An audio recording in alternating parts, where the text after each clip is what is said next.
When we take care of each other, wonderful things happen. Children thrive, the elderly rejoice, and communities celebrate. Awqaf South Africa, a charitable Waqf organization, makes it easy to share the care.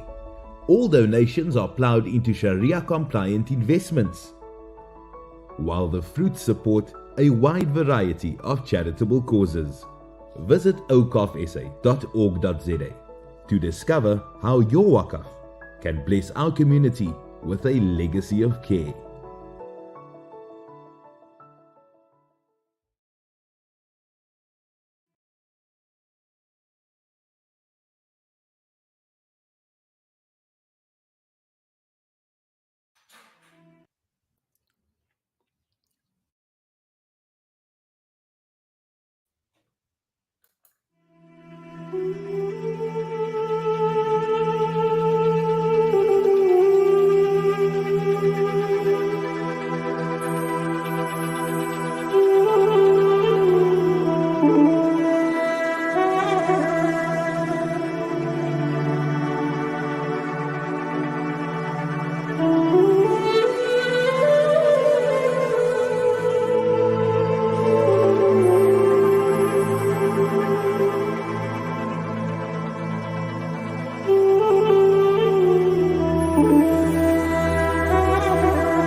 Good morning, goeiemorgen, Saubona, and Assalamu alaikum wa rahmatullahi wa barakatuh. A warm welcome to all of you.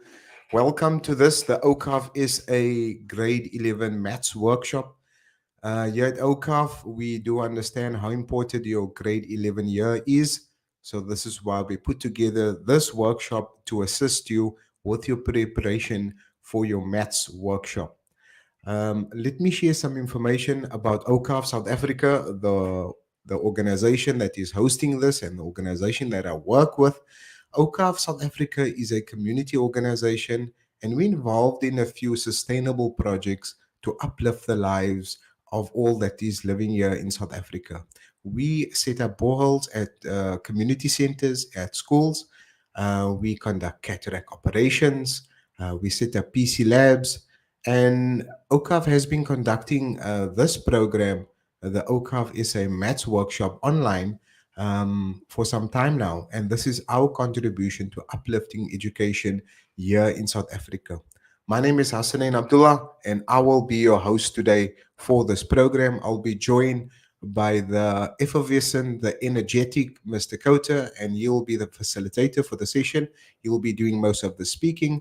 So this session is hosted by Awqaf in association with the Department of Basic Education, the Kway Institute, ISkill, and we're currently coming to you live from the Lenasia, or Mr. Khota is coming to you live from the Lenasia Muslim School. He has a cohort of learners that's with him. I'm coming to you live from Awqaf SA studio here in chilly Cape Town. It's a bright sunny day. And as well as our cohort of online viewers, that is yourself, the session is hosted via Awqaf's YouTube and Facebook platform. So do give this video a like, keep the comments flowing, do subscribe to our Facebook as well as our YouTube. We intend to have another workshop in October. So if you do like and subscribe, you won't miss out on anything. Please let us know in the comments below where you are connecting to us from, your school and your city. Please keep that interaction flowing via the comment section. Also pose your questions. If you have any questions, we can entertain that. Also, we'll pass it on to Mr. Khota. So now we'll be playing the national anthem to get our session started.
Oh man, no better way to get the session going with the national anthem.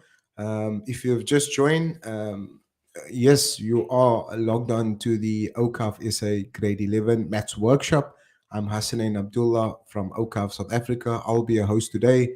But more importantly, we're going to be workshopping past papers, Maths Paper 1, Maths Paper 2, during this Grade 11 Maths Workshop. We're going to be going up to or covering up to term 3. And Mr. Khota, the effervescent, the energetic Mr. Khota is going to be your facilitator for today. So let me introduce you. Mr. Khota is involved with Maths Tuition. He's been doing that for the last 20 years. And I must say, he's been doing a fantastic job. We have been working closely with Mr. Khota since 2016 with our Maths Upgrade Workshop. We've been going to centers across South Africa to assist learners within mathematics. We believe that mathematics is a very important subject, and attaining good results and marks in the subject will open up lots of career paths. So let me call on Mr. Khota, but before we do that, let's give Mr. Khota his launch sequence. So let's cue this video just to bring on Mr. Khota. 9, 8, 7, 6, 5, 4, 3, 2, 1. Ignition.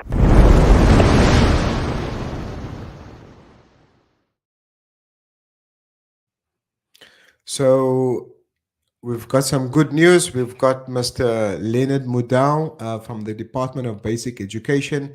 He's been very instrumental in the Awqaf SA Maths Workshop, mobilizing learners across South Africa. So we're going to be calling on Mr. Leonard, and he's going to be addressing us. He's been really awesome. He has been at most of our sessions that we've been hosting across South Africa. So we're going to be calling on Mr. Leonard to address us. Good morning, Mr. Leonard Mudau. Take the show away. Good morning. Mr. Abdullah, good morning. I hope you are very well. Good morning, all grade 11 learners and their teachers. My name is Leonard Mudau from the National Department of Basic Education. The reason why I'm here primarily is to engage with you, to inform you what you should know, what you will expect in 2024 when we'll be doing metric. So we'd like to tighten all the ends, sharpening your algebraic skills, which is core of mathematics. Mr. Khota and I will be with you throughout the whole day until 3 o'clock. We're revising some of the things that you know and some of the things that are new to you. We have considered today to focus mainly on topics which carry more marks. You should remember you are almost in grade 12. Yes, currently you are in grade 11. Why am I saying that? At DBE, we consider grade 11 learners as grade 12. The reason being that you are exposed, trained to write a paper which is similar to a metric paper, particularly in mathematics. For the first time this year, when you are in grade 11 in mathematics, you'll be writing a paper, both papers, which will be out of 150. Each paper will be out of 150. And the structure of the grade 11 paper can be paper 1 or paper 2. It's similar to that of grade 12. So you strengthen the content which is taught in grade 11. I assure you, if you can just get 100% in grade 11 now in November, I know today is Sunday, in November, I assure you, you can pass a grade 12 paper with almost 50% on average. So take these lessons very, very important. The topics that will revise with you are very, very crucial and important. For example, it's only inverses which are added in metric under functions. So the rest is grade 11 work. So it's only inverses which is added in grade 12. So take this as very important lessons. Take your work, your grade 11, seriously. And if you do that, I promise you, you are going to make it very well, revise very well in grade 12. And we wish you well as the National Department of Basic Education. We, Basic Education, together with us of South Africa, we feel that we should revise this with you. And if time allows, before you write your final exam, we'll be with you again, having the last session for the year while you are in grade 11. Is then that next year we'll be sure that you'll be in capable hands, you'll be able also to do on your own. I mean, try to work out things on your own, investigate, and if you have got questions today, you are free to ask. We are here for you. Mr. Abdullah, we are really appreciating the time, the connectivity that you have afforded us as Basic Education to revise with our learners. I wish you well and all the learners. Thank you. Thank you so much. That was the Broadcasting. awesome. Okay. That was the awesome Mr. Leonard Mudau from the Department of Basic Education. So yes, you are logged on to the Awqaf SA Grade 11 Maths Workshop. We are about to start. And before we bring on Mr. Khota again, Mr. Khota from Kiwi Institute will be the maths facilitator for today. I am so amped and I am so excited for the session. But before we bring on Mr. Khota, let us enter in his launch sequence.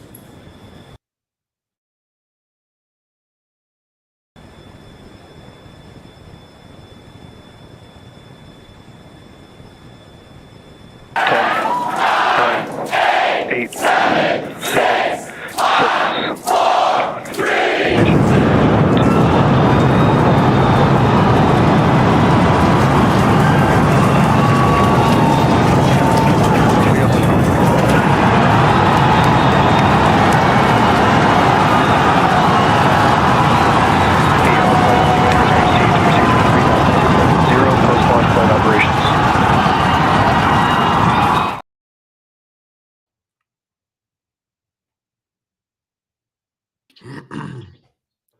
So there we go. That was the launch sequence with Mr. Khota. I think Mr. Khota has abandoned camp there, so we will just give him a moment to resume. So we are here, we are here, we are here, we are here. Good morning, good morning, good morning. Welcome to Mr. all the grade 11s. Welcome, Salamu Alaikum, Hassanain. How are you doing in the chilly Cape Town? Yeah, no, the weather is beautiful here in Cape Town. We're beaming from Awqaf SA's studios here in Cape Town. The weather is looking up. It's sunny. We have got our jet fuel loaded. We're ready for the launch. Are you ready for the launch, Mr. Khota? Always on this ice cold Gauteng Sunday morning. Not easy for everybody to be awake on a Sunday, especially with the hectic days that everybody is having. So I just want to give a warm welcome to all the grade 11s, the teachers, learners, professors, lecturers, everybody who is joining our show right now. And it promises to be a proper session to keep that. We're going to keep that energy alive for today. Thank you all for all the comments that are coming in. They just love this. And all the other learners that were all tuning in for our show today. I hope you guys are all ready for a bumper program.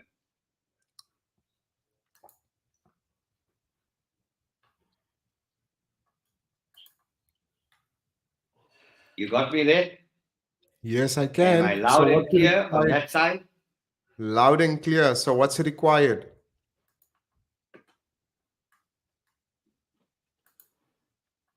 So what's required for the session today is your scientific calculator, your writing pad, your pen, your ruler, your water, and your snacks. And this is a copy of the program for today.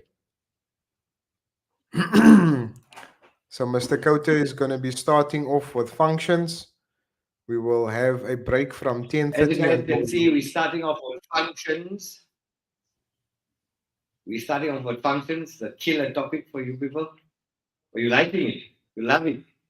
Functions your favorite?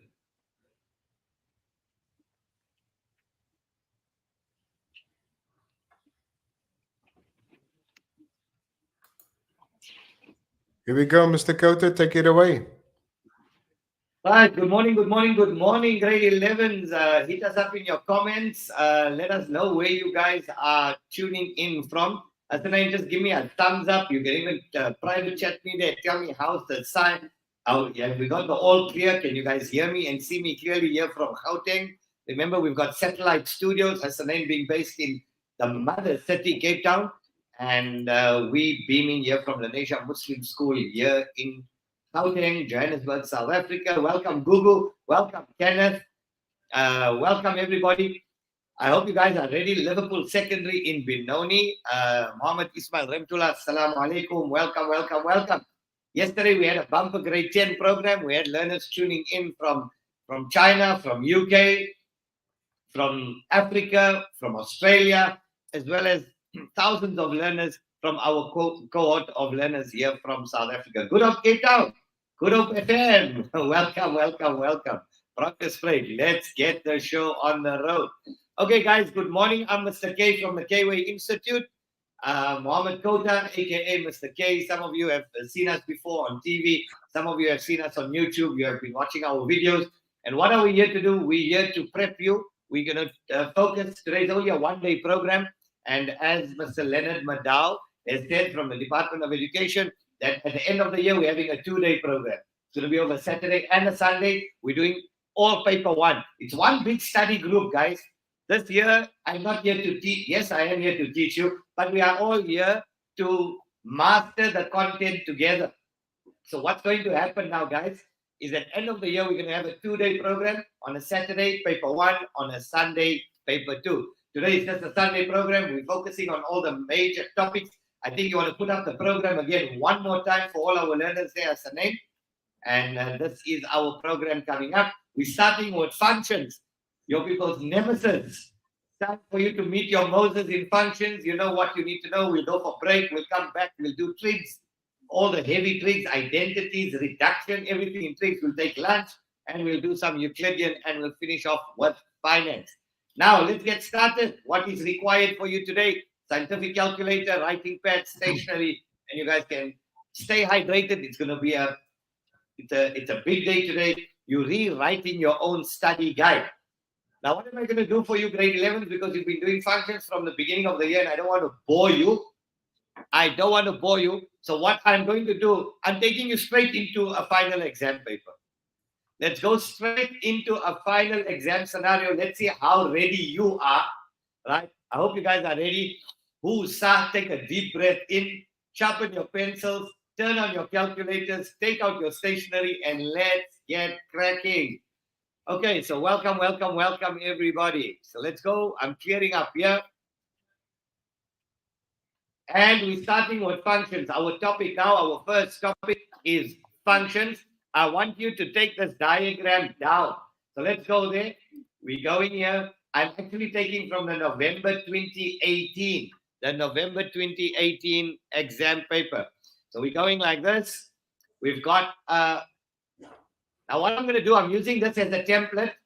And then whatever else needs to be explained around this, we will all go through it together. So there we go. We've got a parabola. That's 0 in the middle. That's your x-axis. That's your y-axis. And then we've got an exponential graph as well. So you've got here a dotted line, and that you all know would represent what? Good, an asymptote. And then you've got a graph, you've got an exponential coming this way. You know it's coming in that direction. So we know that this here is a negative exponential. Yes or no? Good. Let's get started. What's given? They tell us f of x is equal to negative into x minus 3 all squared plus 25. Now remember, this is a final exam question. And they tell you that g of x, which would then represent our exponential graph, is equal to 2 into a half to the power x plus 1 minus 4. Okay, let's see what else they tell us. They tell us graph f cuts the x-axis at A. So where's A? That is A. That point there is A. This point here is B. That point is B. And that point there is C. That point there on the top, which I think would refer to the turning point, is point D. So here we go. Graph f cuts the x-axis at A and C, the y-axis at E, and has a turning point at D. Correcto mundo. Graph G cuts the x-axis at A and the y-axis at B. Right. Question number 1, the equation of the asymptote of G. So let's go through it question for question. Now, before we do anything, as you're taking it down, how would you tackle these questions in the exam? What do you need to know for functions? The first thing we need to know is, so besides this, I'm going to erase all of this. I'm going to write here what you need to know. Number 1, you need to know the straight line graph. Number 2, you need to know the parabola, right? Number 3, and you need to know the turning point. You got 2 parabolas. You got the quadratic equation. You got the quadratic or the trinomial. You got the trinomial. Or you've got the one where you have completed the square. I'm going to show you guys today also you guys know the shortcut of completing the square? No, I'll teach you a shortcut today on how to complete the square. Right? Not completed square. Right. We need to know the straight line. We need to know the parabola. We need to know the hyperbola. You're getting tested on all of this in your exam. You need to know the hyperbola with the shift. You need to know the exponential. And this is for grade 11 and 12. You need to know the exponential, and you need to know the exponential with a shift. In grade 12, you only taught one more graph, which is the log. So your entire grade 12 paper next year will be all of this plus the log. So it's the same. You're writing this year's paper, it's like writing a matric final paper. Okay, what do we need to know for all these graphs? We need to know how to sketch. We need to know how to find the equation of each graph. We need to know how to shift the graphs up, down, left, right. And how does it affect the P and Q values? We need to know domain. You need to know range. You need to know reflections. We're going to go through all these concepts today. What else do you need to know? Asymptotes. And we need to know the axis of symmetry. And we need to know, I'm just going to put it down here. I hope you all can see right there at the bottom, the axis of symmetry of the graphs, where applicable. So please make sure that in terms of the graphs, that's what we need to know. In terms of what is required, the theory, that's the theory required for each of the graphs. Okay, remember this is your checklist. Once we've mastered this, we can, and function is the easy topic. It's big marks, guys. 40 marks, 30 to 40 marks. It's a topic you don't want to throw away. This is going to determine whether you're going to get your distinction or not, or for some of you, whether you're just going to pass or not. Okay. The grade 11, once again, welcome, welcome, welcome. Take all this down. Let's get started with the question. Now, when we have a question like this, the first thing we need to identify what is given. So we're given a negative x, we're given a negative parabola, and we're given an exponential. We also know where two graphs cut. What do we know where two graphs meet? They are equal. The equations are equal, and it's the same x and y value coordinate where the two graphs meet. Okay, let's get started. Let's get started. I hope you've taken this down, guys. If you missed anything or I've cleared the screen before you have taken it down, you can always watch this repeat video on the Awqaf website. Right? It's live. It's been put up on there. You can even go to YouTube, Awqaf SA, after the session, and you can replay the session, watch it over and over and over until you've mastered all the concepts. So I'm going to erase all of this. The first question, they want the asymptote of G. It's only 2 marks. And here your mark, I want you to also to remember your mark allocation tells you the level of difficulty. So if it's a 1 mark question, it's a straight answer. It's a no-brainer. 2 marks, a little bit of thinking.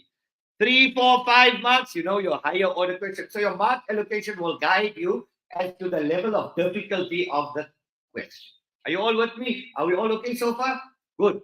Question number 1. Question number 1 for 2 marks only.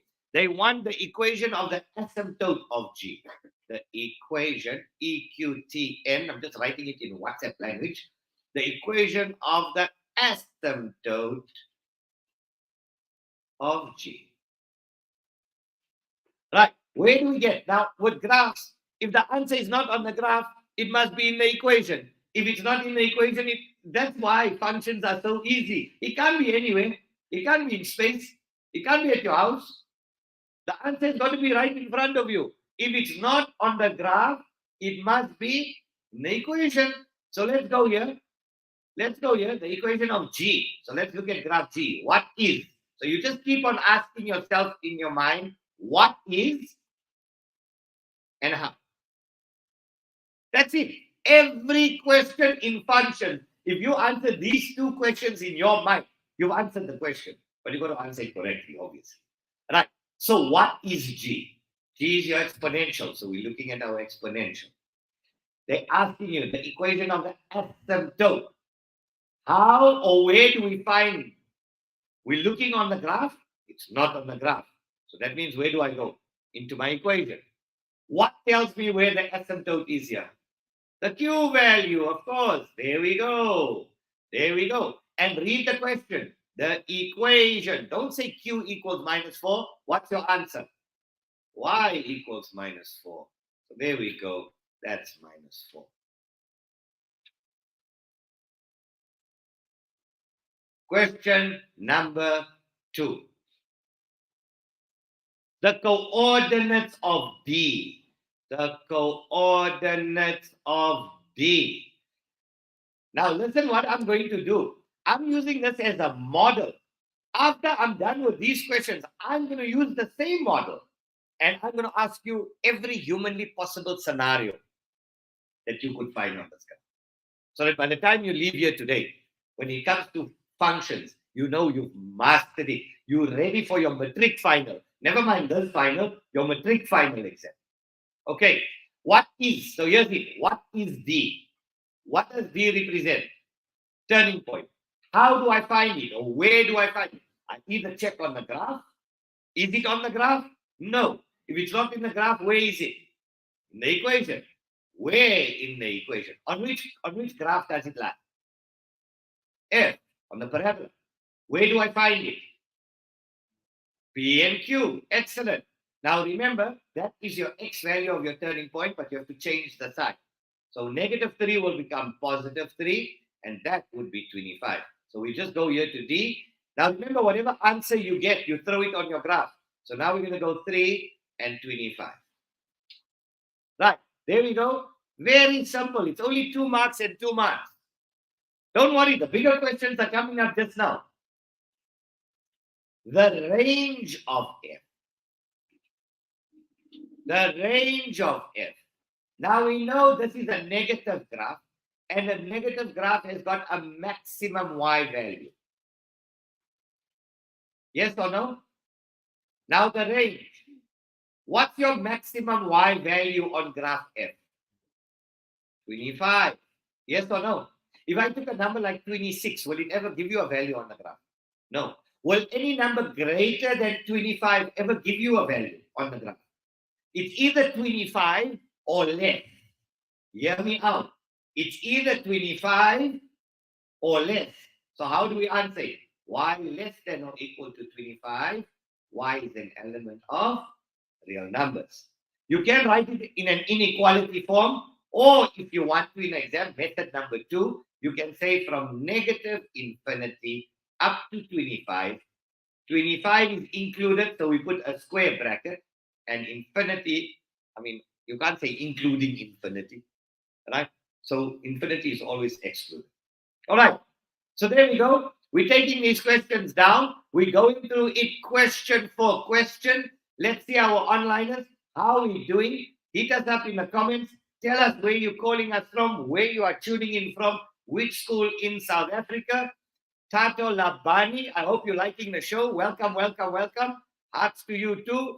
Chantel, Innocent, let's get it. I hope you guys are all following. Welcome to the show. From Canada. Well done. Well done. Where's Canada? Other side, Lodium. Right. I hope it's Canada and not New Canada. Let's go to number 4. The length of EB. The length of EB. That's what they want. Question number 4. What is E? What is B? Interesting. I like this question. I like this question because it's gonna require you to think a little. Right. E is the y-intercept on graph F. Oh, and it's worth 4 marks. So that means there's some calculation involved. Am I right? Now, what is the y-intercept? E is the y-intercept. How do we get the y-intercept? We know y equals minus into x minus 3 all squared plus 25. That's your parabola. Is the y-intercept given here? No. The turning point is given here, correct? How do I get the y-intercept? What do I do? Come, grade 11s. What do we do? You understand? Let x equal to 0? Let's do that. Or alternatively, what you could do, you could remove all the brackets and bring it into trinomial form. Isn't it? If I did this, okay, that would be the shorter way. The shorter way, let x equal to 0, we're going to find what our y value is at that point. So we're going to say let x equal to 0. Why? Because at E, you know your x value is 0, you don't have the y. Agreed? So let's go. So therefore, y equals minus into 0 minus 3 all squared plus 25. So y equals, now check your algebra. Remember, what is maths, guys? Maths is getting the right formula. After that, algebra takes over. That's your machine. Your machine is algebra afterwards. So let's go. Minus into -3 squared is 9 plus 25 which is equal to minus 9 plus 25. 25 minus 9, 16. So there we go. We know the y value there is 16. Are we all okay with that? I'm putting a tick there. Our onliners, are you all following us? Let's go into StreamYard. Feeling good, Mulisa. Well done, well done, well done. Back again, Mackenzo Chauke. Nice to see you guys. Nice to see you guys again. Remember, this is our third grade 11 one for the year already. This is the third workshop already for the year. End of the year, 2 days. Now, just today. Right. Now we need B. Now we need, so we got E's coordinates. We need the coordinates of B. We need the coordinates of B. Who can tell me what the coordinates of B is?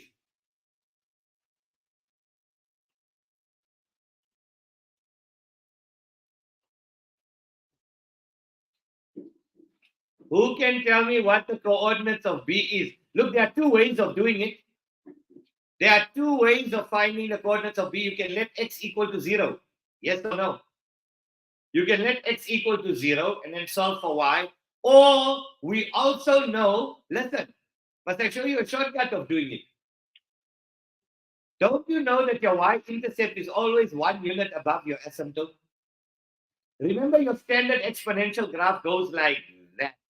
And you know that point is 0 and 1. So your asymptote, it's 1 unit. Your intercept is 1 unit above your asymptote. So what do you think? If this is minus 4, what is that?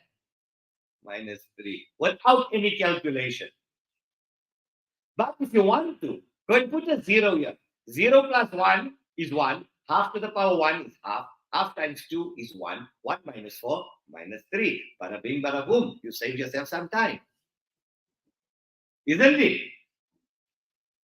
You want shortcut. Remember, do you know what is the record?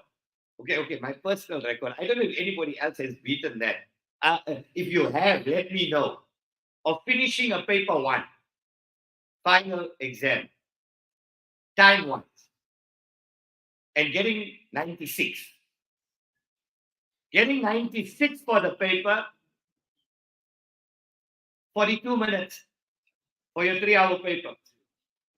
42 minutes. Now, guys, it's because you know your work.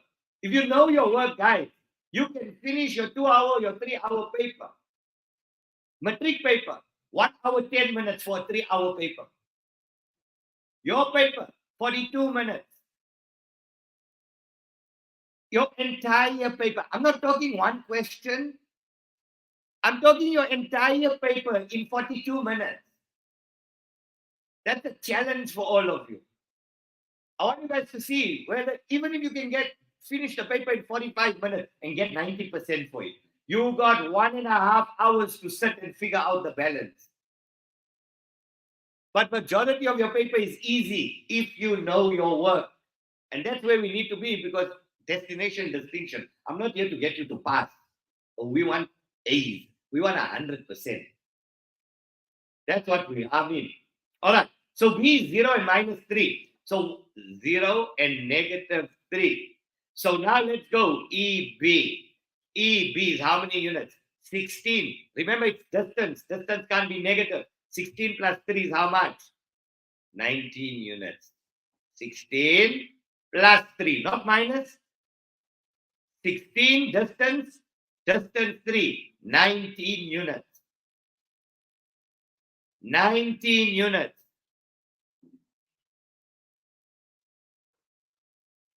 The values of x for which f is decreasing.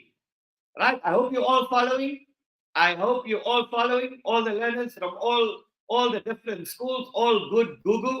Well done, well done, well done. I want the all good looking from LMS. Yes, that's where we're beaming. Lenasia Muslim School. Somebody is online here also. Right, let's go. Some of them, we got a good cohort here. From about 90 learners, I think we've got about a quarter of them here. 3/4 of them are sitting in bed doing it online. I hope. Right. So let's go, let's go, let's go. I'm clearing this because I need space. Remember, we're halfway through this question already. Right. I want you to do the next one. the value or values of x for which f is decreasing. The value or the values of x for which f, graph f, is decreasing.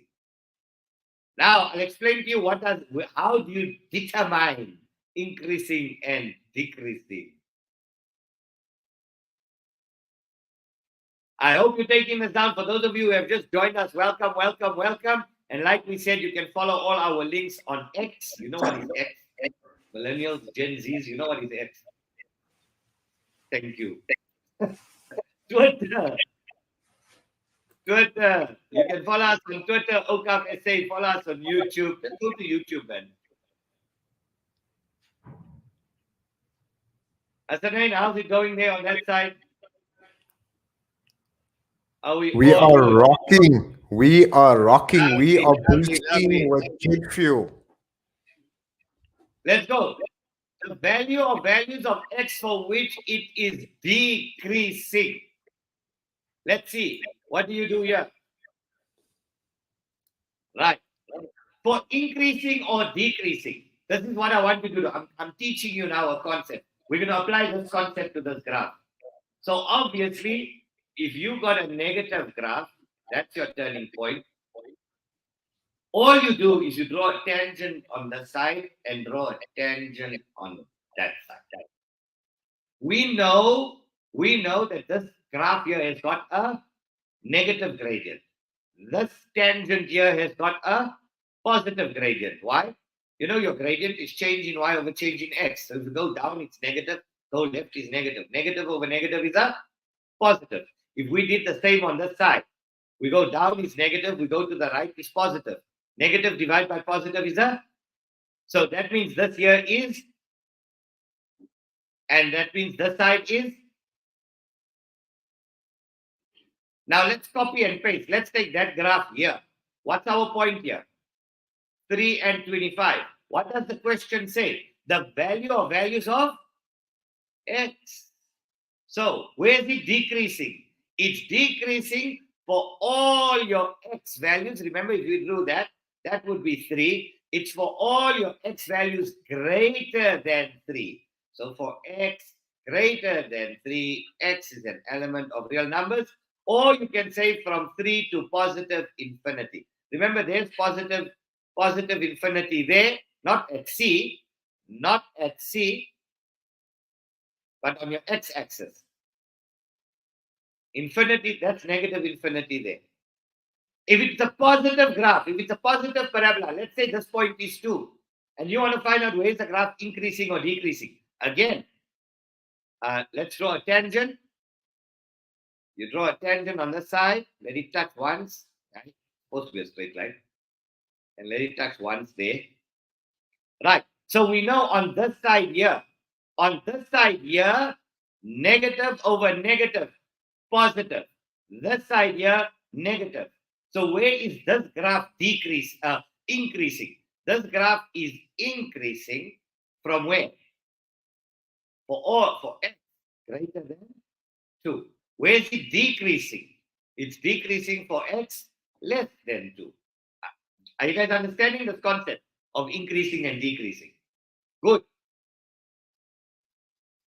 So the answer to this one, for which value or values of x is f decreasing, it's for all your x values greater than 3. If it was increasing, it would be all your x values less than 3 because your tangent is going in that direction.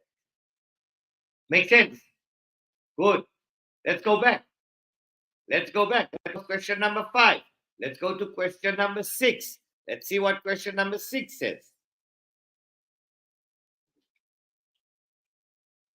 Let's see. Calculate the average gradient between A and B. Right. I want you guys to do this one on your own.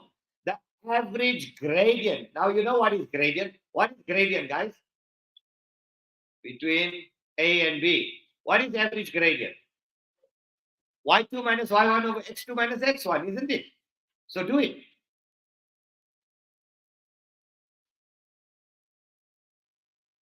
Then we're going to do reflections and then we're going to shift. Let me just pour my coffee.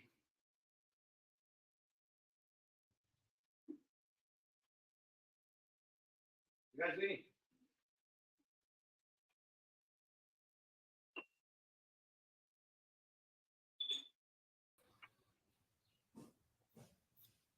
So while Mr. Khota is having his caffeine fix for the morning, kindly please be advised that the session is hosted on Awqaf's YouTube and Facebook platform, so you can refer back to these sessions. If you are experiencing a blurry screen or you can't see the screen very clearly, in YouTube you can select the setting tab and you can select 140p. It's a lower resolution and it will use less data. Sometimes you get a blurry screen when you are in an area with poor internet connectivity. But it's over to Mr. Khota. Take the show away. Here we go. Thank you, Hasanain. So, as Hasanain has said, check your resolutions if you guys are getting a blurry screen on your internet. Drop your resolution on your YouTube settings and you'll be good to go. The average gradient between A and B. Now we got B's coordinates, right? We got B's coordinates. Which coordinates are we missing? A's coordinates. We know that the y value at A, because it's on your x-axis is 0. So all we're going to say to get this, we're going to say let y equal to 0. So you're going to say minus into x minus 3 all squared plus 25 is equal to 0. Yes or no? Right. So minus into x minus 3 all squared, we're solving for x is equal to minus 25. The negative and negative will cancel. Divide by -1, divide by -1. So x minus 3 is equal to plus or minus the square root of 25. X is equal to 3 plus minus square root 25. That is equal to, now remember, what is the square root of, so this is 3 plus minus the square root of 25 is 5. So it's 3 plus 5. So x will equal to 3 plus 5, which is equal to 8. Or x is equal to 3 minus 5, which is equal to minus 2. Obviously, what does that tell us? That means 8 will be C. And -2 will be A. Yes or no?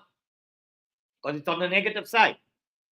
So that's -2, taken from there. Now we go average gradient. So we say average gradient is equal to, put your formula in, y2 minus y1 over x2 minus x1. So y2 minus y1 minus 3 minus 0 over x2 minus x1 minus 2 plus 2. Be careful. Be careful. The negative changes the sign. So -3 minus 0 is minus 3 over 2. And that's your gradient. The average gradient between those 2 points is -3 over 2. And we know we're right because the line will go in that direction. A line going in that direction has got a negative gradient. It's got to have a negative gradient. We all okay? What's your first name? Zunaid. Sulaiman. MashaAllah, Sulaiman. Right. Sulaiman, you following? You're understanding? I'll call out some of your names here so that it will just give me my yardstick to see whether you guys are understanding. The boys in the front here, what's your name? Mohammed. And yours? Tahir. Zahir. Okay. What? Zahir. Okay. Zahir. Also on the same brand. Okay, Zahir. You following? Good. Let's look at the next question.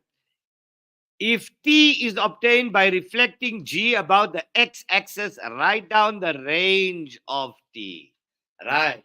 Let's go. These are all your theory questions asked on these graphs. I hope you've all taken them down. Remember, the key word here is average gradient. The minute you hear ting, a penny must drop in your head. Gradient. Y2 minus y1 over x2 minus x1. Okay. So now they say if graph T is obtained, so now we're doing question number 7. We're doing question number 7. Remember, this is a November 2018 paper. I'm choosing the November 2018 Common National or Provincial paper. Question number 7. If T is obtained, take this down, by reflecting. By reflecting which graph? Let's check. By reflecting G about the x-axis. Graph G about the x-axis. Write down the range of T. Write down the range of T. Do this one. Do this one. Try it on your own. Come on, grade 11s. Come on, grade 11. This is a... In fact, in matric, you're going to see the same question. So, yeah. And get a distinction end of this year. That is your provisional acceptance for university for next year. I mean, if T is obtained by right. Now, let's see. Let's see who's smart. Do you guys know all your rules of reflection? How many? Okay, let's do this. How many reflections do you get? How many reflections are there in total? Don't know. Mohammed, let's go. All I'm going to do, let's do this. Let's write down the rules of reflection. So again, I'm telling you, I'm giving you study notes here. You're going to use this till the end of grade 12. So your rules of reflection. Reflection rules. You can reflect something about the x-axis. You can reflect something about the y-axis. You can reflect it about the line y equal x. And you can reflect it about the line y equal minus x. Learn, memorize, internalize, process. You're going to be needing these reflections till next year. You get tested on this also. Right, what happens? Let's see, Usha. If you reflect something about the x-axis, what happens? Y sign changes. Y sign changes. When you reflect something about the y-axis, the x sign changes. When you reflect something about the line y equal x, the two swap over, x becomes y, y becomes x, and then the signs don't change.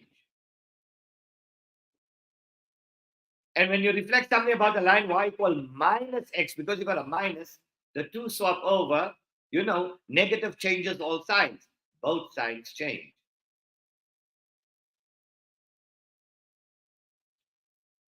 These are your rules. Learn your rules. Learn your rules. Remember this. Now all we're going to do is we're going to take that. That's what is going to happen to you in the exam. If you are stuck in the exam in a question, what does it mean to you? You just didn't learn the rule. So you need to ensure that you know every single rule in mathematics. And that's what I'm here to do, to help you to master all your rules with regard to a topic. And you'll see when we come to the final exam, inshallah, by the end of the year, when we do our 2-day workshops, we'll go through every single rule that is required for you to know. Then you just apply the rule and get it right in your exam. What did we say? Okay, I'll feel you sorry. I'll give you 1 hour to finish the paper, the final exam. And then you got 1 hour to check. 1 hour to data, 1 hour to check. And when you finish, you know you're a boss. You got to be a top G in math. When you're done with it, you must say, class, done and dusted. Next.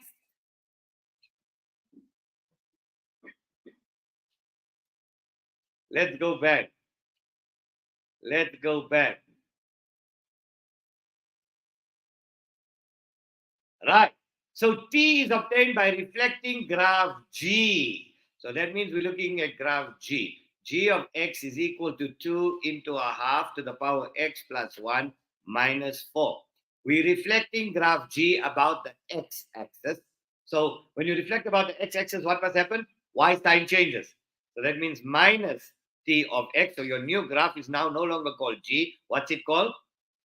T of x is equal to 2 into a half to the power x plus 1 minus 4. Yes or no?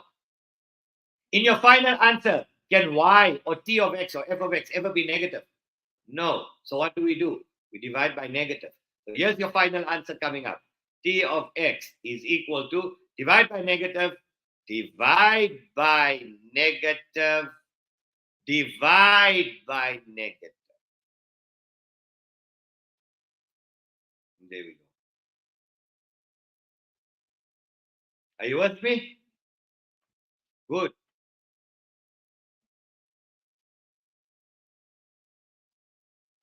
We're reflecting it about the x-axis. Right. Let's see. What's the next question? Let's see what's the next question. If P of x is equal to f of x plus 2, write down the coordinates of the turning point of P. Right. Question number 8. If P of x is equal to f of x plus 2, write down the coordinates of the turning point. Write down the coordinates of the turning point of P. Don't wait for me to do it. Crack it on your own. Crack it on your own.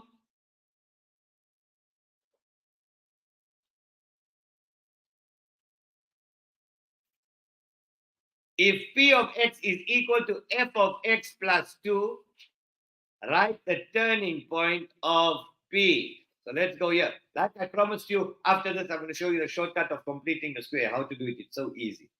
Right? In fact, you'd like that more than actually even using your formula minus b over 2a.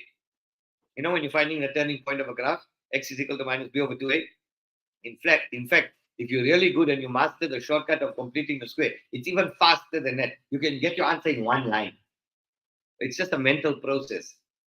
I'll show you how it's done. If P of x is equal to f of x plus 2, so in your answer, P of x is equal to, so what is P of x equal to? What is f of x minus into x minus 3 all squared plus 25? That's f of x plus 2. Yes or no? Now what do? Minus into x minus 3 all squared. 25 plus 2 is how much? 27. Now we remove the brackets. The shortcut, x squared, multiply the 2 and times it by 2, minus 6x plus 9 plus 27. That is equal to minus x squared plus 6x minus 9. I multiply the negative inside plus 27. That is equal to minus x squared plus 6x. 27 minus 9 is how much? 18. 18. 9, 18, 27. Yes. Plus 18. Right. Now, now they want the turning point here. They want, this is P of x now. Now they want the turning point. Two ways of doing it. Two ways of doing it. You can either complete the square or you can use x is equal to minus b over 2a and then substitute it back in. So let's do completing the square. Watch here. Watch here. I'm going to divide everything by negative. So now I'm going to have minus px. I'm showing you a new way of completing the square. Check, because I want this to be positive. So minus px is equal to x squared minus 6x minus 18. Now what we do, I'm moving over to the side. Minus p of x is equal to, right, I need to complete the square. Here's the rule. Here's the shortcut. Put your pens down. Right? Let me show you how it's done. Once we've got it here, I'm going to put a tick here. All right. Take all this down and put down your pen. Then I'll explain it to you. Onliners, take that all down. Take that all down. I'm not yet done. But when you're done taking it down, put down your pen. I'm going to show you the shortcut of completing the square. Point Nilo from, where was that? Northern Cape. Where's Northern Cape? Uppington. Northern Cape. Here goes, guys. Is it 3 and 27, let's look on Nolo? No, I don't think so. I don't think so. Let's check. Divide by 2. So you divide that by 2. You divide the coefficient of x by 2 minus whatever you divided by 2, that coefficient of x you square. So what's the rule? Divide by 2 minus x squared. Say it with me. Divide by 2 minus x squared. Say it, guys. Say it again. Come on, you can say it louder. Right, so here goes. What? Let's do it together. Leave your pens, don't write. Right, so x squared, x minus 6 divided by 2 is how much? Hey, maybe Letlokonolo could be right. X minus 6 divided by 2 is how much? 3 all squared minus 18 minus x squared. 3 squared is how much? Can you see? We did it in one step. Divide by 2 minus x squared. Divide your coefficient of x by 2 to get that. And at the back, minus, then this value that you divided by 2, you square it. 3 squared is 9. So minus px is equal to x minus 3 all squared minus 18 minus 9. Oh, well, you are right, bruh. Now divide by negative. So now you got p of x is equal to minus into x minus 3 all squared plus 27. So what is it? 3 and 27. Yay! Well done, well done, well done. That was it Boinello or was it Letlokonolo? Who gave us that answer there? Yes, Letlokonolo. You are right. You're a boss, Einstein. Mulisa. I swear the reason why I shaved my head because I would have ended up looking like Einstein. My hair was only growing on the 2 sides of my head.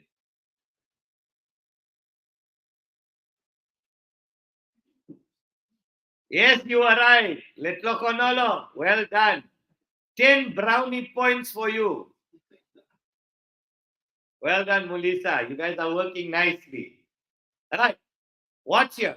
Watch here. All right.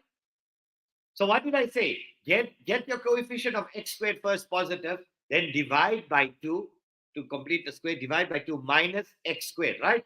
So I know you all taking this one down. Those of you who want to try another one, these were our rules of reflection. I'm just clearing this frame. Come, I'll give you one. F of x is equal to 3x squared minus 5x minus 12. I want you to rewrite this in the form a into x minus p all squared plus q by completing the square. Let's see how sharp are you. Get this one right. You're a boss. It's worth $5. Divide by 3 first. Divide that also. At the end, you just multiply back. Then complete the square. I'm just going back. I hope you all took it down. 3x squared minus 5x minus 12. Get it in that form. I'm going back. I know some people were still taking down the corrections for the last one. Those of you who got it right, you can start with this one. Tell her what you must. There goes. Let's see. How sharp are you guys? Divide. First, get the coefficient of x squared to be 1. Then, complete the square. Divide by 2 minus x squared.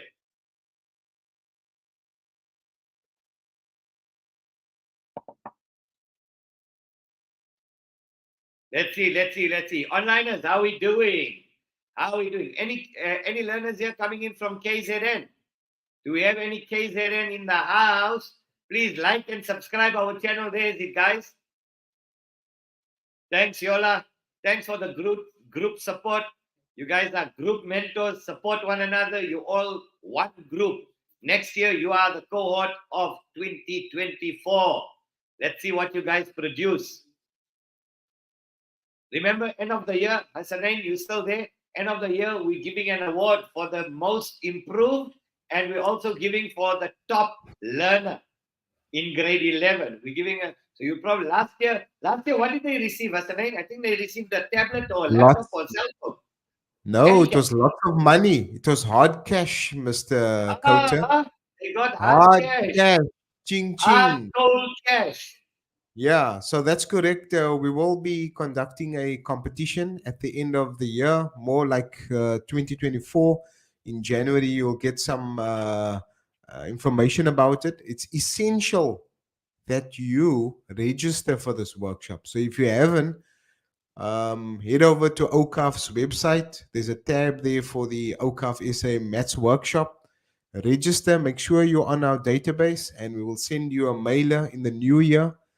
There are prizes for first, second, third positions, as well as the most improved. Last year, we had someone in grade 12, Rory Sang. He scored 100% in mathematics. And you could be also in the same position. So, yes, for academic excellence, yes, we will be giving you a hard cash, but also for the most improved. So it's open to all. Over to you, Mr. Khota. Thank you. Yes, Rory Sang last year, as a product of our intervention, at least four to five of our learners last year got 100% in grade 12. Clocked it. Total. Check out the comments That's coming only in, right. Mr. Khota. Jay? Have a look at the comments that's coming up. I think we got some hungry lions here, and I Yeah. think they're up for it. They're That's brilliant. it. They're excellent. Take that reward home. Take it away, Yeah. Baba. Take it away. Hard Take cash. it away. Hard cash in the Let's bank. go. We divide everything by 3. So watch here. F of x. Remember, I need to get you to such a point that if you don't get the right answer for a maths problem, it must trouble you. You mustn't sleep. You must have nightmares. You must not sleep if you are not getting an answer. That's where you need to be. You need to try every humanly possible scenario. And the best way to master something after you've acquired the knowledge is to teach someone. So go teach someone. Teach your friends. Teach your friends. Teach your parents. Teach your peers. Teach somebody. Whoever you need to teach, just teach them. The minute you teach them, you remember it. Okay. So let's go, guys. We're dividing everything by 3. What do I have? X squared minus 5 over 3x minus 12 over 3 is 4. Now we complete the square. F of x over 3 is equal to. Now we're completing the square. Divide by 2 minus x squared. So x minus 5 over 3 divided by 2 is 5 over 6 all squared minus 4 minus, we square this. 5 squared is 25, 6 squared is 36. So f of x over 3 equals x minus 5 over 6 all squared minus 4 minus 25 over 6. What is minus 73 over 6? I don't know. 36. Minus 169 over 36. Now, be careful. We divided by 3. We only want f of x. So what's the opposite of division? Good. So what are we going to do? We're going to multiply that by 3. We're going to multiply that by 3. We're going to multiply that by 3. Here's your final answer coming up. F of x is equal to 3 into x minus 5 over 6 all squared minus 169 over 36 multiplied by 3 gives you minus 169 over 12.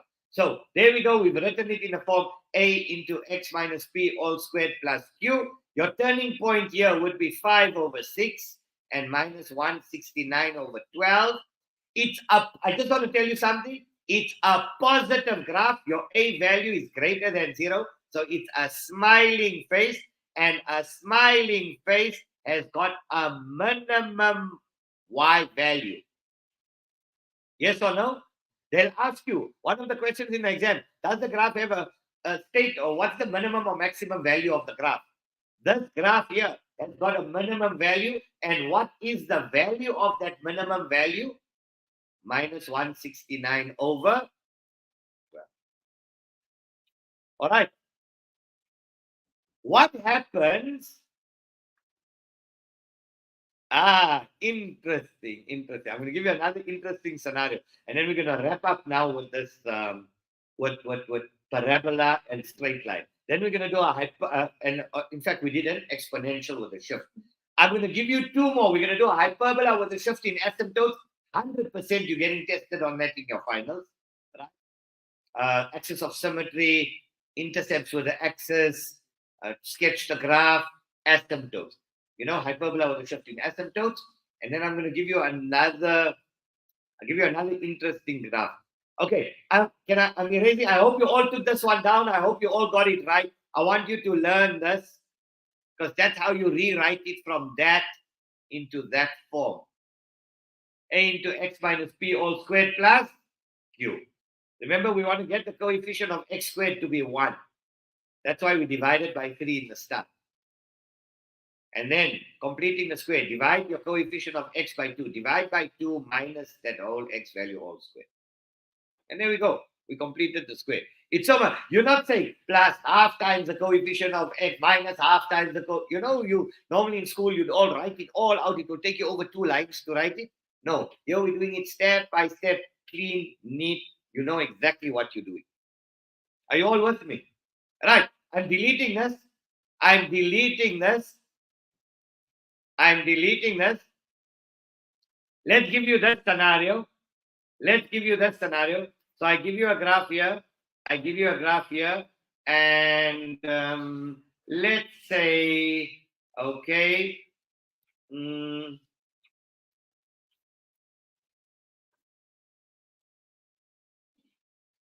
Take this one down quickly. A rough sketch. You don't need to. So that's graph F. That's graph G. I tell you f of x is equal to x squared minus 2x minus 8. I tell you g of x is equal to mx plus q. Question number 1. Right. That's A, that's B, that's D, that's E. Right. Can I throw you into the deep end? Okay, find M and Q.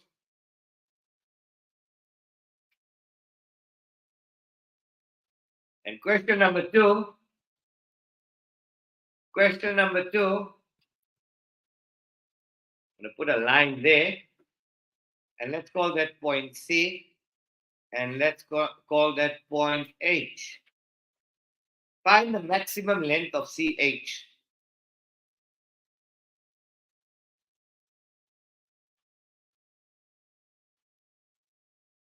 Right. This one is worth 6 marks. That one is worth 5 marks. 5 and 6, 11 marks on 2 questions. 11 marks on 2 questions. This is the last in the parabola that I'm doing. Then we're going to do the hyperbola with the shift in asymptotes. And I'm going to show you a few tricks with your normal hyperbola as we go along. Right. What is M? How are we doing that? Give us a thumbs up. Hit us up in the comments. Learners from across the country, are you guys enjoying the session? Are you working nicely? Are you processing? Do you think you're ready now for your final exams? Hopefully, on what we've done.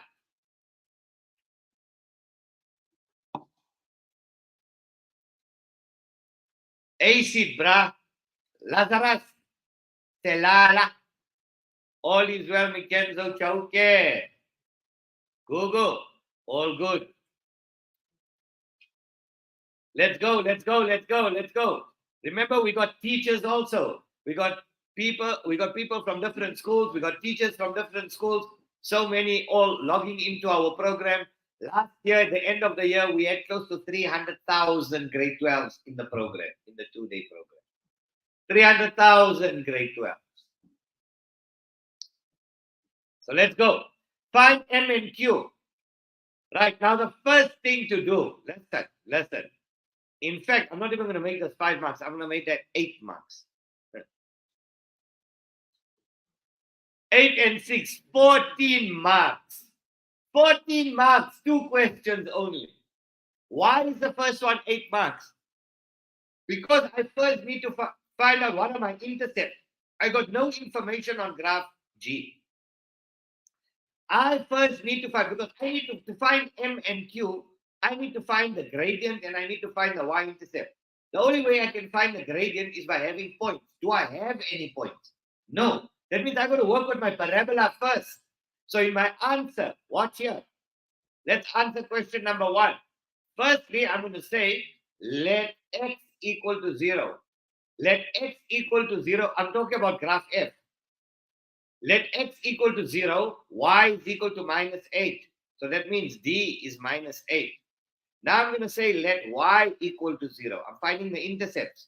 So x squared minus 2x minus 8 equals to 0. Let's factorize that. That's a trinomial. You all know how to factorize. If you don't know how to factorize, FYI, you're going to fail.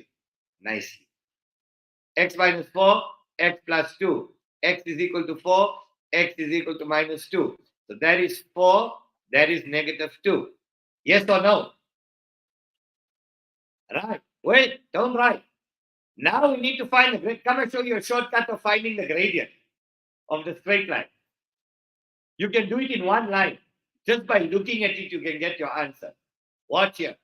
G of x is equal to mx plus c. Now the q value here is the same, minus 8. So no problem. You got q. Q is equal to minus 8. What am I short of? What am I short of? M. You know how to do M. Change the sign to get your M value. Change the sign of y over keep the sign of x. So minus 8 will become plus 8. Plus 4 will remain plus 4. What's 8 over 4? 2. And there we go. That's the equation. That's M. And that's your shortcut. So to get your M value on your straight line, change the sign of y over keep the sign of x. Change the sign of y over keep the sign of x. You all okay? Following? Good.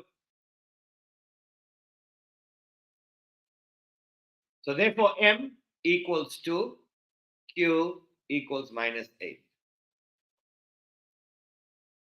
That's it. Let's see if you can do just for practice. Come. I give you a graph that looks like this. There. I tell you that is 10. I tell you that is minus 2. This is graph H. Give me the equation of H. Find the equation of H. H of X. I'm showing you the shortcut.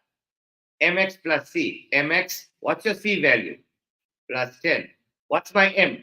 Change the sign of Y divided by keep the sign of X. Minus 10 over minus 2 is how much? 5. Boom.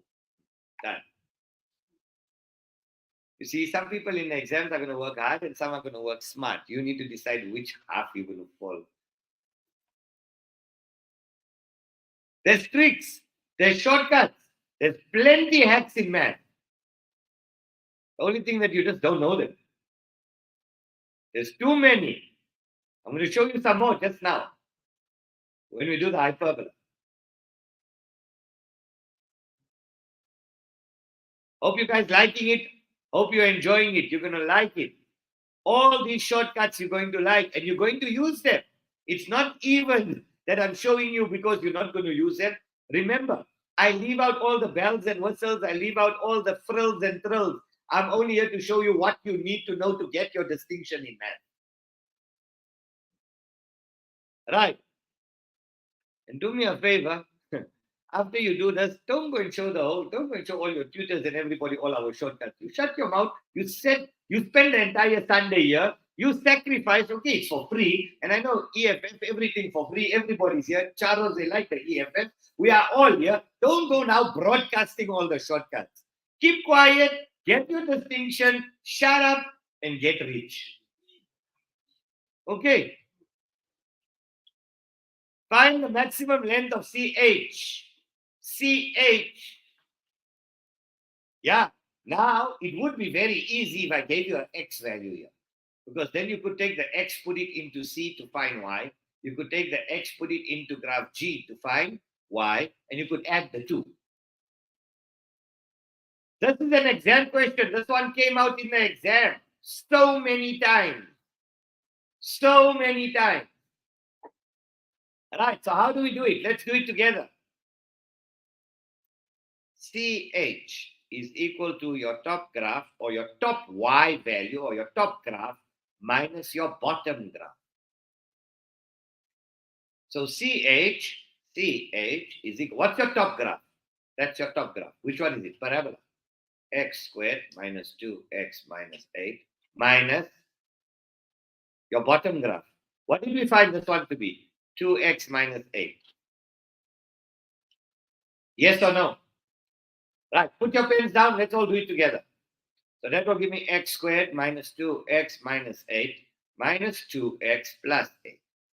That is equal to x squared minus 2 minus 4x plus 8 minus 8 is 0. That's CH. But they didn't say they want CH in terms of x. What did they say? Find the maximum length. Yes or no? So guess what we do? Huh? Exactly. You complete the square. That's what. Now we're going to do the shortcut I showed you, right? Check how easy is it. Divide by 2 minus x squared. So x minus, what is 4 divided by 2? 2 squared. There's no q value, so it's only your x minus 2 squared is how much? 4. Yes or no? So it's a into x minus p all squared plus q. That q value there, there's your maximum length. That is your maximum length. The maximum length. Therefore, your maximum length of CH is equal to, taken from here, the q value, 4 units.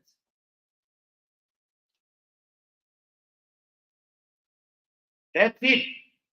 Complete the square and just read off your q value. That's your maximum length. Okay, you knew it. Did everybody else here know it? You knew it. Good.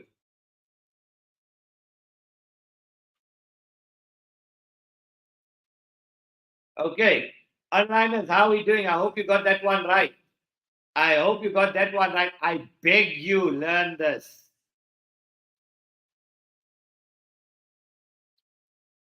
You'll find out next year when you do calculus, there's another way of also finding maximum length using what we call derivative in grade 12. Inshallah, if I'm alive and you alive and you got your distinctions next year or this year and we all meet up again next year, we hope to mentor you right through until your final exams of next year. Right. How are we doing there, onliners? Right. We've got 15 minutes left before break. We got 15 minutes left before break. So what I'm going to do now, watch this. Watch this. I'm clearing the frame here. Hope you all took that one down. Right. Let's ask you some questions. Take this one down. From an exam. From an exam. Right. Here goes. The graph looks like that. That is graph G. That is 0. That's your y-axis. That's your x-axis. This point here is point T, 2 and 5. Question number 1. G of x is equal to a over x. Find the equation of G. Find the equation of G. Question number 2. I want the equations of the asymptotes. The equations of the asymptotes of G. Number 3, I want the reflection of G about the y-axis.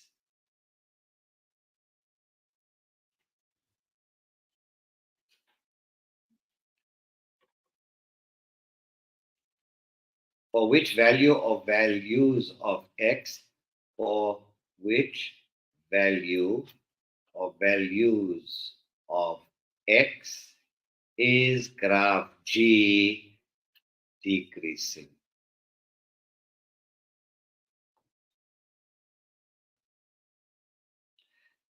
So four questions here. Let's put a mark allocation here.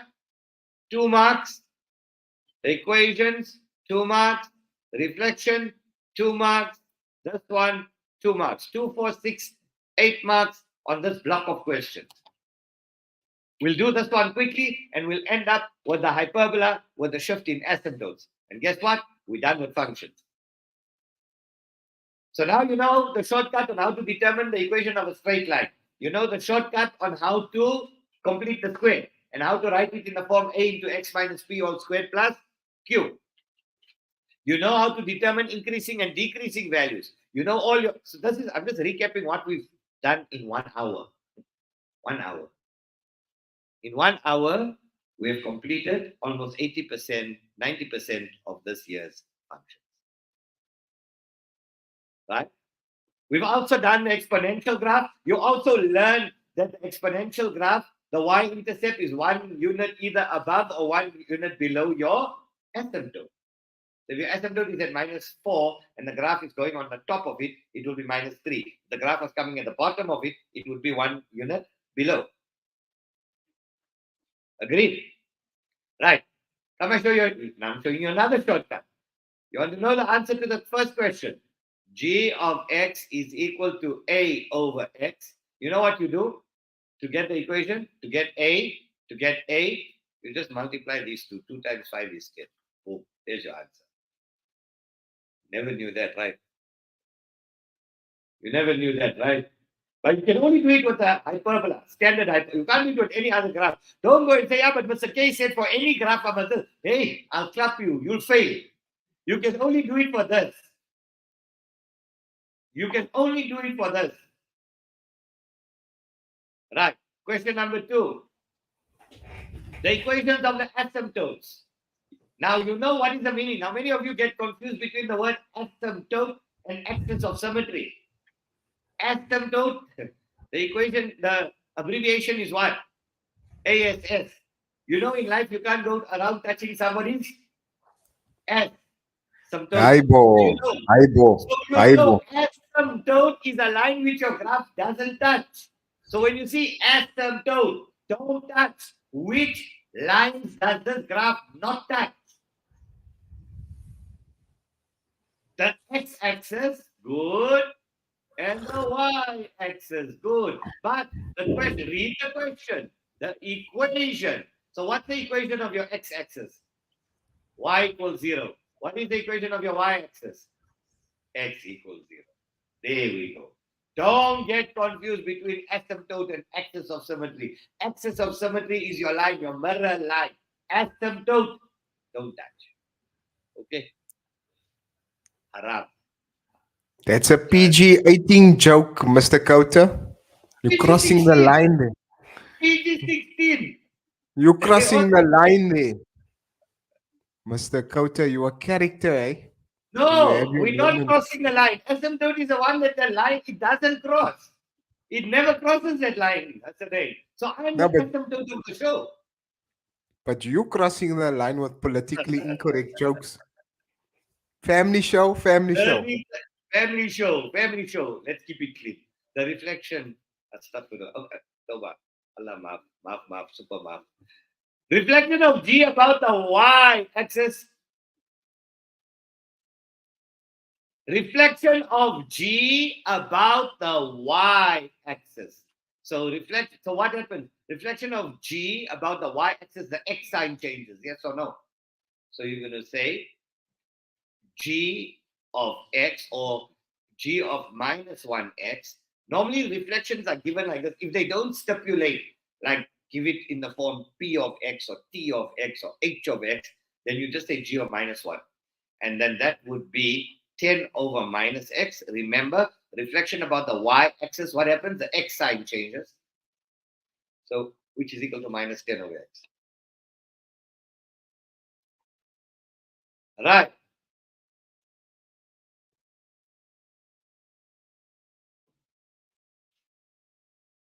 There we go. Let's see. I want you guys to answer the last one. For which, didn't I say, for which values of x is the graph decreasing? For increasing or decreasing, the same concept that I taught you for the parabola applied here. Just draw a tangent. Draw a tangent to this graph. And let's see if you guys can get it right. Get me the last one. Get it correct. Get it politically correct, as Asanain said. Get it politically correct.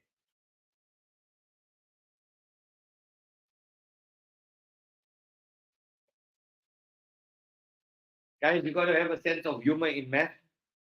Otherwise, you'll never pass. It will drive you mad. You'll lose your hair or head.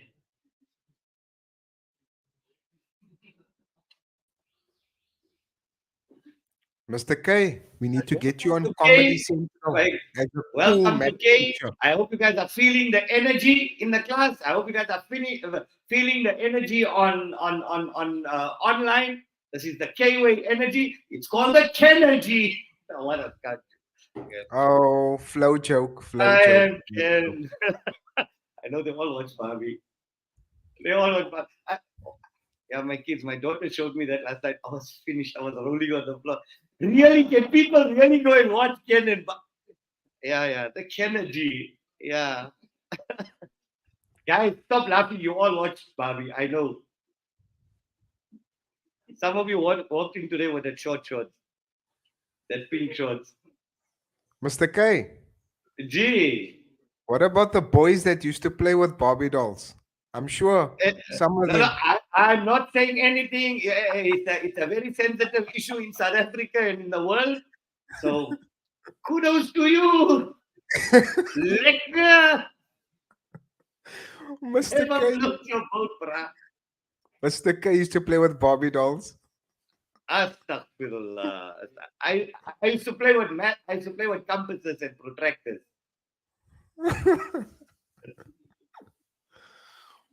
Right. For which value? So all we do here, guys. There we go. Draw a tangent there. So now we know negative over positive is negative. So that means the entire graph is decreasing all the time. It's always decreasing. It's always decreasing. But remember, it's got asymptotes. So it will never touch here. So it's for all your x values. For which values of x? Will it be 0? No, the graph will never touch. Will it be any negative x values? No, because the graph doesn't go there. So it's all your positive. Guys, what is it? It's all your positive x values. It's all your positive x values. So how do you write that in inequality form? How do you write positive in math? For x values greater than 0. X is an element of real numbers. Or you can say from 0 to positive infinity. You can give it like that, or you can give it like that.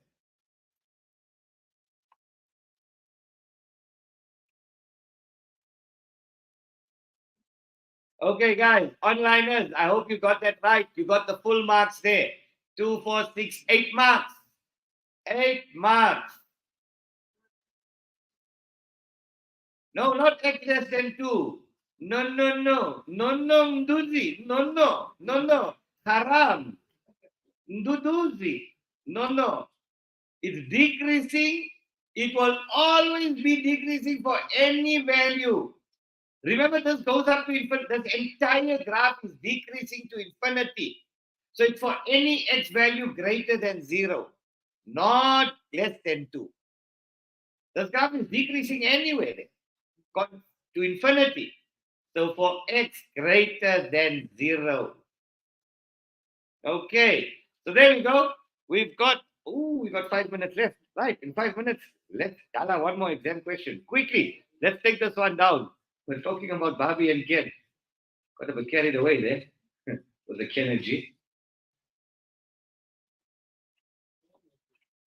I am Ken.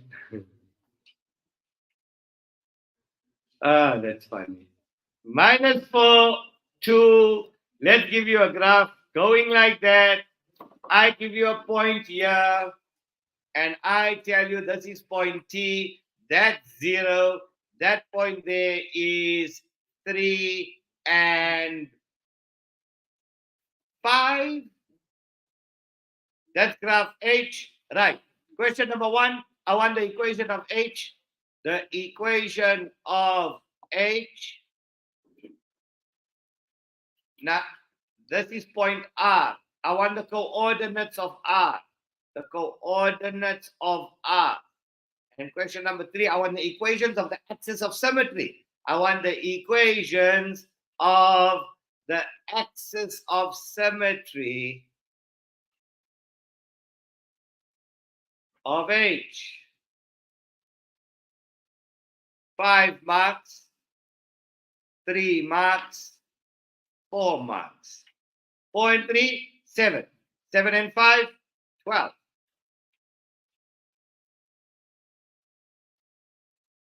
How's our onliners doing?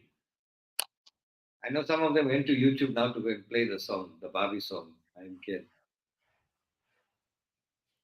But you remember that song going back to the 2000s by Aqua? I'm sure you know all the lines, Mr. Khota. Which one? The Barbie song. Mm-mm. No, my daughters were listening to, and they were just like hymning this. I said, "What are you guys singing?" I said, "Dad, you don't know the song. This is the song of the century." Oh my. And they played me the video, and I was in stitches. Ripped for life. You must watch the video if you got.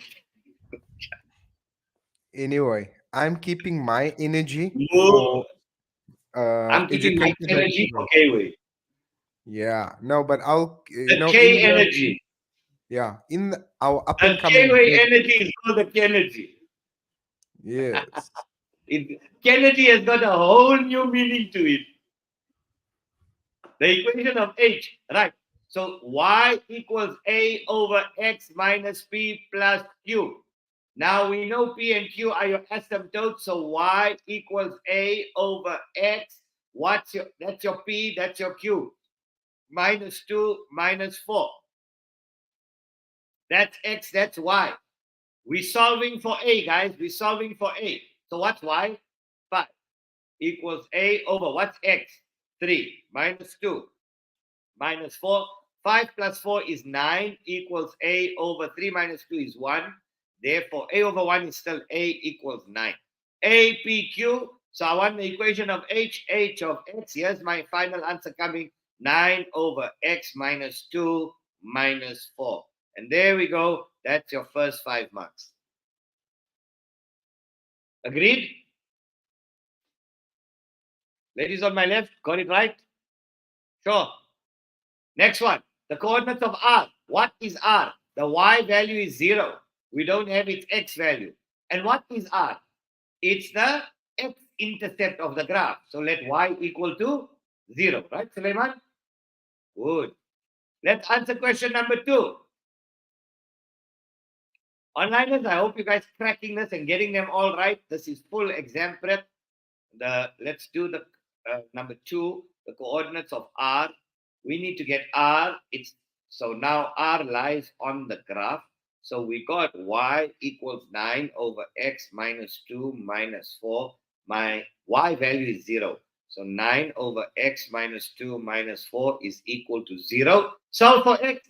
That's a normal equation. Let's see, grade 11s. Solve for x here. Solve for x, and then we're going to end up with the equations of the axis of symmetry, and then we go for break. Now we started 5 minutes after the time, so we're just going to continue for another 5 minutes to finish these last 2 questions as an end. So guys, just hold your horses. We got a 30-minute break coming up, so we'll break at 25 to 11. We'll be back at 5 past 11. Guys, if you guys are going to be ordering food or chows or whatever the case may be here, please get Mr. Delivery to deliver it at your school. Don't go out, or maybe you better go fast and go get, because remember, we only got that. Our next break will be at 12:30 to 1:15. You got a 45-minute break as your second break. Okay, remember, after break, we're cracking trigonometry, everything, identities, general solution, reduction, special angles, trig substitution, non-90-degree triangles. You know the trigs on different planes. You guys did that, the area rule, sine rule, and cos rule. We're doing that after break. Right, so what do we have? 9 over x minus 2 is equal to 4 over 1. Let's cross multiply. 4 into x minus 2 is equal to 1 times 9 is 9. 4x minus 8 is equal to 9. 4x is equal to 9 plus 8 is 17. x is equal to 17 over 4. And there we go. That's R's coordinates, 17 over 4 and 0. They ask you for the coordinates of R. Please, don't just say x equals 17 over 4. You put it in coordinate form. You'll lose a mark if you don't put that last step. Because you haven't answered the question. They want the coordinates. So you put it in coordinate form. Right? Do you all know how to do the equations of the axis of symmetry? You don't know? I'm going to show it to you now. It's a template. Copy and paste in the exam. Don't ever forget it. All right? Let's do the equations of the axis of symmetry. Did you all get that one right, onliners? All our 3,000, 4,000 learners that are all online. 17 over 4 Mdudus. Well done. Well done. Uchile. Kenzo. Where you got 7, bruh? How you got a 7? Well done, Mulisa. Well done, Mulisa. I hope you guys are enjoying the show. I hope you guys are enjoying the maths workshop for your exam prep. Right, let's go. I'm erasing. Axis of symmetry, I'm giving you a template. Axis of symmetry, I'm giving you a template. So let's do this. Take down question number 3. Mo Patel, I'll call you back in 5 minutes, Brew. Let's go.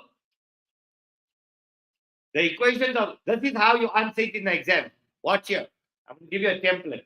All you do that.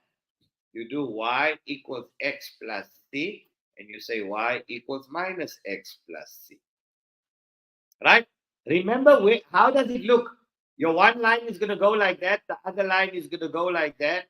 It both goes to one point here. They both meet at one point. What's that point? Where your P and your Q value, your two asymptotes. So what's it? 2 and minus 4. Yes or no? So now we need C. Guys, what do we need? C. X and Y for this equation of axis of symmetry is your P and your Q. So what's your P and Q? 2 and negative 4. Yes or no? You don't choose any other point. You choose where the two asymptotes meet. So let's go. Minus 4 equals 2 plus C. C equals minus 4 minus 2 is minus 6. So here's your first answer. Here's your first answer. And then y minus 4 equals minus 2 plus C. Minus 4 plus 2 minus 2 equals C. So here's your second answer. Your second y equals minus x minus 2. Finish. There's your two equations of your axis of symmetry. Was that difficult? Marks for jam. Marks for jam.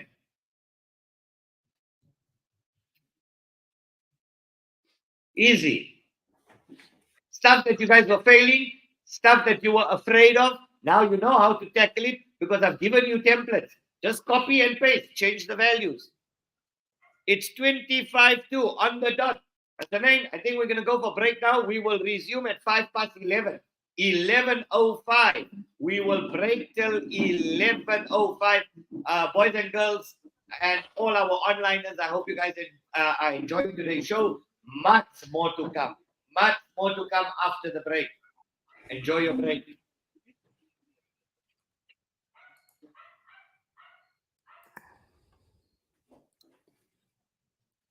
There we go. That is the first part of the Awqaf SA Grade 11 Maths Workshop that we have completed. So it's now break time. So we'll break for another half an hour. Let me just put that program up on the screen. There we go. That's our program. We started about 5 minutes late, so about 10:35 until about 11:05. We will commence again, and Mr. Khota will go through trigonometry. And you are tuned to the Awqaf SA Grade 11 Maths Workshop, hosted by the Department of Basic Education, Awqaf South Africa, the Kway Institute, as well as the Lenasia Muslim Schools in association with ISkill. So I am beaming to you live from the Awqaf SA Cape Town studios. Mr. Khota is coming to you live from the Lenasia Muslim School in Johannesburg. And we've got an awesome cohort of online participants that has joined us. The energy has been absolutely electric. Please do, if you are a participant, please do like our Facebook, but more importantly, please, we beg you, please send a photo of you as you are logged on via your smartphone, your laptop, your smart TV in the classroom. Give us a sense of um, how you are connecting to us. You can tag us on Instagram, on Twitter, Awqaf SA, or hashtag Awqaf SA is the hashtag, or Awqaf SA Maths. So there we go. So something that's very important, and also would like to always emphasize that the success of lots of our school-going learners is attributed to parents, peers, and more importantly, teachers. Over the past few years that we have been conducting this online workshop, the maths workshop, lots of dedicated teachers have given of their time to ensure that learners are able to log on to these sessions at school, because there are certain learners that do not have proper internet at home. So the school provides internet for these learners to connect, and lots of the times there's very dedicated teachers that's behind this. And there is one educator that I've been in contact with for the past year, and she's been instrumental in ensuring her learners are logged on to the sessions. And 2023 has been no different. She has been instrumental in ensuring that her learners are logged on to the session. And I'm going to be calling on her. This is Educator Gwen, amazing person. So we'll have a chat with her about the maths workshop and how things are going. Good morning to you. I'm so glad that you could join us today. I think you logged on for our grade 10 workshop and we had an initial link up. How are you doing today, Gwen? Please let us know from which school you are and tell us how the learners are enjoying the session. The Awqaf SA grade 11 maths workshop.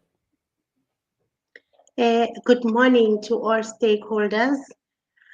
I am from Technical High School, Nick Didericks in Krugersdorp West, Quillary Park. It's a privilege once more to be in the session again. I'm thankful for the opportunity because it brings the best in our learners.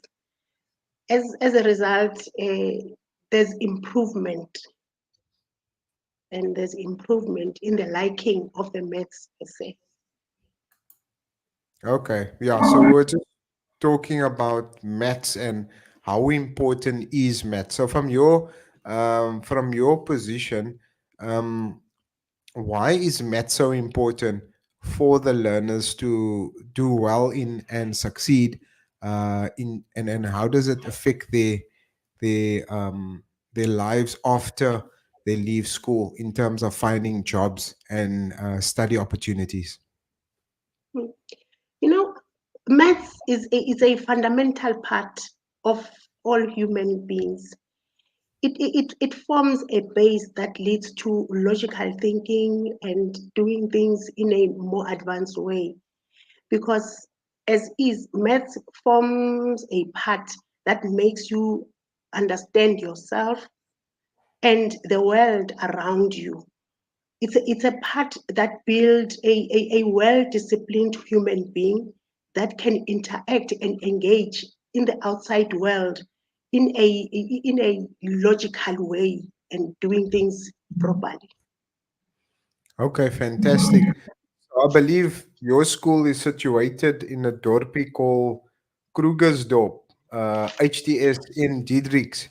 So tell me, have you been able to get some of your learners to come through to school to log on to the session, the maths workshop? The grade 10 group, yes, was there yesterday, but I don't have a grade 11 group this year. But there's a teacher who's actually helping them. Most of them indicated that due to transport problems, they will actually like to log on into their like own spaces, but we're gonna give them feedback and make a session tomorrow afternoon to recap on what happened this weekend and help those who could not actually attend today. Yes. So I thought that it would be very important to have you on the session because these series of maths workshops are here to assist learners that are struggling with the mathematics and to support those that have academic merit. But also, Mr. Khota and myself, we always emphasize that these sessions, there's so many educators that are logging on, and they are also getting inspired, like yourself, in terms of a more creative way to present mathematics, and in this way, motivating learners to have appreciation, affinity, and a love for maths. Would you agree with that statement? I agree so much because, like, I can indicate to you now that formally I'm not I was never trained in be a qualified maths teacher to teach maths. I'm from the engineering side, but now since we do maths in engineering and stuff, it brought my liking again for maths. But the approach, the presentation, the motivation was not there. So such workshops that are organized by you and the Department of Education helped me a lot. Seeing Mr. Mdau engaging with you and all the other groups, the ISkill and whatever, made my hope sure because I got to improve my teaching methods. I got to be able to structure and plan my lesson plans well, and I got to have learners interested because they see this as a killer subject. You know, they normally go and say maths is not make sure, maths is not make sure. It makes them not to feel that school was properly made to be there. So it generated interest in learners. It made them gain more skills to approach the subject matter per se. So as teachers, again, when we meet here in this platform, we go back and reflect, and we are able to like network and help ourselves to say, I approach my class this way, and this is the feedback I got. So it helps us to interact and have different ways to approach and overcome problems that learners are actually experiencing. You get to know the general feeling, not for your own class only, but have other learners and bring that skill to improve your own group of learners. Fantastic. So what I'm hearing is that that you'll be using some or aspects of our videos on our YouTube to play to the class a certain aspect of it, and also to motivate your fellow colleagues or your fellow teachers. And maybe there's an aspect of this workshop that will inspire you as educators to bring that fun back into the classroom. Definitely, I'm gonna do that. And I want to say thumbs up, Pambili, with this project because it brings out complementary teaching, and that brings wonders, and it makes learners be able to motivate and cultivate that aspect of saying, when looking at a problem or a challenge in class, I know how to deal with you. It just don't become a stumbling block or a main switch tripper for them. They know how to deal with such problems because looking back again, I played this part, the frontal part that was presented yesterday, where Rory Sang was actually indicating to say, my maths was like down and out, but through this project, I managed to get 100%.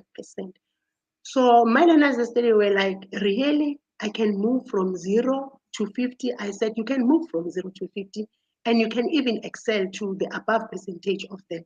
So they see this as not their challenge or their problem. They see it as, if we join hands together, if you put yourself and endeavor yourself to say, I'm gonna attend diligently so in this project or in maths practice, things can happen. Things can actually grow to be what I want to be, not maths as a stumbling block or a form of an ESCOM lights off all the time they look at the question paper. Yes, 100%. And this is Awqaf and the department, as well as Of KOA and education. ISkill and the schools. This is our contribution to uplifting education. And like you rightfully said, that some of these ambassadors of the project, like Rory Sang, who scored 100% in mathematics, and lots of the many learners that saw improvements in their maths marks because they attended our workshop. We want to work closely with the Rory Sangs and the educators like yourself in this exercise in nation building. And it takes for us to be united from different quarters for us to move forward. So, with our efforts, we'll be able to produce more um, educators that get bursaries to go and study at university. And some of our dusty dorpies can produce that doctors, lawyers, scientists to solve some of our challenges that we are facing as a country. You know, in that aspect that you are raising now, to say some of us from the dusty torpees and stuff, I believe it is possible. Initially, I started teaching motor mechanics, and ever since, after my first year, I produced 100% pass with distinctions. So it is possible to have a 100% pass in maths and with distinctions. We've got learners that are from Kagiso, formerly I'm from there, that were from Kagiso, and they went as far as Germany. They created spark plugs that runs the VW like right now. And they design houses that are so splendid and marvelous. So with this project, maths also can go as far as that.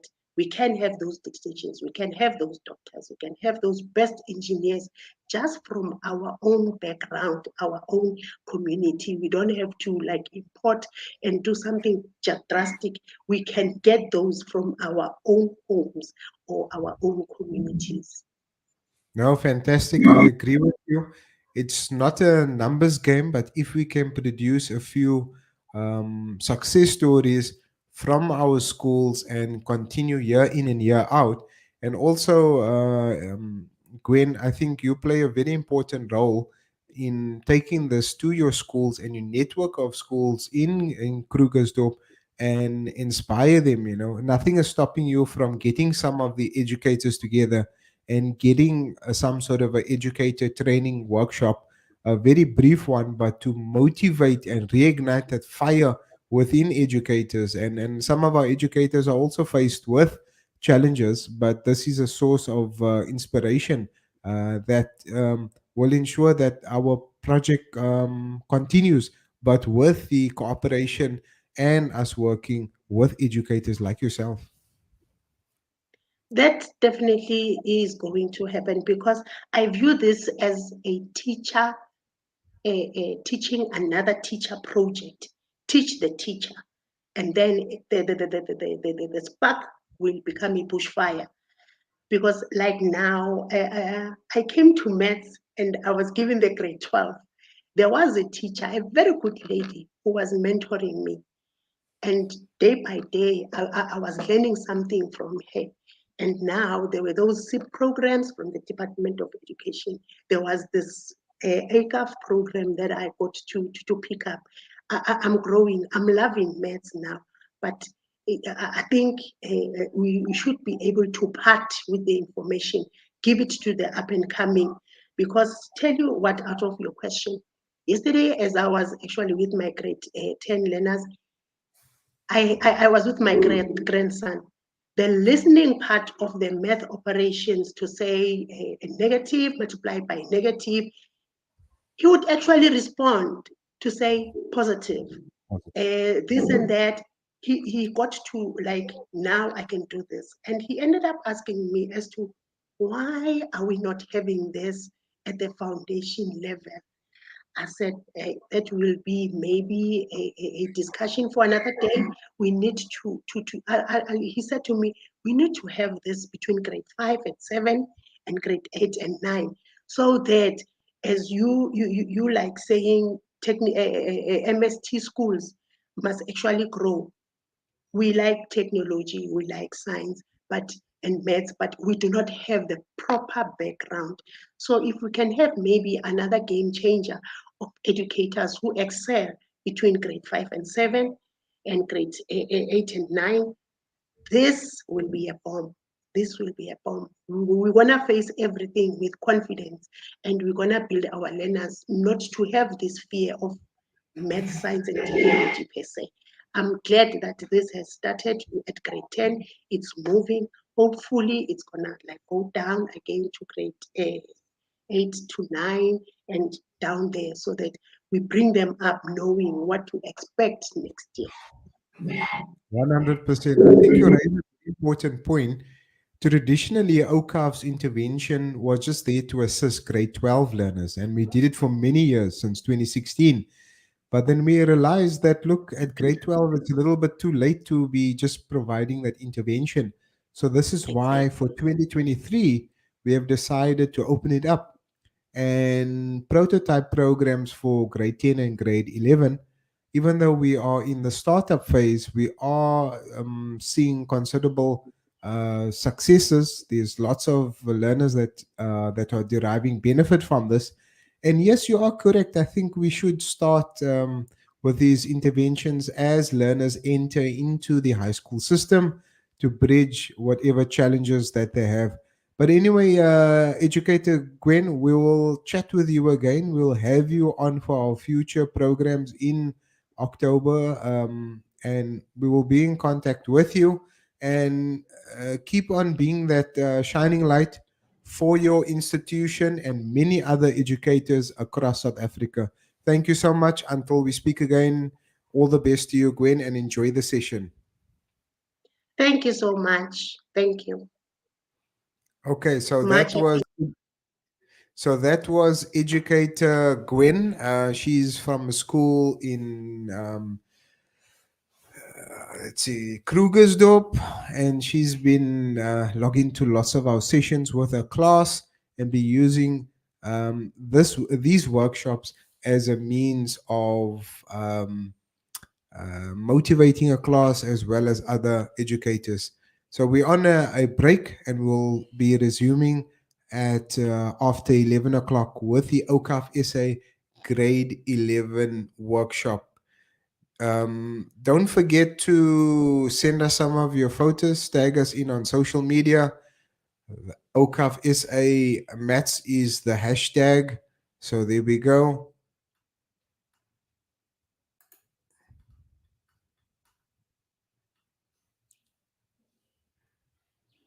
And we will see you shortly. We'll play you a few videos of Rory-sang. He took part in our grade 12 workshop, and he did quite well. He scored 100% in mathematics.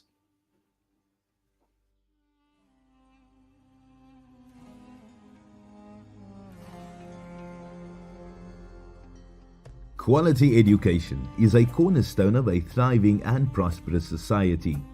However, the South African educational system is under strain, necessitating the work of the Educational Awqaf Fund to help ease the pressure.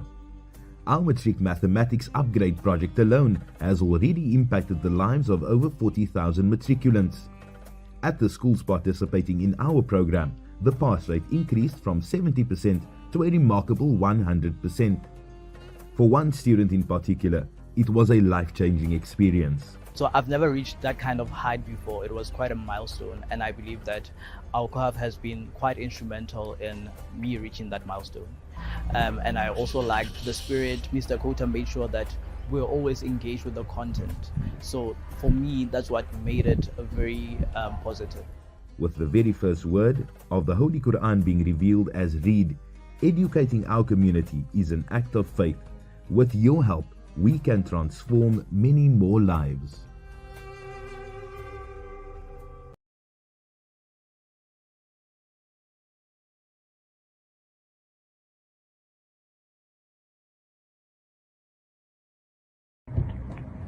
Hello there, my name is Sororisa Makaila. I am in my first year of my undergraduate studies in actuarial science at the University of Cape Town. And as a result of hard work, dedication, support from friends, family, and teachers, and Awqaf's commitment to ensuring quality education for South Africans, I was able to obtain 100% in my matric examination for mathematics in 2022. So this was a culmination of very hard work that has been put in by myself and my teachers from earlier grades, more especially grade 11. I mean, this is a crucial part of your schooling career because universities offer provisional and conditional acceptances based on grade 11 results. And it's very heartbreaking to be willing to work hard towards your dreams in matric and not having anything to show for that with your grade 11 results. So it's very crucial that you work hard. And Awqaf SA has been greatly instrumental in me reaching my goals in matric. I believe that you can derive great value in attending the Awqaf SA mathematics workshops. I have gotten a lot of help from them and I have a lot to show for it. So please just check that out and keep on working on your dreams and ensuring that you have a bright future for yourself. Lastly, I would like to thank Awqaf SA for their commitment in essentially building a better South Africa, because we know that in future careers that will be in great demand are those that involve science and mathematics, and by attending these workshops you'll be able to ensure that you participate in the future economy by working in these industries. So thank you very much to Awqaf SA and good luck on your examinations.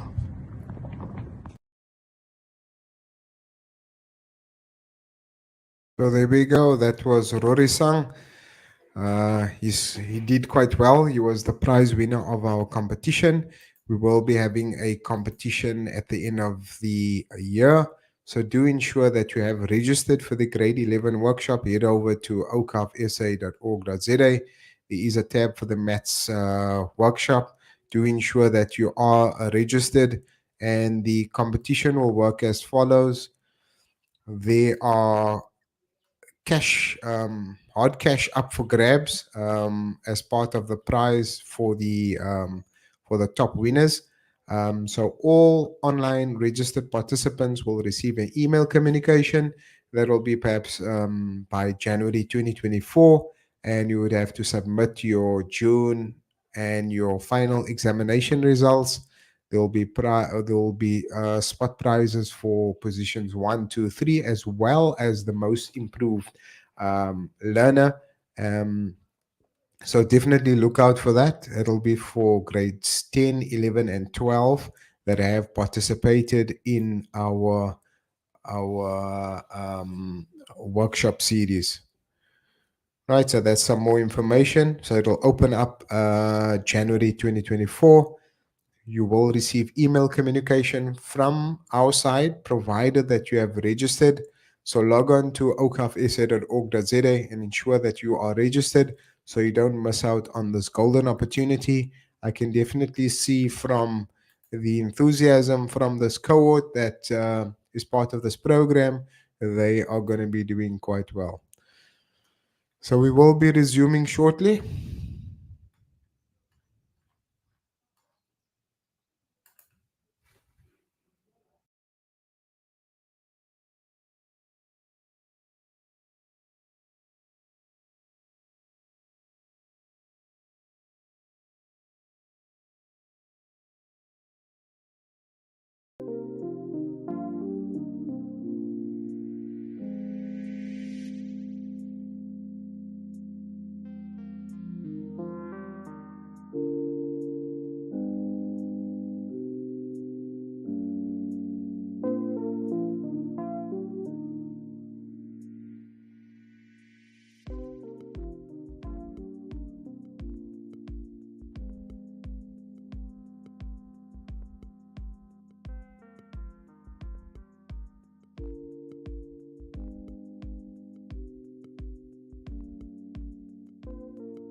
Welcome back, Mr. Khota. Don't forget to unmute your mic on your side.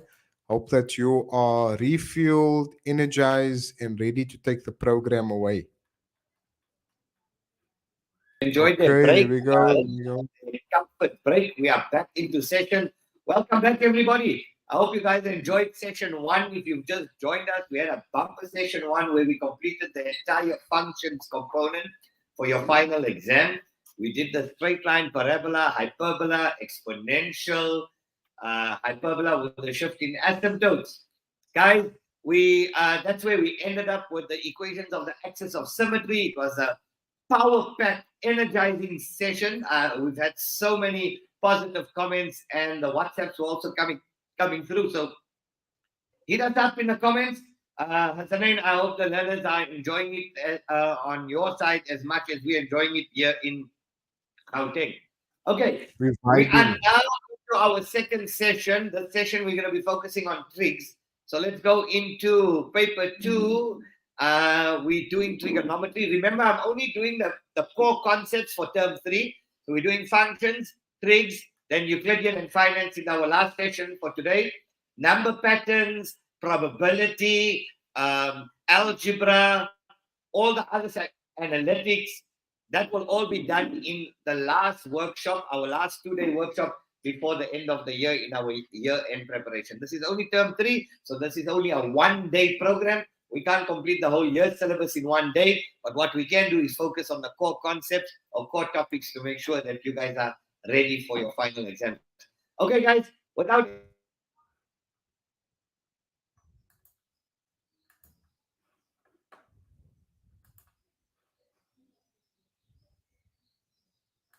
YouTube channel, and after today's workshop, it will be posted there. You can watch it over and over until you have mastered the concepts, or if you miss anything through the session.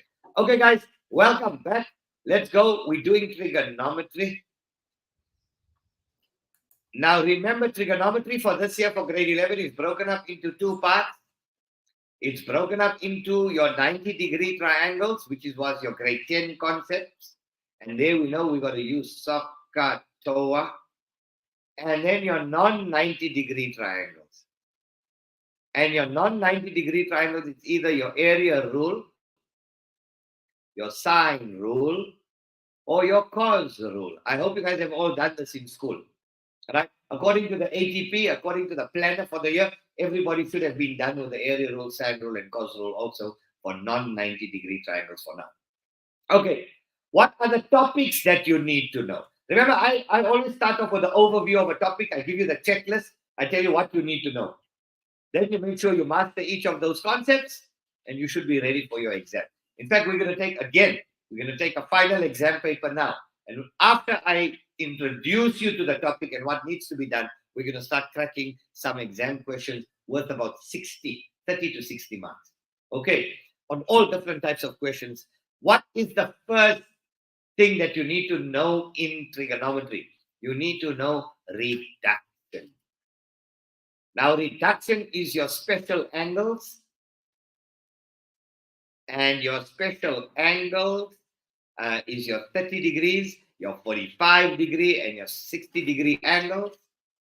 There, the question will say simplify.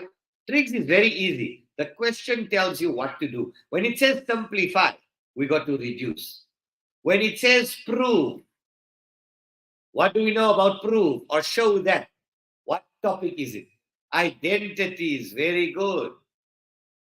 And there we need to prove that left-hand side is equal to right-hand side.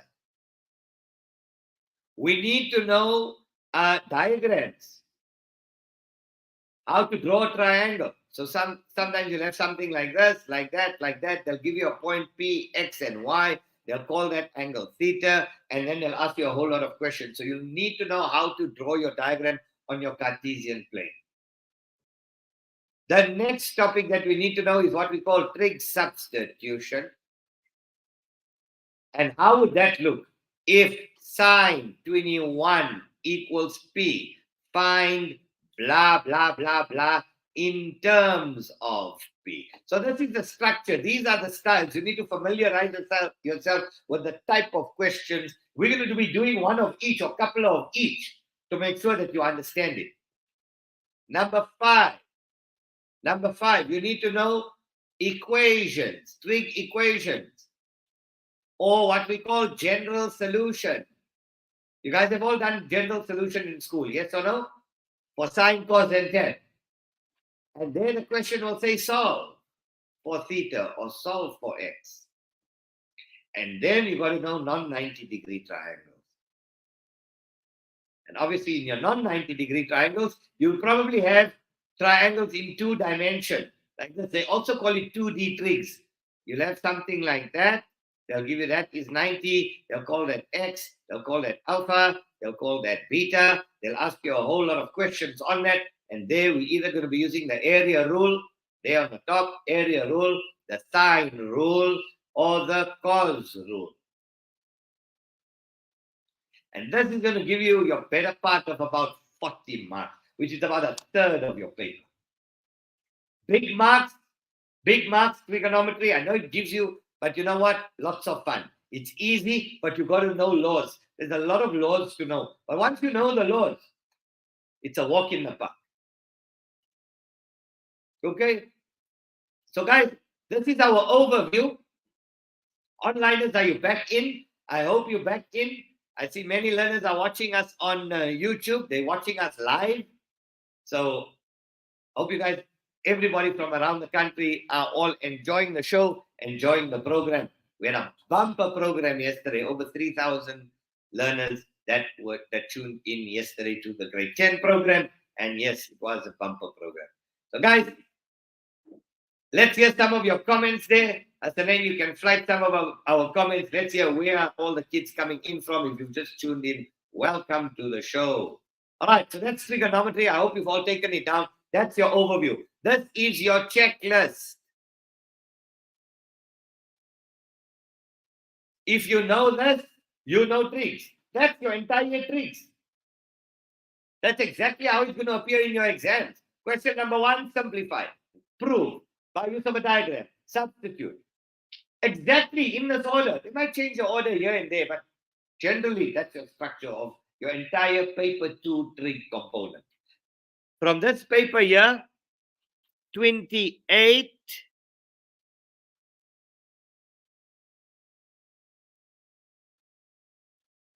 Let's go to this paper again. I just want to, let me open it up again.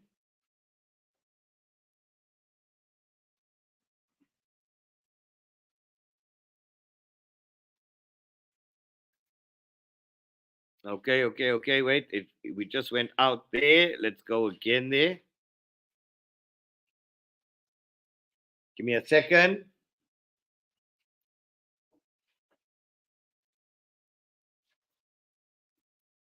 Right, 28 and 11, yes, 39. I said 40 marks. I was just counting up the marks, telling up the marks. So 39 marks. Well, we take a variance of about 1 or 2 marks, but approximately 40 marks in your paper.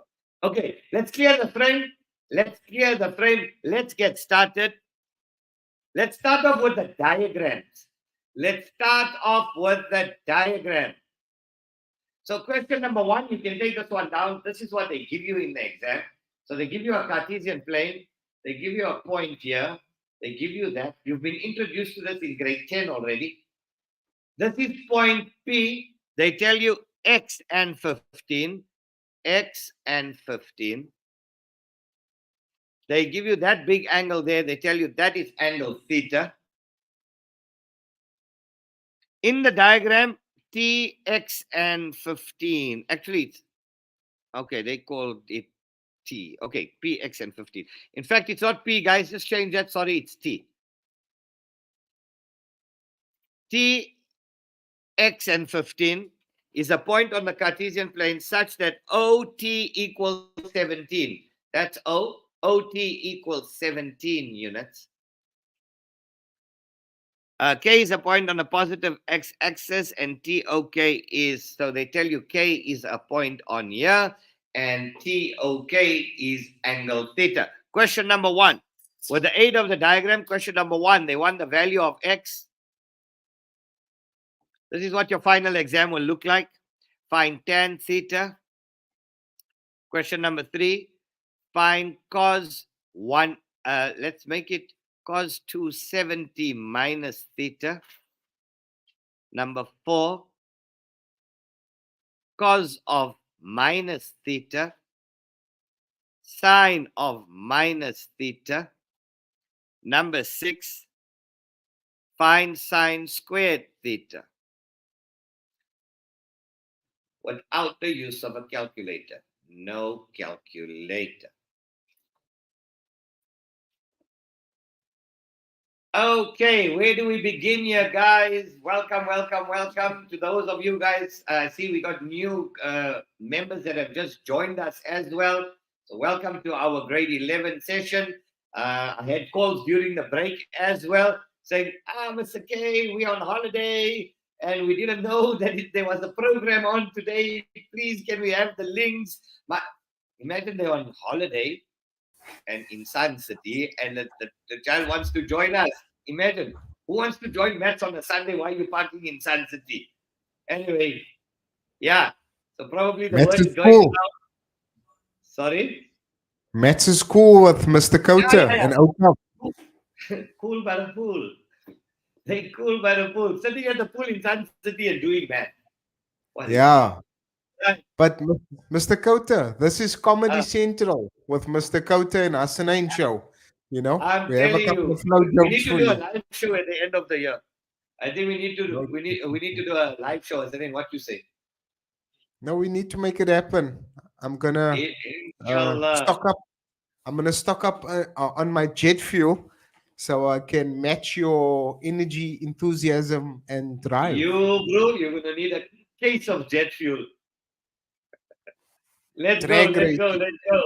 We're back in. So we got 17 units there. X and Y. So X is just X. That is 15. We always work with theta inside, and you always drop your 90 degrees against your x-axis. You never drop it against your y-axis. Right? Are we all good? Let's go. The value of x. Now, x is this value here. So obviously, to answer question number 1, I'm going to use Pythagoras. Right? So 17 squared, the square on the hypotenuse, is equal to the sum of the other two squares on the other two sides. 17 squared. 17 times 17. What's it? 289. Yeah, boy, yes. 289 is equal to x squared plus 225. So x squared equals 289 minus 225. X squared is equal to 64. X is equal to the square root of 64. X is equal to plus or minus 8. But x is to the left of 0. So can it be positive? No. It has to be how much? Negative 8. Good. Now, this here introduces us to another concept. Do you guys know the Pythagorean triplets? Ever heard of Pythagorean triplets?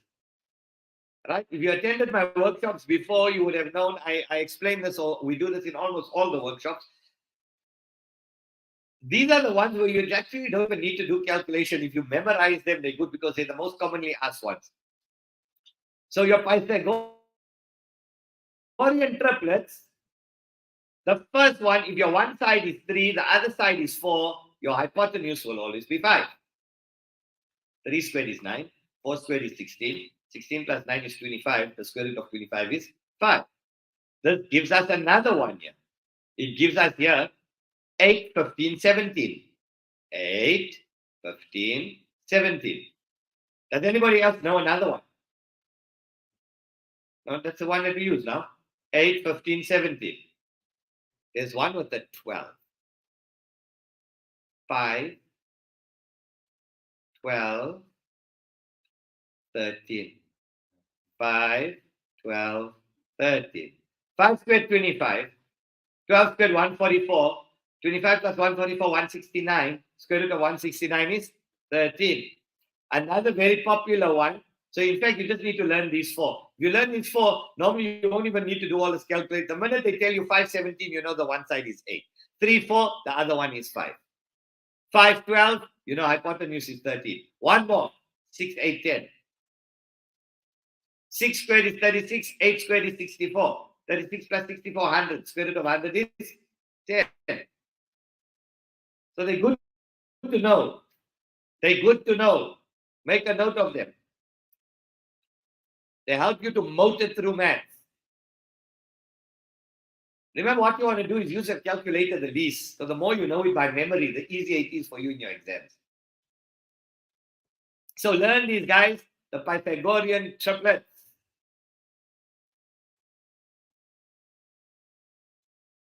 Good to know.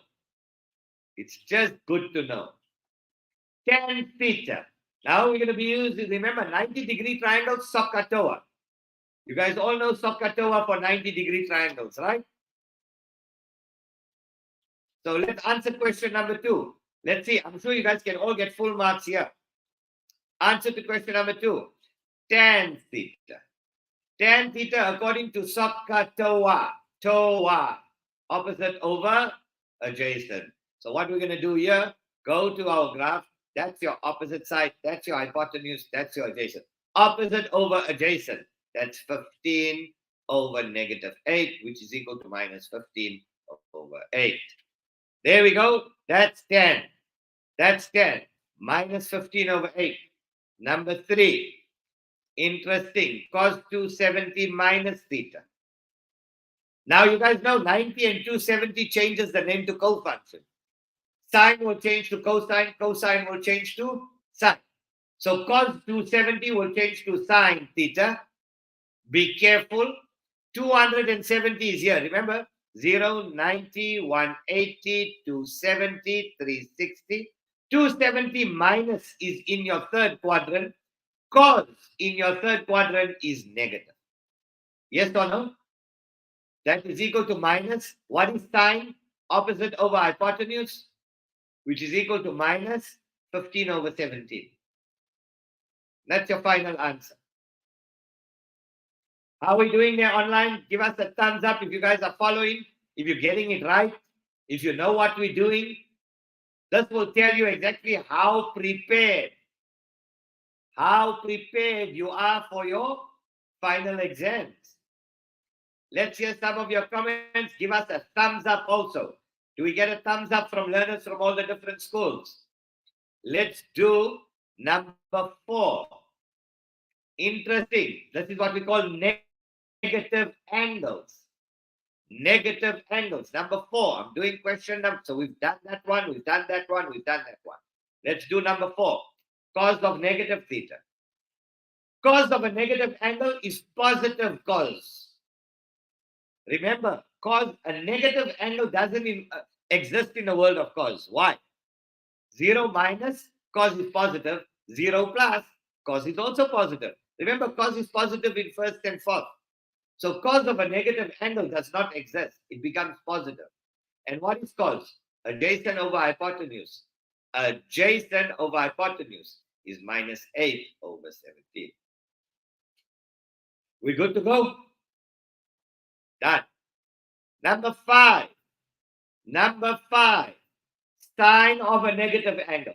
Now, sine of a negative angle can exist. And tan of a negative angle can exist. But cos of a negative angle can't exist. So let's go. Let's answer question number 5. Sine of a negative angle is minus sine of that angle. And this is equal to minus sine. Minus sine is opposite over hypotenuse, which is minus 15 over 17. Done with that. Sine squared theta. Let's do number 6. Sine squared, the last one. Sine squared theta. In fact, I'm going to do trig substitution immediately after this. The one where they say it's very similar to this. Right, number 6. Sine squared theta. Sine squared theta is equal to opposite over hypotenuse squared. So, opposite over hypotenuse squared. 15 over 17 squared. What's your final answer there? 15 squared is how much? 225. 17 squared is how much? 749, 289. There we go. Agreed? Done. How are we doing, onliners? Are you still online? Have you disconnected? Are you still focused? Are you practicing? Now, the next one, you're going to smile because you've seen it in your tests, you've seen it in your exam. Many of you failed the next one, but it's quite easy if you know what you're doing. Right, I'm clearing. There we go. Let's go into our next one. Watch this. Let's just wait for Mr. Google to clear his frame. Right. If, let's make up one. If sine 21 equals P and P is greater than 90 but less than 360, find question number 1, cos 21. Number 2,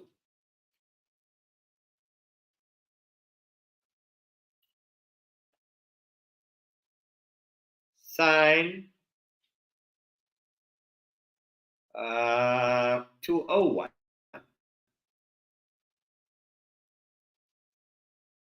Number 3,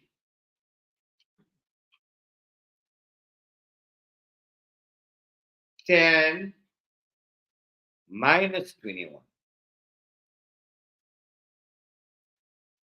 Number 4, cos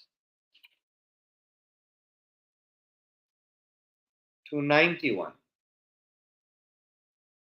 in terms of P. Mark allocation here, guys. 3, 3, 3, 3. 3, 6, 9. How many marks on this one question? 12. Marks you cannot afford. You saw this before, yes or no? You've seen it before in the paper? Did you guys do any questions like these before? Good. Right. The first thing you do, whenever you see something like this, watch here. I'm going to give you a shortcut, a shortcut process to follow. You scrap. Right? You scrap it. Whenever you need to draw a triangle, you scrap it. What does S stand for? Standard form and SOHCAHTOA. C. Now, after you get it into standard form, you apply SOHCAHTOA. After you apply SOHCAHTOA, you draw your Cartesian plane. After you draw your Cartesian plane, you look at how do we draw our Cartesian plane? By looking at our R for restriction. A is just for and, don't worry about that. And P is for Pythagoras. That's how we do it. So you scrap it. We use scrap as our mental process. Right. Is this in standard form? No. Why? My right-hand side must be a fraction and my coefficient here must be 1. So in my answer, the first thing I need to do is put it into standard form. Sine 21 equals P is P over 1. Must be a fraction on that side. That's standard form. There we go. SOHCAHTOA. What is sine?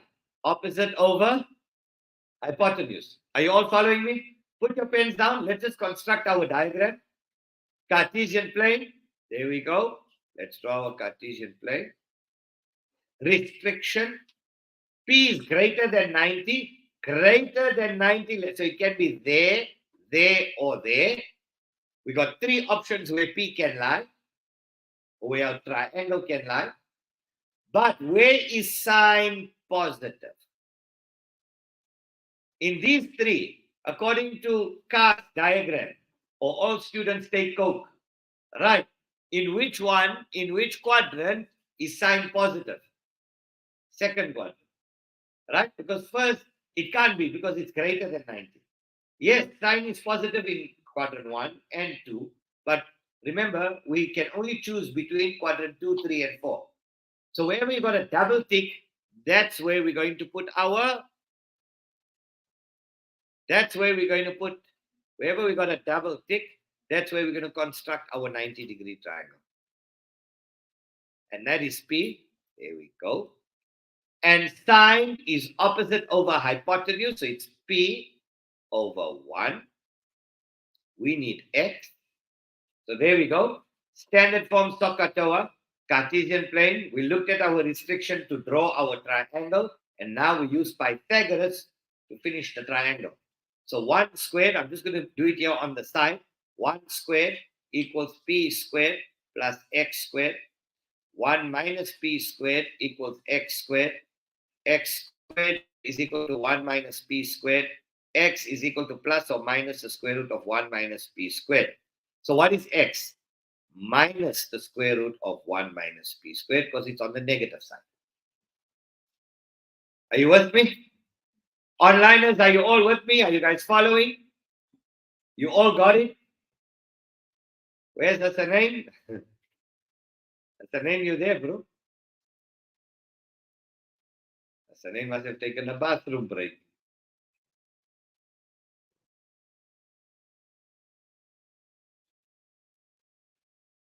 Right. Now only do we answer our question. After we apply scrap, after we draw our diagram, now we start answering our question. So let's answer the question. Question number 1. Now we just use SOHCAHTOA. What do we use? SOHCAHTOA. Because our triangle is done. So cos 21. Right? Oh, sorry, that's not P. That's 21 degrees. Sine 21. Sine 21. That's your 21 degree angle. Your reference angle is 21. So cos 21 will equal to adjacent over hypotenuse. Adjacent over hypotenuse minus the square root of 1 minus P squared over 1. And your answer is minus the square root of 1 minus P squared. Question number 2. Sine 201. How will I get a quadrant and your reference angle in? So that's going to be sine 180. That's your quadrant plus 21. Now this will equal to sine 180. The name will stay sine 21. 180 plus is in your third quadrant. Sine in your third quadrant is negative. So minus, and we know sine 21 degrees. That's not sine 2p. That's sine 21 degrees. Sine 21 degrees. So sine 21, negative sine 21, we know sine 21 is what? P. And that's your answer. See how easy is it? After you draw your diagram, you just use the diagram to answer all this. Tan of negative 21. Tan of negative 21 is equal to minus tan 21. And minus tan 21 is minus opposite over adjacent. SOHCAHTOA. That's minus your opposite over your adjacent. P over minus square root 1 minus P squared. That and that will cancel. And that's your final answer. P over the square root of 1 minus P squared. Are you all following, your learners? Grade 11th LMS? You guys following? Good. Do the last one, and there you go, 12 marks for Jen. After this, we're going to do reduction. And then we're going to do identities.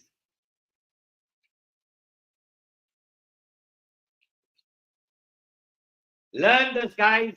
Learn this. This is exam prep. Let's do number 4. Cos 291. How am I going to get a quadrant? How am I going to get a quadrant and 21 in here? That's going to be cos 270 plus 21. Yes or no? And cos 270 changes to what? Sine 21. The quadrant falls away. 270 plus is in my fourth quadrant. Cos, don't look at sine. Look at the original. Cos in my fourth quadrant is what? Positive. So your answer is just P. So sine 21 is P. That's your answer for question number 4. Easy. It's easy. Little bit of practice, right? Little bit of practice. Right. I want to teach you guys something in reduction now. Now put the heading reduction. Put the heading reduction. We're going to do a couple of problems. We'll do about 2 or 3 problems. But there are certain rules I need to show you. Certain catches, certain traps that they might give you. Now, the first trap is obviously 90 and 270, changing the name from sine to cosine. The second one we did was the negative angles. Remember, cos of a negative is always positive. Right? Okay. Now, what happens? Watch here. Watch here. So we're going to do 2 more. I'm going to show you 2 more traps. Once we know that, we can do any question that they give us in grade 11 and 12. Right. Let's go. What if they told you sine x minus 270? What if they say sine x minus 270?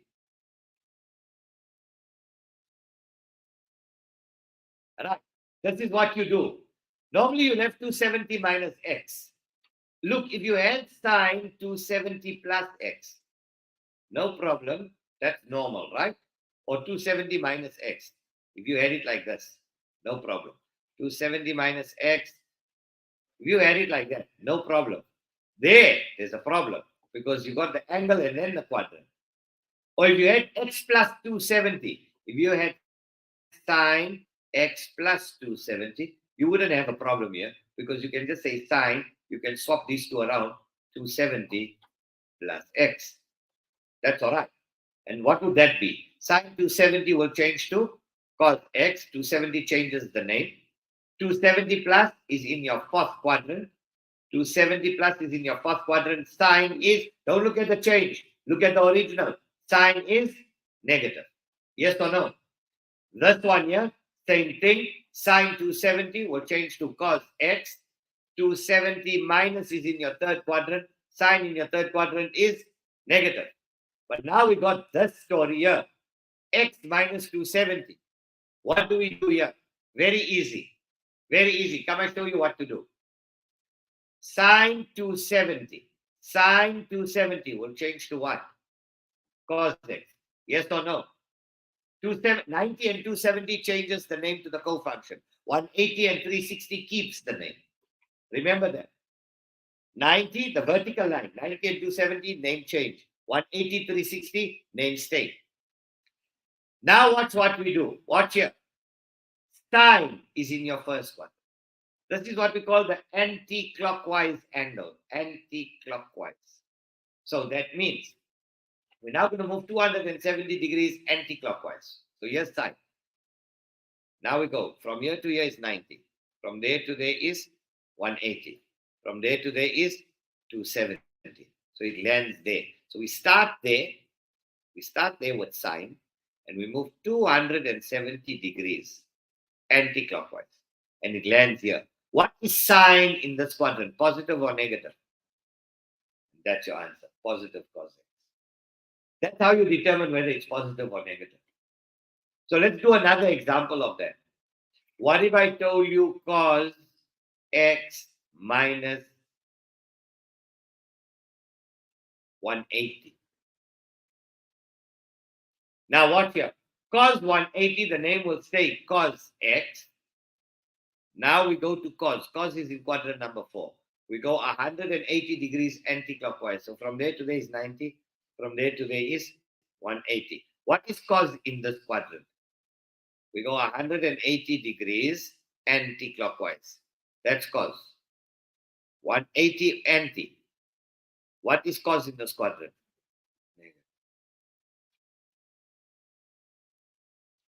It's a quick fix. There is a long way of doing it. You'll get the same answer. You want to see the long way of doing it.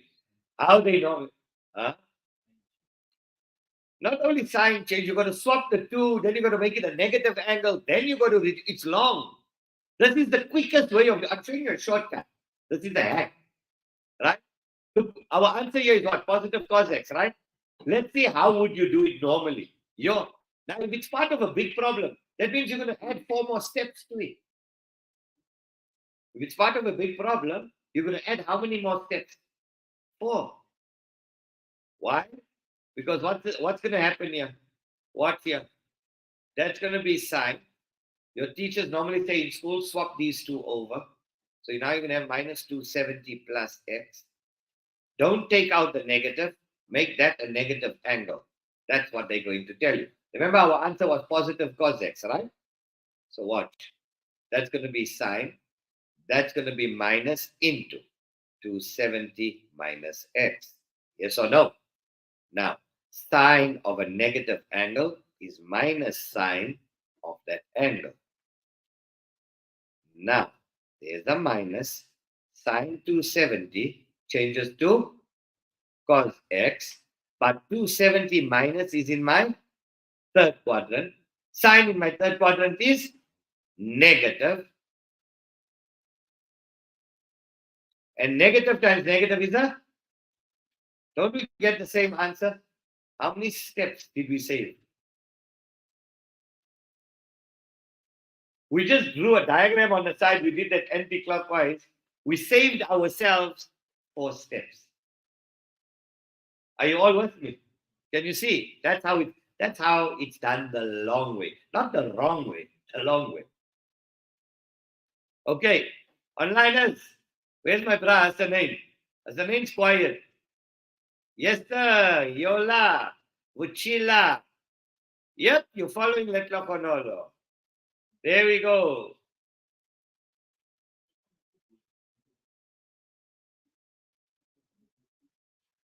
Knowing rules is a walk in the park. That's it, Lazarus. That's it, Lazarus. Now, these are our rules. Right. Now, let's go. Okay.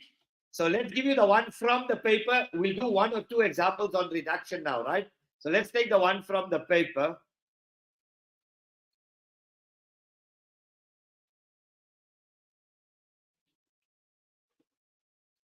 Give me a second.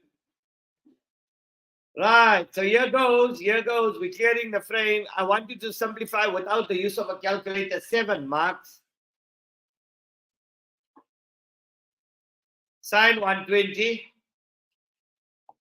cos 210 times cos 210 times tan 315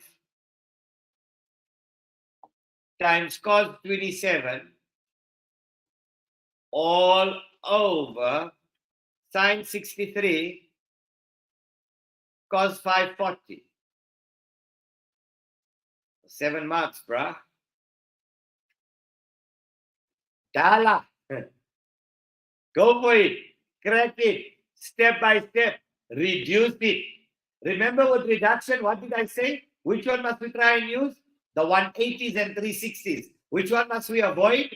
The 270s and the 90s. Right? 90 to 70, avoid. 180, 360, try and use. While you got that,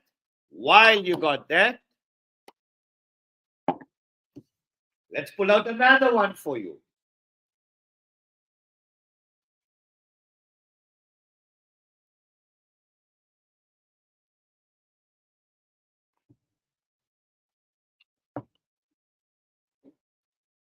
Okay.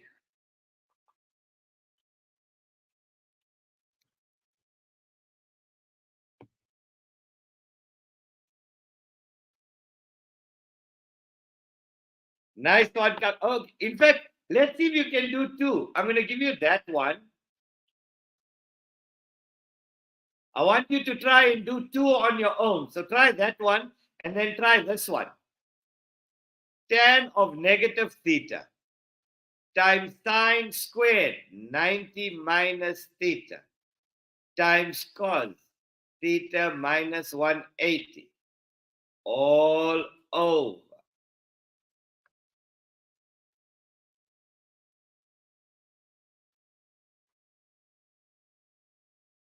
minus sine negative theta plus sine squared theta. 6 marks. 2 questions here, guys. 2 questions, 13 marks final exam. Crack it. Show us who's the boss.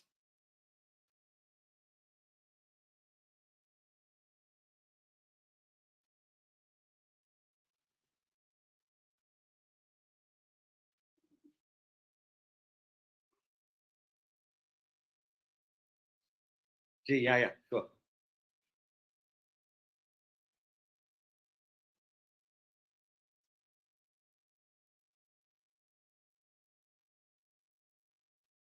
Let's see, guys. Let's see. Crack it.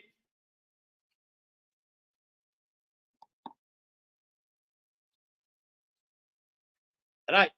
Obviously, if you get the first step wrong, you're going to get everything wrong after that. So please be careful. Sine 120. Special angles. Am I going to say 90 plus 30 or 180 minus 60?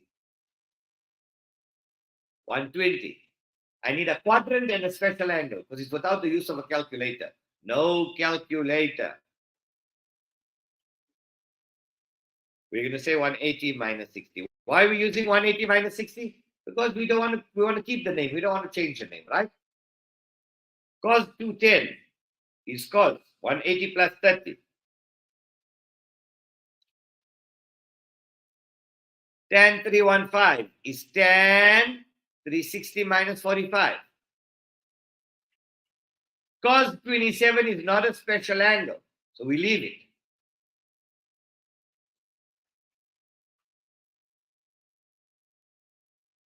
All over. Sine 63. Sine 90 minus 27. Why? In the next step, this and that is going to cancel out. Cos 540.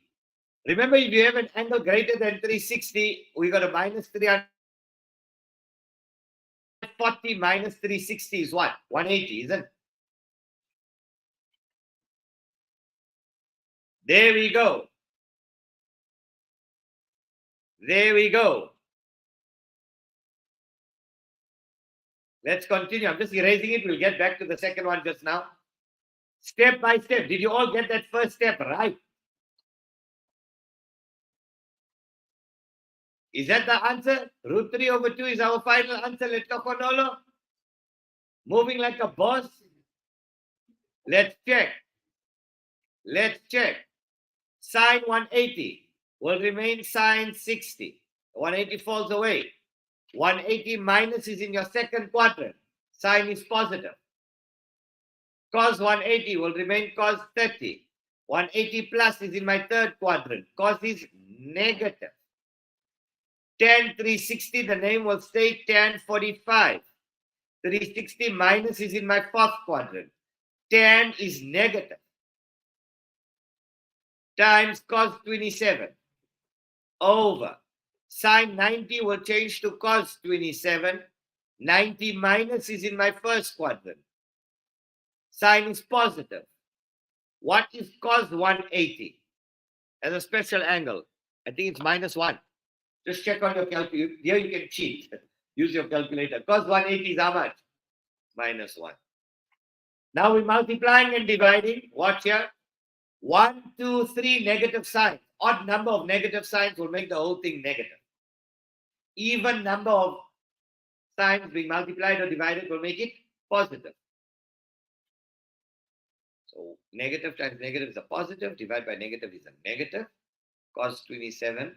Cos 27. Sine 60. Root 3 over 2. Cos 30 is the same as sine 60. Root 3 over 2. Tan 45.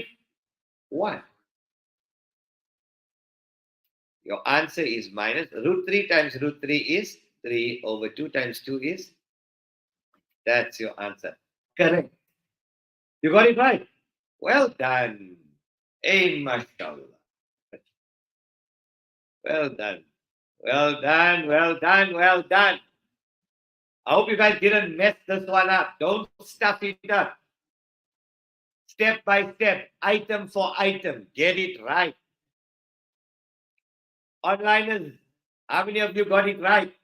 Schools, how many of you got it right? Yes. -3, Mulisa, well done. Well done. Well done. Well done. Well done. Gatusu, well done. Chiara Betswe, hey, not 3/2. -3/4. That's the answer. Correct. Guguletu Ndlovu. Well done. Now the next one, guys. The next one. Let's clear that frame. You all took it down. I hope you all took down the corrections. Those of you who got it wrong, I hope you know where you went wrong, where you stuffed it up royally. Let's do the next one. Let's put the next one up and let's crack the next one. After this, after the next one, we are going to be doing identities. I'm going to give you 1 or 2 identities to do. Right, let's go. This is the last one. Tan of, in reduction, tan of negative theta times sine squared, 90 minus theta, times cos theta minus 180. Yeah. Theta minus 180. All over. What did we say? Minus sine negative theta plus sine squared theta. Also for about 6 marks. 6 to 7 marks. Let's go, let's go, let's go. Now it's pure reduction, but here we're not using special angles. Here we're just using our laws of reduction. We're just reducing our angles. How are we doing there? Thumbs up, onliners. How are we doing? Give us a thumbs up. If you're enjoying it, if you're getting it right, you're testing yourself. You're pushing yourself to the limit.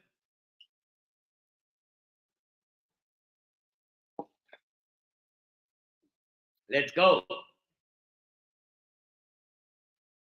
Tan negative theta, sine squared theta minus 90 minus theta, cos 180. Come, I'll give you about 2 or 3 minutes. Let's see who can crack this. Get it right and get it right first time. You got to sort each one out. You got to sort that out, negative angle. Sort that out, the square angle. Sort that out, the anti-clockwise angle. Sort that out, the negative angle. And leave that. And see what happens at the end. Something tells me, look, I'm not working through a memo. I don't have the memo. Something tells me it's going to be cos squared theta. Because isn't cos squared plus sine squared gives you your identity 1? Isn't sine squared plus cos squared 1? I think our answer is going to be 1. I'm just predicting. I don't know. I might be right. I might be wrong. Let's see.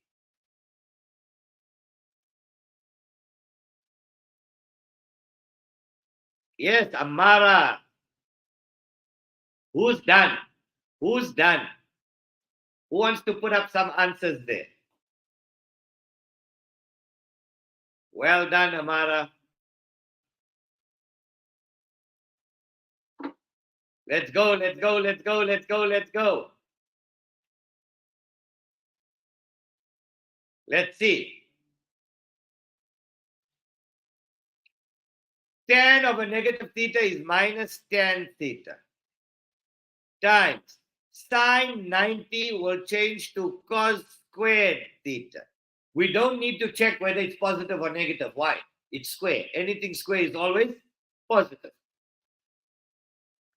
Our friend, the anti-clockwise. So we're skipping 4. How many steps are we skipping in between? 4. Remember? Otherwise, you would have had to do that. In the next step, you would have wrote the whole page full. So we're going to do that. Cos is here. We're going to go 180 degrees anti-clockwise. 180 anti-clockwise. So cos 180, the name will say cos theta. What is cos in this quadrant? Negative all over. Right. Sine of a negative angle is minus sine theta, and minus times this minus will make it a positive. Sine of a negative is a negative, and negative times that negative will give me a positive. We saved ourselves half a page of calculation, and you will get full marks for it. They won't subtract a single mark. plus sine squared theta. Don't forget that sine squared theta at the end. Let's go. Negative times a negative is a positive. Tan theta is sine theta over cos theta. Multiplied by cos squared theta is cos theta times cos theta. I'm just factorizing it. I'm breaking it up. Times cos theta. All over sine theta. Plus sine squared theta. That is equal to, that's over 1, that's over 1, that's over 1. Cos and cos will cancel. Sine and sine will cancel. What did I tell you? What did I predict? Cos times cos is what? Cos squared theta plus sine squared theta. And sine squared plus cos squared is equal to? That's your final answer. Okay.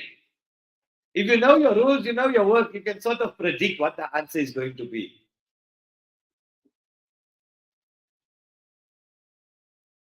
But your answer will be very stupid if you just had cos theta plus sine squared. It will be very dumb. You're not actually simplifying. Remember, when they ask you to reduce or simplify, you convert everything to sine and cos. Everything converts to sine and cos. Right. Let's look at some identities. Let's look at an identity, couple of identities. I'm going to give you one easy one and one heavy one. One easy, one heavy. How many of you got this one right? Onliners, how many of you got this one right?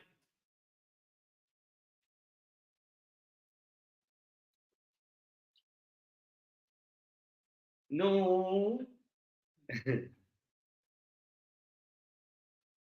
What happened? What happened? Somewhere along the line, you guys stuffed it up. Somewhere along, yeah, Amara, met Asia. Gagatsu. Okay, but you know where you went wrong. The main thing, Gagatsu and Letlokonolo, is that Kiarabetswe, yes, Matapo, well done. The main thing is you understand where you went wrong. Your final step. Okay, no stress, but don't make this mistake in your exam, Mulisa. Let's go. Right. Let's do this one. Prove this identity. Prove that 1 over 1 plus sine x plus 1 over 1 minus sine x is equal to 2 over cos squared x for 4 marks. Right. Now, like I gave you scrap. Listen to me, put your pens down. Like I gave you scrap as a shortcut or mental process to remember how to draw. Let's see who remembers. What does scrap stand for? Tell me, what was the S from scrap? Hey, you guys are sharp, eh? Memories are like machine. Standard form and Sokotoa. C was for Cartesian plane. R was for restriction. A was just for and P was for like a boss. You'll never forget it, right? Now when we do identities, we use this. Ali. Ali does identities. Step number 1, algebra. Step number 2, look for your identity. The problem, left-hand side will work out to right-hand side. So let's do the algebra first, the left-hand side. Let's do left-hand side. Al for algebra, I for identity. Ali does identities. Who does identities? Ali. Step number 1, algebra. Now we're adding 2 fractions on the left-hand side. So algebra. Forget about trigs. Forget about trigonometry. Let's think algebra. Whenever I'm adding 2 fractions, what must I do? LCD, yes or no? So what's my lowest common denominator? 1 plus sine x. It's like 1 plus x, 1 minus x. So 1 plus sine x, 1 minus sine x. Correct? Right. Pay attention. Let's do the algebra. 1 plus sine will cancel. I'm left with 1 minus. 1 minus sine times 1 is 1 minus sine x. Plus 1 minus will cancel. 1 plus sine x is left over. Times 1 is 1 plus sine x. I'm not yet done. Let's finish up the algebra. Don't write. I'll give you a chance to take it down. Minus sin x plus sin x is 0. Cancels out. 1 plus 1 is how much? In grade 11, 1 plus 1 is how much? There's your 2. Right. Your denominator, that's the difference of two squares in algebra. 1 times 1 is 1 minus sine squared. Right. Now I'm done with my algebra. Let's look for my identity. 1 minus sine squared is what? Cos squared x, which is equal to your right hand side. Kaboom, parabing baboom. Yes or no? Mo. Understanding? Sure. See, these are all my notes. This is how and I tell everybody this, I've been saying this for the past 20 years.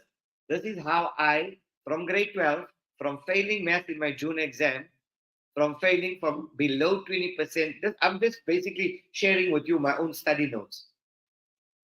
From failing June grade 12 in my matric year, at the end of the year, we finished a 3-hour paper in 1.5 hours, did the same paper twice. But 100% Question. for paper 1, 100% for paper 2. Question. Yeah, boy, yes. Let me check. Give me a second. Yeah, boy. Why? You don't understand why cos theta minus 180 was equal to cos theta. Okay. Cos theta minus 180, that was minus cos theta. Okay, let's go. Let's show you that again. Let's show you that for letlo for nolo. Cos theta minus 180. Cos 180 will remain cos theta. The anti-clockwise angle. Cos is here. It moves 180 degrees anti. So from here to here is 90. From there to there is 180. Cos of a negative angle. What is cos in this quadrant? Negative. Now remember, because we multiplied the signs out, that's why we got rid of that multiplication. The answer is minus cos theta. Letlo konolo.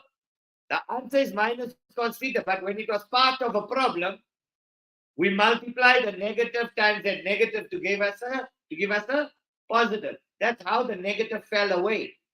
But your answer to this was minus cos theta. I hope that answers your question, Letlo Konolo. Okay. You want a killer one now. You want like about the hardest one you could see. Ah, well done, well done, well done, well done, well done. You want a killer? Come I give you a killer. Come I give you a killer. That was the level 1. Come I jump you into level 4. Throw you in with the sharks. Right. I'll throw you in with Mr. Let's see if I can draw a shark. Can I draw a shark? With Mr. Sharky.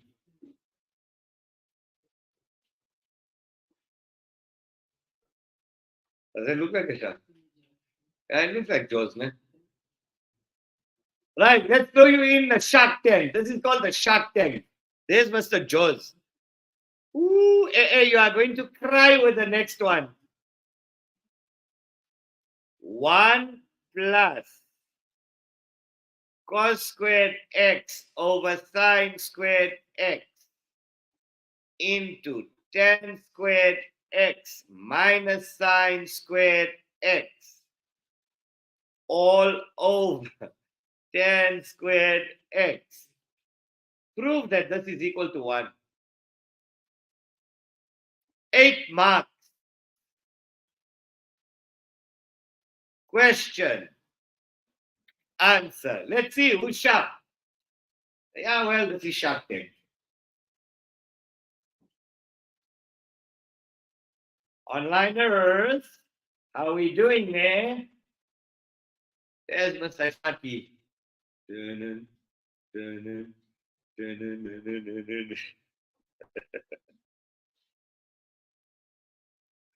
Did you guys watch that movie on Netflix? I watched it the other night, Friday night. The Wrong Mercy. No. That's flipping hilarious, yo.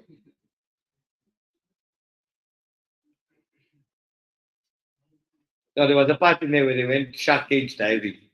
And they call it chumming. You know what is chumming? Chumming is when you take like rotten fish or you cut up fish and you throw it to attract sharks. So anyway, these guys went in and there were no sharks, and one guy was hell of a sprig. He thought he was going to go in. One of his girlfriends, she got seasick and she decided to throw up in the shark cage, and she threw up all the fish, and it was hilarious. So Sharky, let's go. Let's see, where are we, guys? Let's see, where are we? Come on, crack it.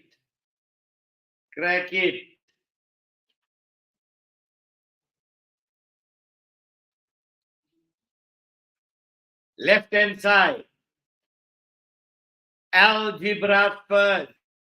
Algebra. Numerator. Hey, there's some serious work here, guys.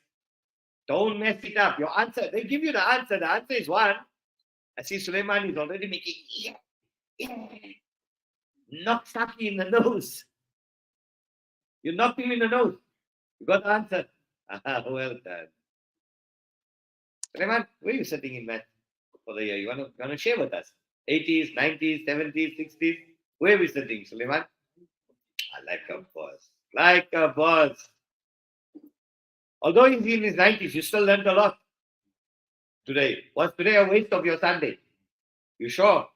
Now we're aiming not for 90s. What are we aiming for?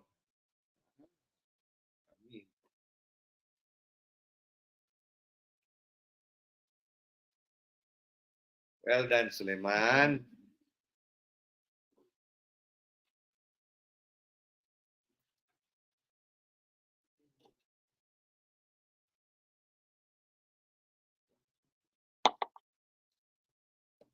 Let's go.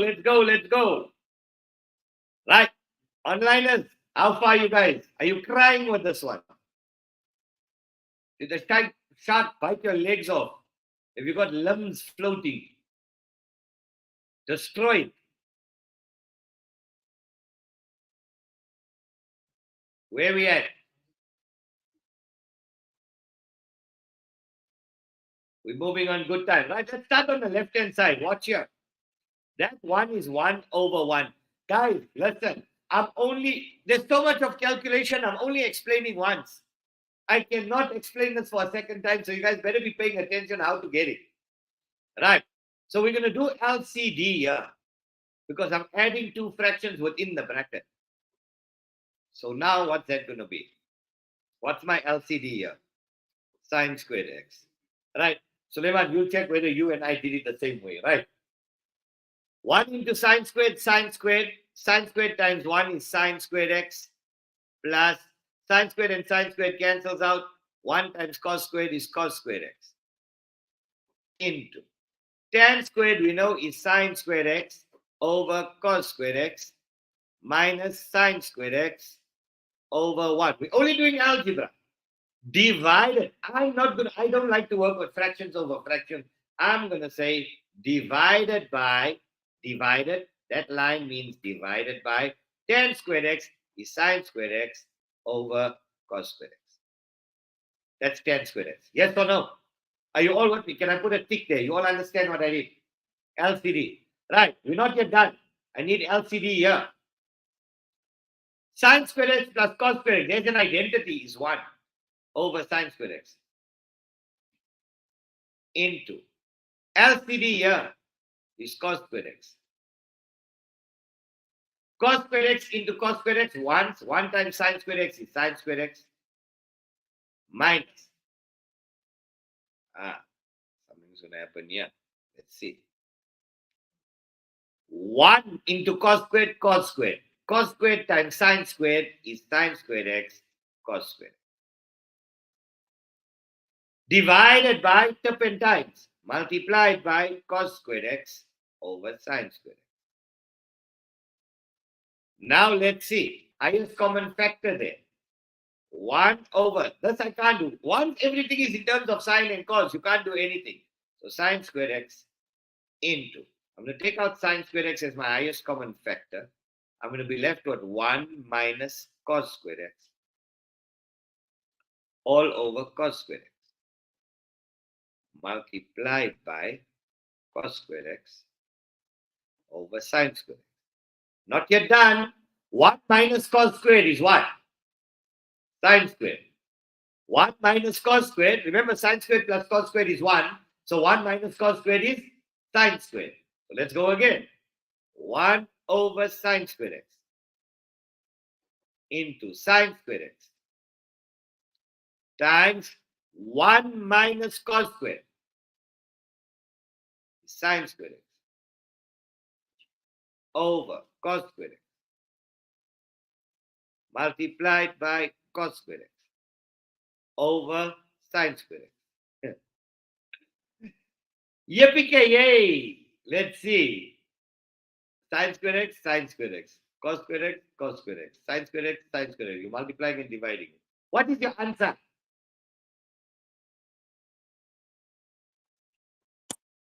Same way. Similar. Slightly different. There we go. There we go. There we go. Algebra. There's algebra involved. Then check where's your identities involved. Remember, tan must be converted to sine over cos. Tan squared, sine squared over cos squared. Agreed?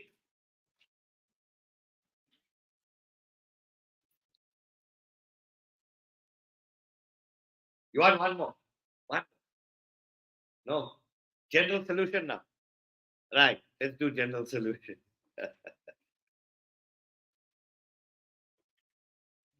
Let's do general solution. Let's do general solution. Let's do general solution. That should take us to break. It's already 12:15. We only got 15 minutes left before break.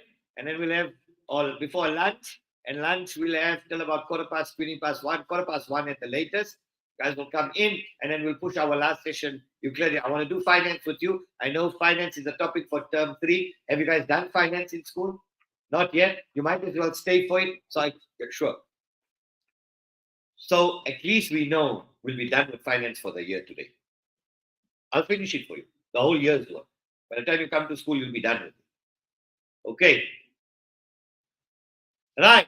Onliners, how are we doing? What's happening there? I see reconnecting. Hassanain, you still there? Can you guys hear me and see me clearly there, bro? Got it, Munisa. Well done. Yeah, it was a bit burdensome. It was a bit stressful. If maths don't stress you out, it's not maths. Right, let's go. What's happening? I'm waiting for reconnection here. Don't know what's cutting here. What's happening? No internet. We have DC. Hassanain, you still there, bro? Yes, I am. Okay, just give me a second. I'm just waiting to reconnect here. I don't know what's happening here. Okay, so while Mr. Khota is I think trying the to problem connect, was too hot. yeah, kindly be advised that the sessions are hosted on Awqaf's YouTube platform. So you can like and subscribe to our YouTube platform. These videos, as well as the other sessions that we had in May, is available on our YouTube platform. These sessions will be very useful as part of your final examination preparation. And kindly be advised that we will be hosting sessions in October as well. So, yeah. So thank you for keeping the comments flowing. You've been an awesome lot in terms of the learners that's in person with Mr. Khota at the Lenasia Muslim School in Johannesburg, as well as our cohort of learners that are tuned in via Awqaf SA's Facebook, as well as YouTube platform. So the session is being live streamed via Awqaf's Facebook as well as YouTube platform. Come on. So you have 2 options over there to connect with us. So we are just going through this last half an hour segment, and then we will, which will take us all the way to 1 o'clock for lunch. We will take a lunch break. So what must I do now? Huh? Okay, Mr. Khota, we'll I put you put the on mute. learning. We will put you on mute until you Yeah. connect. All right, so Mr. Khota is just reconnecting with his whiteboard over there. I think his computer, there could be smoke coming out of it because the session has been so good and so intense at the same time. So, Mr. Khota, what he will possibly do is he'll close his Jamboard and then he'll open up a new Jamboard, a whiteboard, so he can connect to the session. Kindly be advised that would love for some of your comments and for you to post photos of yourself as you are connected to our session over there. And don't forget our social media socials. We will put that up on the screen right now. So there we go. So we are at Awqaf SA on Instagram as well as X, formerly known as Twitter. Please post us a tweet, do a reel, tag us in on your Instagram social media update. We'll really appreciate that. And use the hashtag Awqaf SA Maths or hashtag Awqaf SA or hashtag Kway Institute, hashtag DBE, hashtag Maths, hashtag grade 11. And please be advised that we will be hosting a competition at the end of the year. There are cash prizes available for participants to our workshop, whether you attended the grade 10, 11, or 12 workshops. At the end of the year, we will be sending all participants an email communication about that competition, and there are cash prizes that are available, hard cash, some serious cash there for you. There will be prizes for position 1, 2, and 3, as well as the most improved. So you don't have to be the most brainiest in maths, but if you do have if you are a student that was borderline in June, July examinations and you made a significant improvement, you will fall under the most improved category. So there are cash prizes. So Rory Sang, he came first last year in our grade 12 competition. He scored 100% in mathematics, and we received some hard cash. And there were other learners that had the most improved. They scored 18% in June, and their results improved up to 85% in the final examination. Cash was awarded to these winners. The second prize winner of our competition scored 99% in mathematics, and that participant is currently doing medicine at WITS.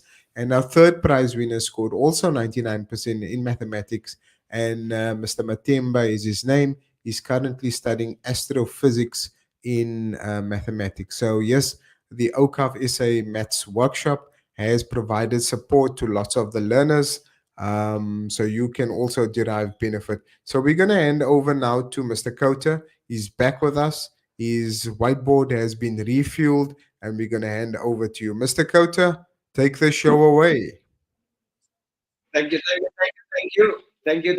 Guys, we've got about 10 minutes to go. Thank you for that. We just, I don't know, Google had its issues.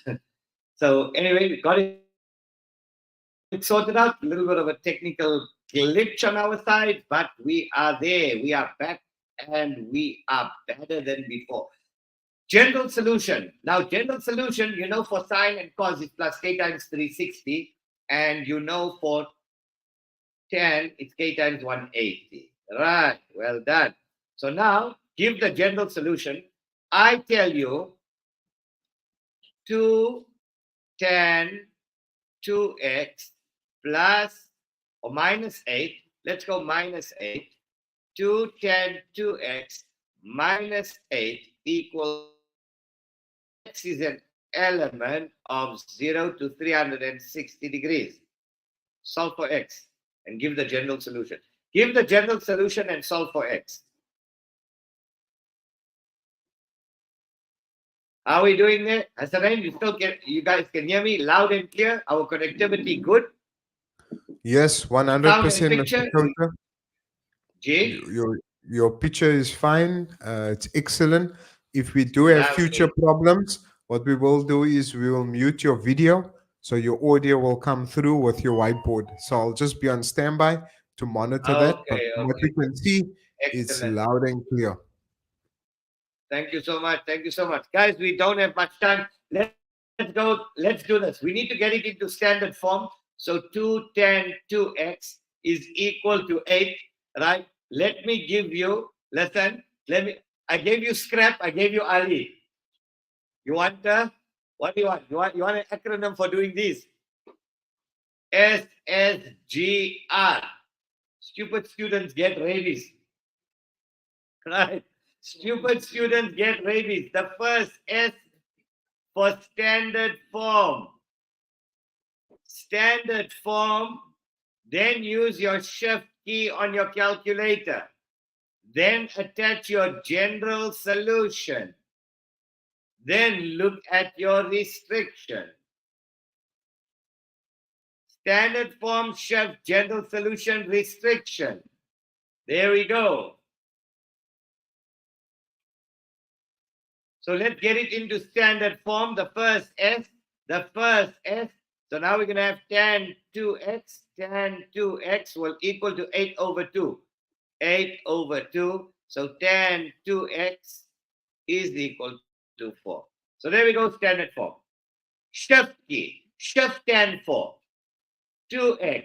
That's your reference angle. 2x is equal to shift tan 4. What's it? 75,96. 75,96. Am I right? Suleiman. 75,96. 75,96 plus k times it's for 10. 180. Where k is an element of integers. X will equal to 37,4948. 37,48. Come on. 75,96 divided by 2. 37,98 plus k times. We dividing by 2. We divide by 2. You divide your general solution also by 2. Where k is an element of integers. Now it's between 0 and 360. They gave you a restriction, guys. So now you have to say 37,98 plus. So now you have to say 37,98 plus 0 times 90 plus 1 times 90 plus 2 times 90 plus 3 times 90. Because we're going to go right up till they're telling it to you it's from 0 to 360. We can't go 4 times 90. 4 times 90 is 360. That will be too much out. So let's go. 37,98, 37,98, 37,98. Right, this is equal to 37,98. That's your first solution. 90. 1 times 90 is 90. 90 plus 37 is 127,98. 2 times 90 is 180. 180, that's 217,98.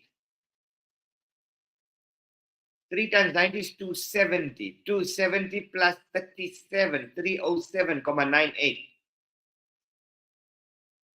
And all these now fall within your restriction. So here's your answers. 37,98 plus 127,98 plus 217,98. Not plus. How am I saying plus? Semicolon. What's going on? Okay. 217 and then 307,98. These are our solutions. Okay, loud and clear. Space calling to Earth. Command center on Earth. How are we doing? You got it. Buchilla. You got it. There's your general solution. Right. Let's do. We got 5 more minutes. Let's give you another general solution to do. Let's give you another standard form stuff, general solution, restriction. Right. Let's give you one in terms of sine. Let's give you one in terms of sine. Let's give you one in terms. In fact, I want to do 2 more, guys. I have to just show you that last one. Let's give you one in terms of sine.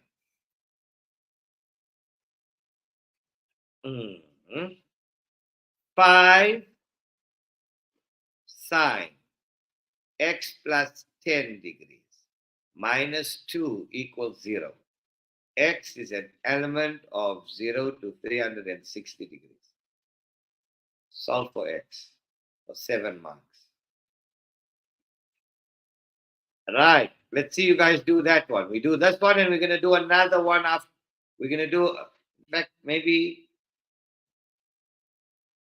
We'll do 2. Yeah. Even if you have to do the other one after break, it's fine. We got 3 minutes.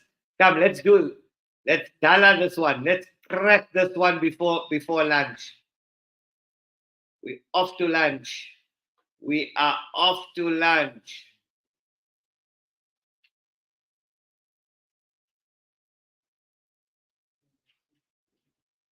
Right, standard form.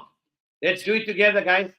5 sine x plus 10 is equal to 2. Take the minus 2 on the other side will become 2. Sine x plus 10 will equal to 2 over 5. Now we use the shift key. So that's standard form. Now, shift sign. So now that's your reference angle. So x plus 10 will equal to, where is my calculator? Shift sign 2 over 5. 2 over 5 is 0,4. Shift sign 0,4 is 23,6. 57, 23,6.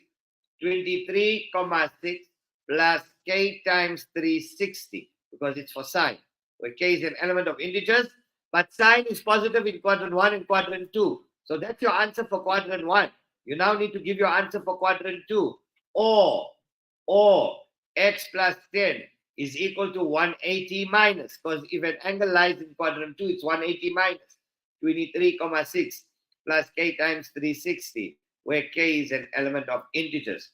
So x will equal 23,6 minus 10 is 13,6 plus k times 360, where k is an element of integers, or x will equal to 180 minus 23,6, 156,4.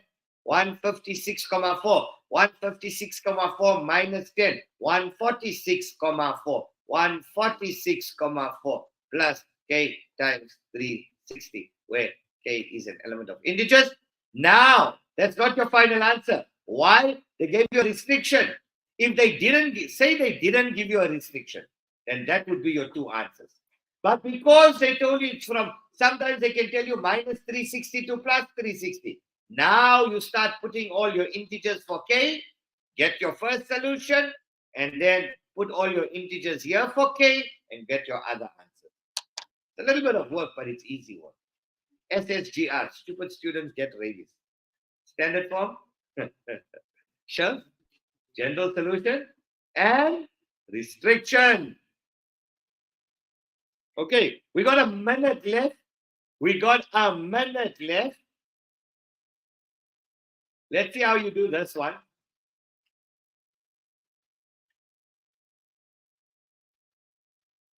Okay, sine x plus sine x plus sine squared x plus sine x cos x equals 0.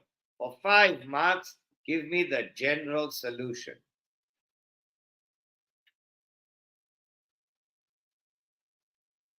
Are we doing the onliners? We're almost there for break. Learn this.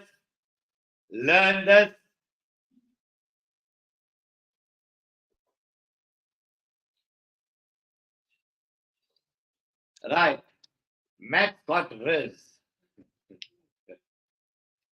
Math got game, bruh.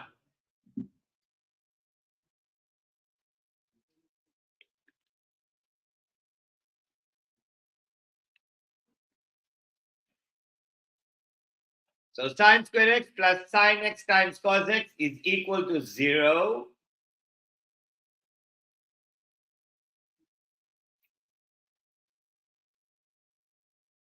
Let's check.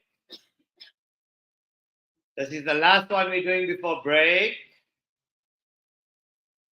or before lunch. We got 1 minute to go.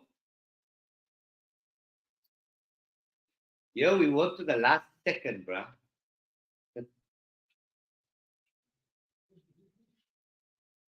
Right, let's go. So you got two terms. The only thing you can do here is your highest common factor. Sin x into sin x plus cos x equal to 0. You got two terms equal to 0, two factors. So sin x equals 0 or sin x plus cos x equals 0. So x is equal to shift sine 0 is 0 degrees plus k times 360, where k is an element of integers, or x is equal to 180, because sine 180 is also 0. Check. Sine 180 is also 0, plus k times 360, where k is an element of integers. On the right-hand side, what do we do there? We say sin x is equal to, we take the cos on the other side minus cos x. Now we divide by cos x. What I do on the right, I do to the left. That and that cancels out. That's cos over cos is 1. Sin over cos is 10. Tan x is equal to minus 1. X is equal to shift tan minus 1, minus 45, plus k times 180 for 10, where k is an element of, there's your 5 marks. Got it right?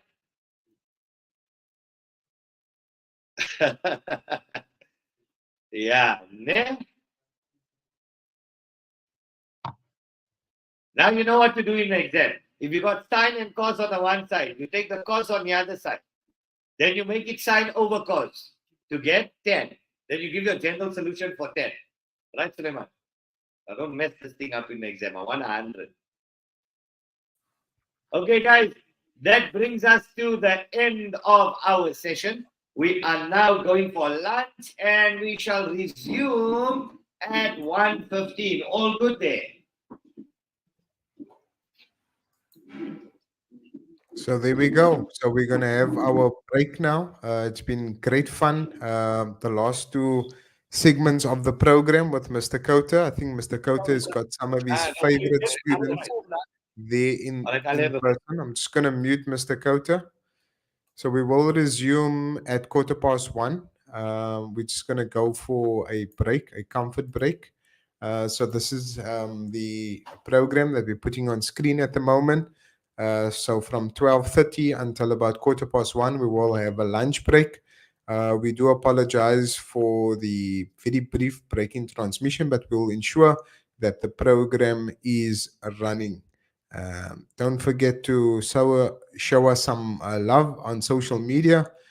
These are some of the social media handles when you are updating and tagging us on Instagram at Awqaf SA, Facebook, Awqaf South Africa, Twitter, now known as X at Awqaf SA.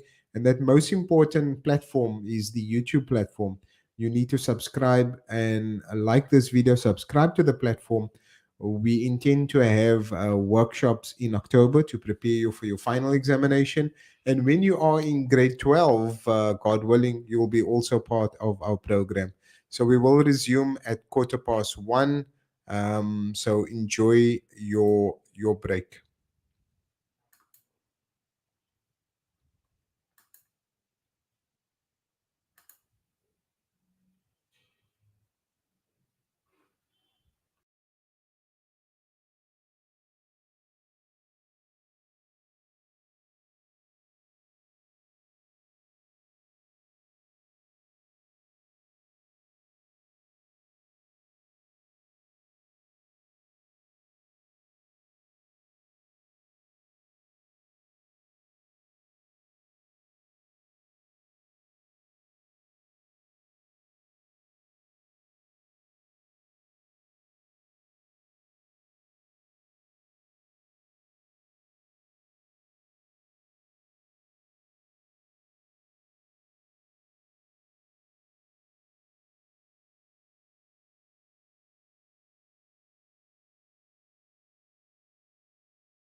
Quality education is a cornerstone of a thriving and prosperous society.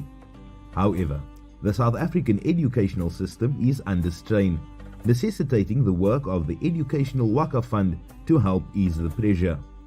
Our Matric Mathematics Upgrade project alone has already impacted the lives of over 40,000 matriculants. At the schools participating in our program, the pass rate increased from 70% to a remarkable 100%. For one student in particular, it was a life-changing experience. So I've never reached that kind of height before. It was quite a milestone, and I believe that Awqaf has been quite instrumental in me reaching that milestone. And I also liked the spirit. Mr. Khota made sure that we're always engaged with the content.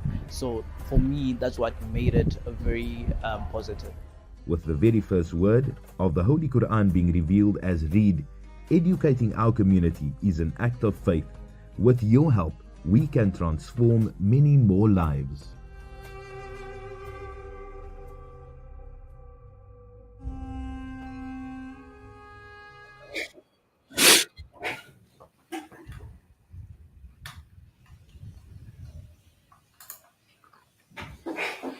Welcome back, welcome back, welcome back. Hope that you have had something to eat during your lunchtime.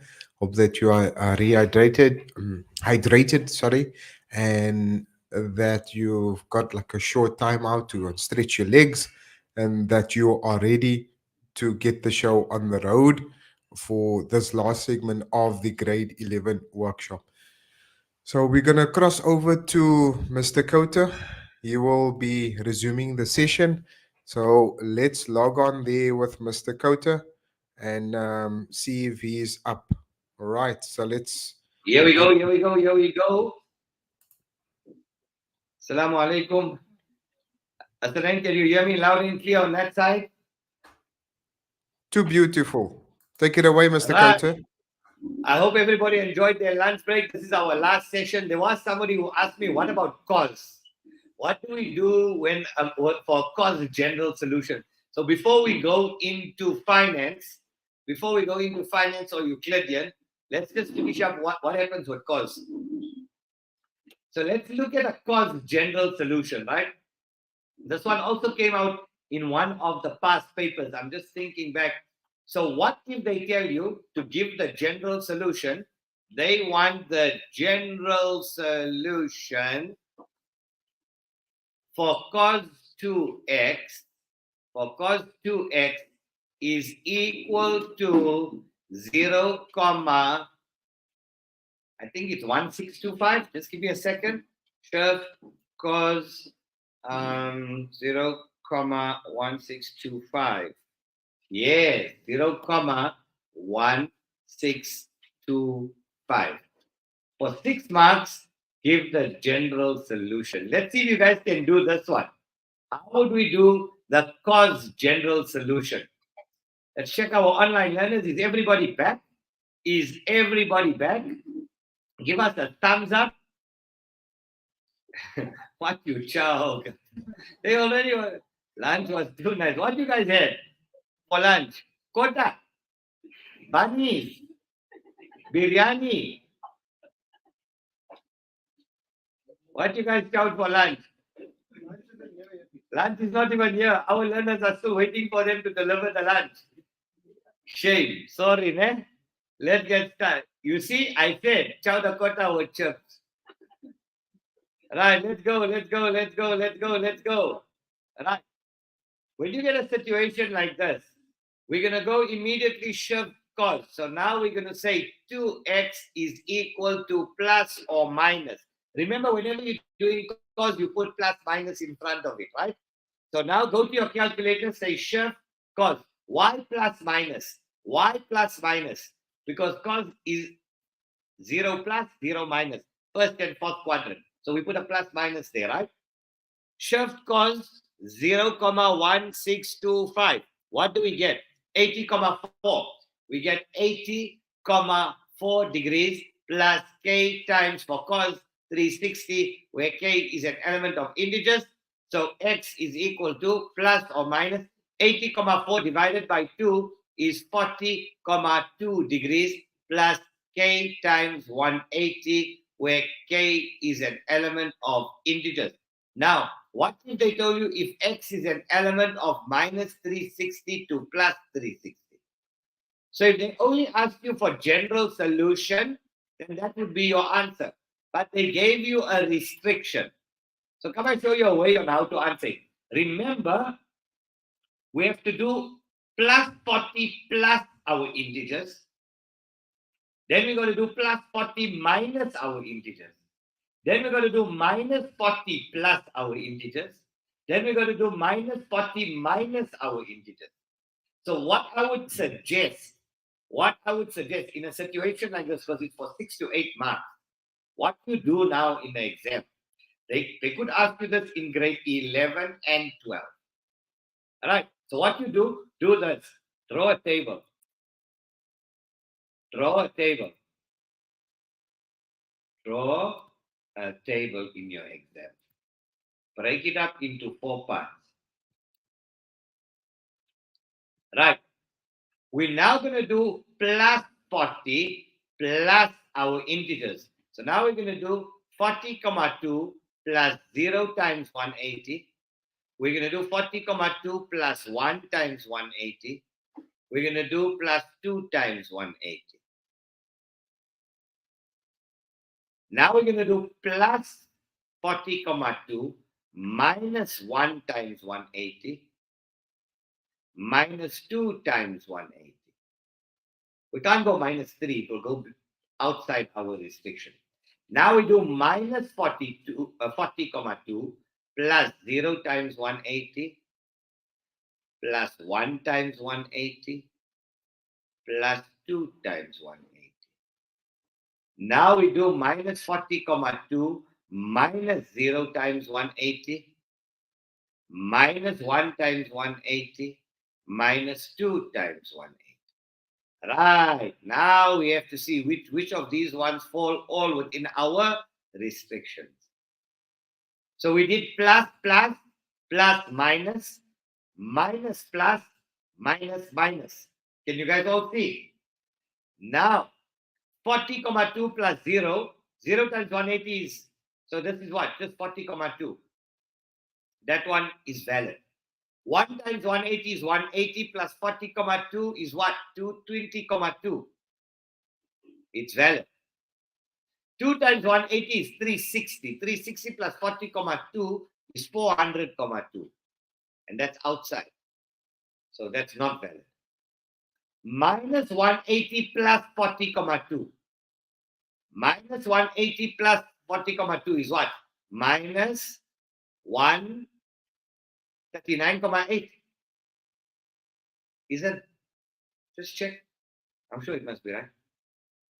And then minus 2 times 180 is minus 360. Minus 360 plus 40,2 is minus 319,4. No. Minus 360 plus 40,2 minus 319,8. Just work it out. Minus 360 plus 40,2. Yes, minus 319,8. That's valid, that's valid. Minus 40,2 plus 0 is minus 40,2. That's valid. 180 minus is 139,8. That's valid. 360 minus 40,2 is 319,8. That's valid. Minus 40,2. Okay, that's valid. We did it there already. Minus, that will give me minus 220. Minus 220,2. That's valid. Minus, that will give me minus 400,2. And that's not valid. So what are our answers? What are our answers? It's plus or minus 40,2 plus or minus 139,8 or plus or minus 319,8. Am I right? Anything else? Did I leave out anything? Oh yes, plus minus 220,2 plus or minus 220,2. And there we go. That's your final answer. That's how I would do it in the exam. So you put out all your different options, and then you choose from your options which ones fall within your restriction. Make sense? Good. Learn this.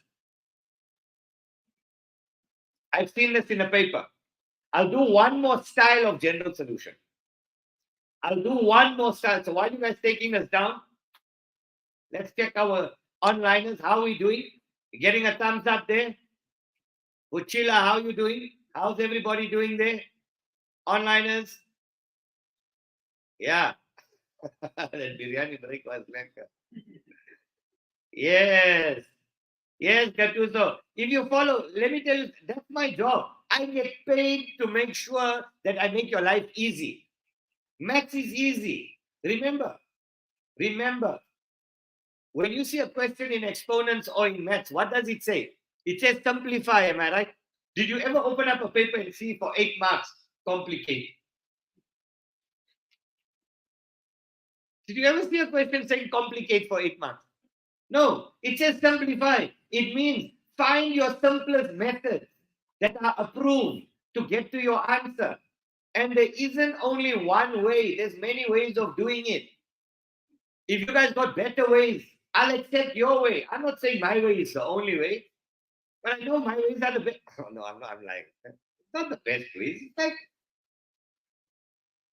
well, with our experience of 20 years, we've put together the shortest humanly possible ways to do it. If you guys got better ways and shorter ways, let's do it your way then.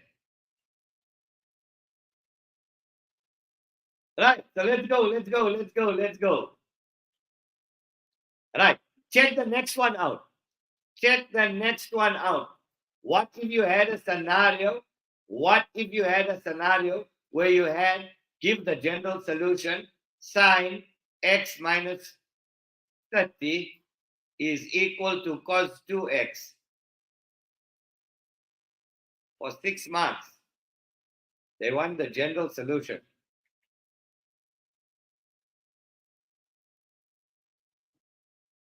This is another exam style. Now, guys, this could be also in trig graphs. This could be f of x equal to g of x. So find all the points of intersection. Where is f of x equal to g of x? That's the question. Now, please, don't be a kebab. Don't be a aloo. Don't be a potato. All right? Don't go and divide by cos and divide by cos here. You can't. You can't divide by a trig ratio. So what are you going to do here?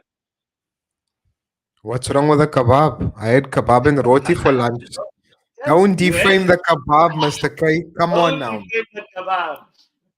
Don't be a kebab. Hell, I had kebab yesterday, bro. All right, what happens here, guys? What happens here? Talk to me. Come, our 90%ers, what do we do here? Our 95%ers, what do we do here? He's gone. He'll come back. Right, this is what you do. You change the cos to sine. What do? Change the cos to sine. Don't change sine to cos. Change cos to sine. So that's going to become sine x minus 30 is equal to sine 90 minus 2x. Isn't sine 90 will change it back to cos? Yes or no? Yes. Now that you change the cos to sine. This is an exam art. So learn it. So you see the style in the exam, you know what to do. You won't get bombed. You won't look at it and say, moving along, next question. Okay, I can lose the 6 marks. You can't afford to lose 1 mark, let alone 6. Now what do we do? Now you cancel sine and sine. The minute you cancel it, you split it up. Quadrant 1, quadrant 2. So quadrant 1, what would your first general solution be? X minus 30 is straightforward. 90 minus 2x plus k times 360, where k is an element of integers. We all know quadrant 2 is 180 minus, yes or no? So your second solution, or x is equal to x minus 30 is equal to 180 minus 90 minus 2x plus k times 360, where k is an element of integers. Now solve for x in each. So x plus 2x is how much? 3x. 90 plus 30 is how much? 120 plus k times 360, where k is an element of integers. X will equal to 120 divided by 3 is how much? 40 plus k times 360 divided by 3 is how much? 120. That's your first general solution. If they gave you a restriction from minus 360 to plus 360, then only will you give all your integers. You know, multiplied, right? Or your second solution, x minus 30 is equal to 180 minus 90 plus 2x plus k times 360, where k is an element of integers. So x minus 2x is minus x, will equal to 180 minus 90 is 90. Am I right? Minus 30 will come on that side as plus 30. So 90 plus 30 is how much? 120 plus k times 360, where k is an element of integers. My final answer, divide by negative, x is equal to minus 120 minus k times 360, where k is an element of integers. That's a z, that's integers. There we go. Your first general solution, your first general solution, your second general solution. That's your 6 marks. All your points of intersection of the two graphs will be now. After you put in all your k values, after you put in all your k, you must do your k values there, put in all your k values there, put in all your k values there. Whatever falls within your restriction, those will be your possible solutions. Question? Let's see. Let's go back to StreamYard. Talk to me. Didn't follow? Corneille? Right. Oh, let's go. Do we have to repeat the thing? Please don't tell me I have to repeat the entire thing. Please don't tell me we got to repeat the whole thing. Okay, Corneille, we changed. Let's see. Corneille, you're going to have to give us. Hassanin, you help me with this. Every time Corneille gives me a thumbs up, just flight it. So Corneille, I hope you're listening. We changed the cos to sine. So cos 2x becomes sine, that becomes sine 90 minus 2x. Because sine 90 will change it back. I'm going to put a tick there. Right, Corneille, are you following? Corneille, give me a thumbs up there. Where I put a tick. Do you understand that first step? Where I changed the cos to sine. I don't see a thumbs up there, but I can't wait now the whole day. Corneille, are you giving us a thumbs up? Okay. Once we got that, then we cancel. We take sine and we cancel it. Sine and sine cancels. Then we split it up. Quadrant 1, x minus 30 is 90 minus 2x. There we go. Copy and paste, plus k times 360. We solve for x. X minus 2x will come there as plus 2x. X plus 2x is 3x. 90 plus 30 is 120. We solve for x. My first general solution. Or x minus 30 is 180 minus. 180 minus because it's in your second quadrant. Again, we solve for x there. If they gave you, that's your answer. You get 6 marks. But if they gave you a restriction, then you put in your integers and you put in your integers and then you see whichever one falls within your restriction that they gave you. I hope that makes sense. I hope that makes sense to you, Corneille. Otherwise, you can just re-watch this on the YouTube or after the session. You can just re-watch this over and over and make sure that you get this one correct. All right, guys, we're moving along. That brings us to the end of... No, that's general solution. Before we hit finance, let me just show you these questions here. Now, If I ask you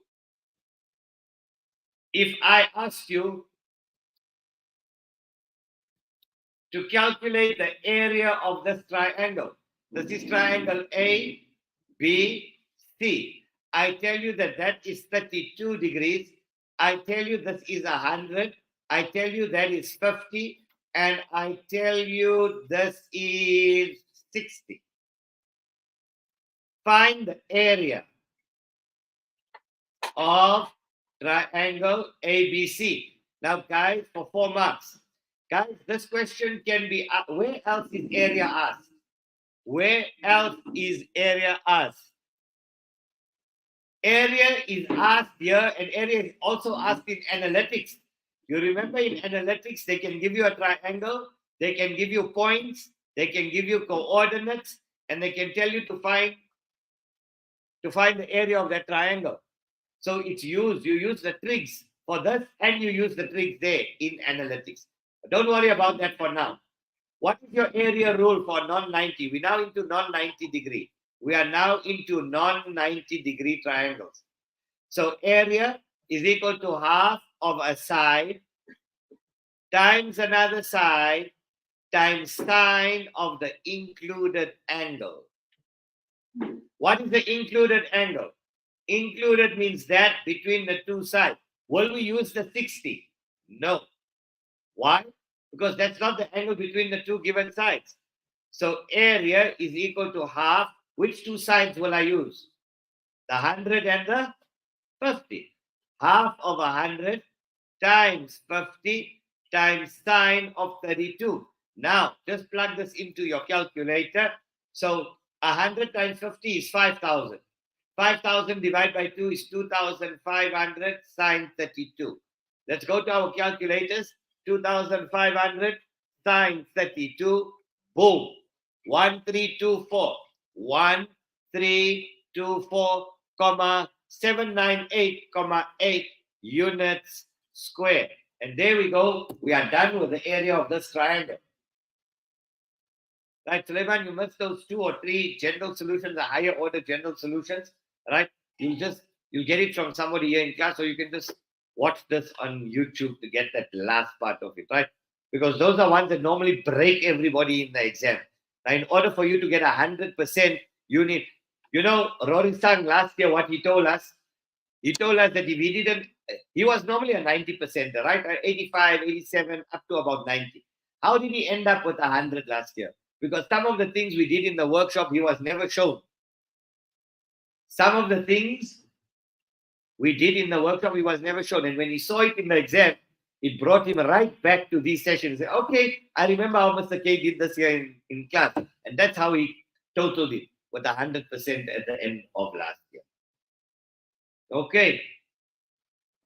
So onliners, I hope you're all still there. I hope you're all understanding and you are following. We're now clearing that. Let's now go into 2D or 3D shapes.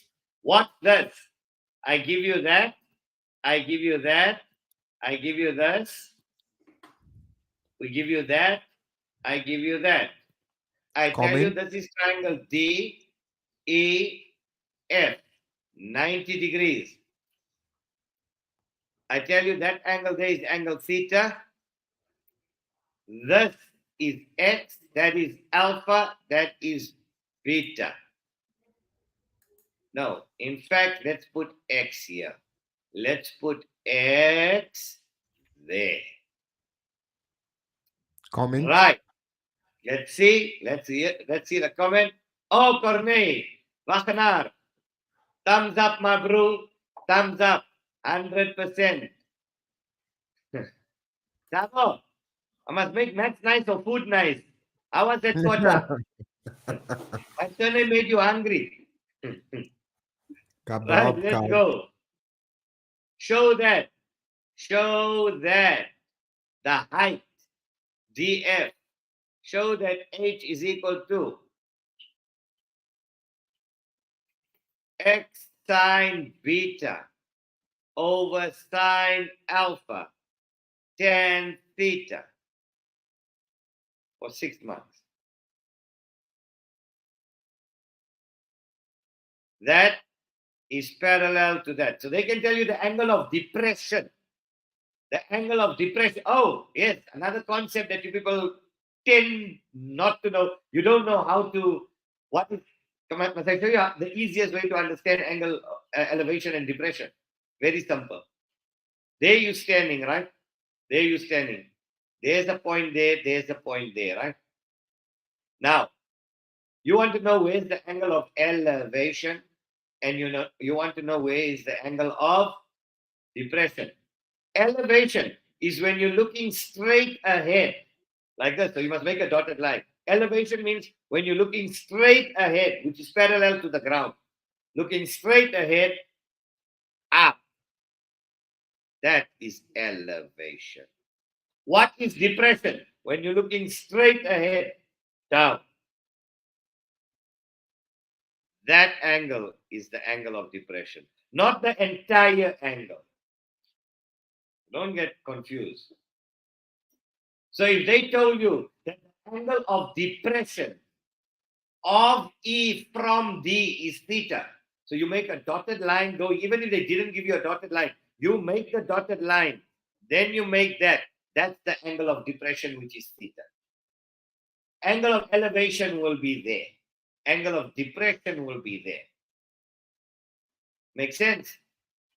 Don't ever forget this, guys. Elevation and depression. Looking straight ahead, up. Elevation. From your dotted line, looking straight ahead, down. That's your angle of depression. Right, let's go. Now come and show you how easy is this. Come and show you how easy is this. So let's give you an art of doing these questions. You want to know the art? Very easy. They're broken up into two triangles. One triangle will be 90 degrees and one will be non-90. In a 90-degree triangle, obviously we use Sohcahtoa. And for a non-90-degree triangle, we either use the sine rule or we use the cos rule. To do what? To rename the common side. So you highlight the common side. To highlight and rename the common side. You always rename the common side first. So let's start. We got triangle 1, triangle 2. Okay, this is parallel to that. So if that is theta, alternate angles. Right? We always work with theta inside the triangle, not theta outside. Right? Look here. EF is our common side. EF is our common side. H, which they want me to find, is in triangle number 1. But all my other alphabets are in which triangle? Triangle 2. Right. So now we start off with triangle 2. We want to bring all these alphabets to this common side. So now triangle 2, is it 90 or non-90? Non-90. Look at the question. There's sine and sine. So that will give you a clue to use the sine rule. So non-90, we're going to use the sine rule. To do what? To rename the common side. So put your pens down. Come and show you how easy is it. Right, follow. So we're going to go EF over sine beta. I'm applying the sine rule. EF over sine beta. A side over sine of its opposite angle is equal to any other side over sine of its opposite angle. So EF on its own, EF is no longer called EF times sine beta. What I do to the left, I do to the right. I'm left with x sine beta over sine alpha. And there we go. X sine beta over sine alpha. We don't think we're right. We know we're right. Are you all with me? Now we go into triangle 1. Triangle 1, is it 90 or non-90? 90 degrees. So I use Sohcahtoa. Which two sides do I need? I need H. That's what they want me. I need that side. And I need EF, my So opposite, no, that's your hypotenuse. That's your opposite. That's your adjacent. Right. We need, that's your reference angle. So we need this side and that side, O and A. So that's where we're going to get tan theta. Watch. Triangle 2, let's do it. So triangle 1, tan theta. What is tan? Opposite, which is H, which they want me to find. H the height, not H the hypotenuse. Over EF. But I want H on its own. So times EF times EF. H is equal to EF tan theta. But is EF called EF? No. So therefore, here's your final answer. H is equal to X sine beta over sine alpha tan theta. There we go, we're done. And you got 6 marks. 3 marks here, 3 marks there. It's as simple as that. You're going to get 3 marks here, 3 marks there. Game over. Problem solved. Corne, you following? My bro.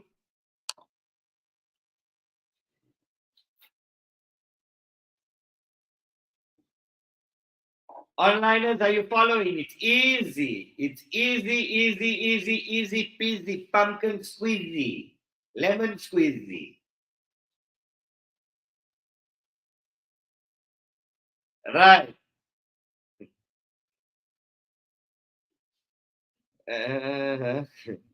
It's that time of the day now where people start losing it. Too much maths for one day. Too much maths for one day. Let's give you another one. Let's see how sharp are you. This was in terms of the sine rule. Let's give you one in terms of the cos rule. Let me see if I can recall what that one looked like. All right. Let's do one in terms of the cos rule. Remember, guys, when I was studying for my exam, I only did 2 or 3 problems of each type. I didn't go and sit and do 100 problems of each type. If I had to do sine rule, I tried 1 or 2 or 3. Max. Cos rule 2 or 3. I went to go right. Finish. What else? You understand the concept? You can go and sit on 1,000. How many times do you need to learn how to drive a car? Yeah, okay. At first, when you're first getting the hang of it, you'll try a couple of times. After that, do I still need to keep on phoning now a driving school to teach me how to drive a car? No. Well, you learned how to drive when I was 14 or 15. I'm 46 years old, 30 years later. 30 years later, do I still need to pick up the phone every time and phone somebody, teach me how to drive? You got to remember it. They taught you how to drive it, you practice it, it becomes natural. So that's what maths needs to become natural to you. So here goes. Next one. Let's see. We give you one like that. I give you one like that. I give you this. I give you that. I give you that. I give you a dotted line coming down here. I tell you that and that. That. That's H. The angle of depression is angle beta. This is triangle P, Q, R, S. That side is equal to that side. This side is called angle alpha. Right. Show that H. Show that. It's a 6 or 7 mark question. Show that H is equal to X tan beta. Let's see if I can remember. Square root 2 into 1 plus cos 2 alpha. There we go, 7 marks.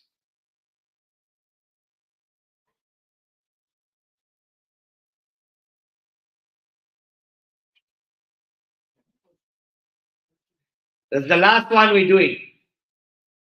When we come towards, please learn these models, these templates. When we come towards the end of the year, I'm going to choose all different ones from IEB, Sakai. I see a lot of people here from Kurtuba online. So whether you are doing Sakai papers, South African Comprehensive Assessment Institute, which is for your distance learners, whether you're doing IEB for your independent schools, or you're doing DOE, or DBE, Department of Basic Education, This is caps. This is what you need to know. It's for all of you.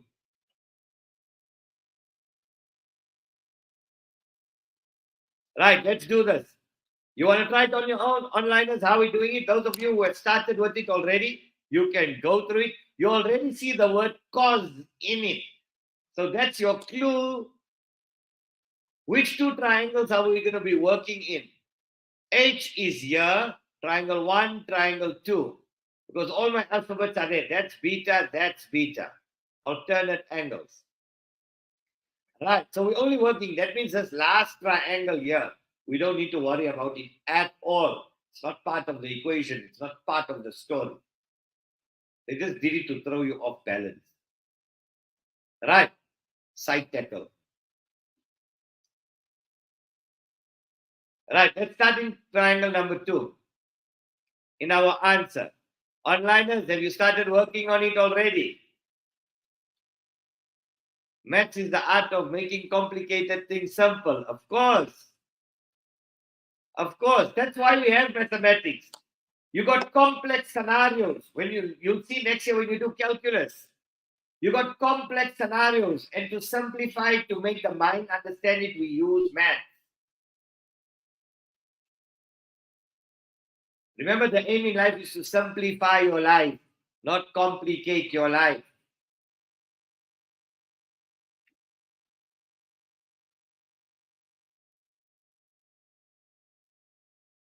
Right, let's go. Let's go, let's go, let's do it. You want me to do it for you? Let's do triangle number 2. This is so we're going to say QRS, triangle QRS is isosceles, given. Oh, isosceles. Therefore, that's given, right? Therefore, which two angles are equal? Angle QRS. Therefore, angle QRS is alpha. Angles opposite the equal sides, right? Oh, I forgot to tell you that's X, right? So obviously, if that is X, that is X. QRS is the angles opposite the equal sides of an isosceles triangle. Right. We're building triangle number 2 now. Right. So if this is alpha, that is alpha. What is this angle equal to? Very good. 180 minus 2 alpha. Sum of angles of a triangle. So RQS. Therefore, RQS is equal to 180 minus 2 alpha. Alpha plus alpha. That's where we're going to get the 2 alpha from.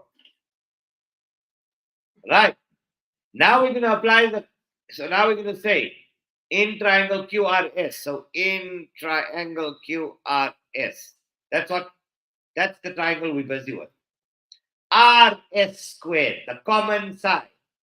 RS squared is equal to the sum of the two sides squared minus 2 times the product of the two sides cos of the included angle, 180 minus 2 alpha. Yes or no? What is this? The cos rule.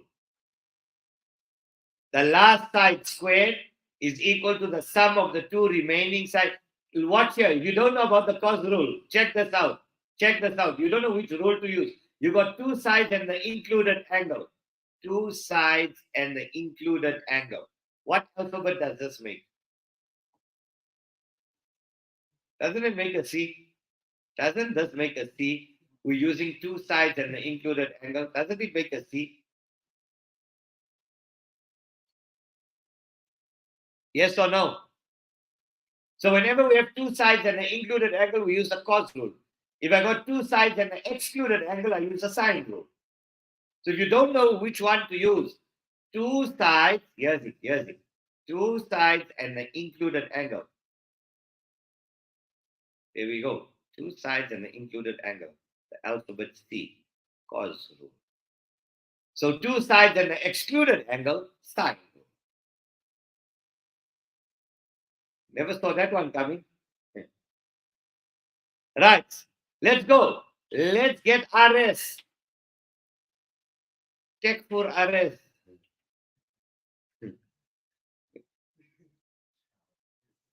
Hey, mashallah. You know, take for RS. Right. X squared plus x squared, 2x squared minus 2x squared. Right? Cos 180, the name will stay cos 2 alpha. That's reduction. 180 minus is in my second quadrant. Cos is negative. Negative times that negative is a positive. Now, RS squared is equal to highest common factor, 2x squared. I'm left with 1 plus cos 2 alpha. So RS is equal to the square root of this. So the square root of x squared. X squared is my only perfect square. So that's out. And then what's left over? 2 into 1 plus cos 2 alpha. And there we go. X root 2 into 1. That means we're only short of tan beta. Yes or no? And where are we going to get that from? Triangle number 1. In triangle number 1, it's 90 degrees. That's angle beta. I need PR and I need RS, opposite and adjacent. I need opposite over adjacent. So what is that? Good. So let's go. Tan beta is equal to my opposite side, which is H. That's what they want. Over RS. So I want H on its own. That's opposite over adjacent. I want H on its own. So times RS times RS. So H is equal to RS tan beta. But is RS called RS? No. Take that and plug it into there. H equals. There's the X. There's the X. There's the tan beta. There's the tan beta. Into what's left over? 2 into 1 plus cos 2 alpha. Boom. Done.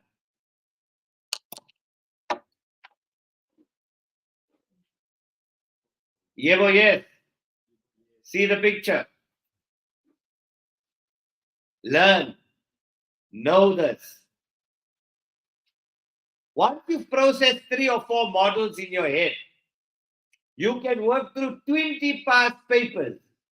You'll figure them all out in a blink. Some of them might be a little bit more challenging, might take you 30 seconds more. No problem. But you'll figure it out. For sure, you'll figure it out. Why? You got enough tools in your head to work with. Imagine I need to build the classroom, but I got no tools. I'll suffer. But imagine I had every tool to build this. How easy won't it be? How easy won't it be? So that's what math is about. Learning the tools for the art. Onliners, we okay? I hope you understood. I hope you're following.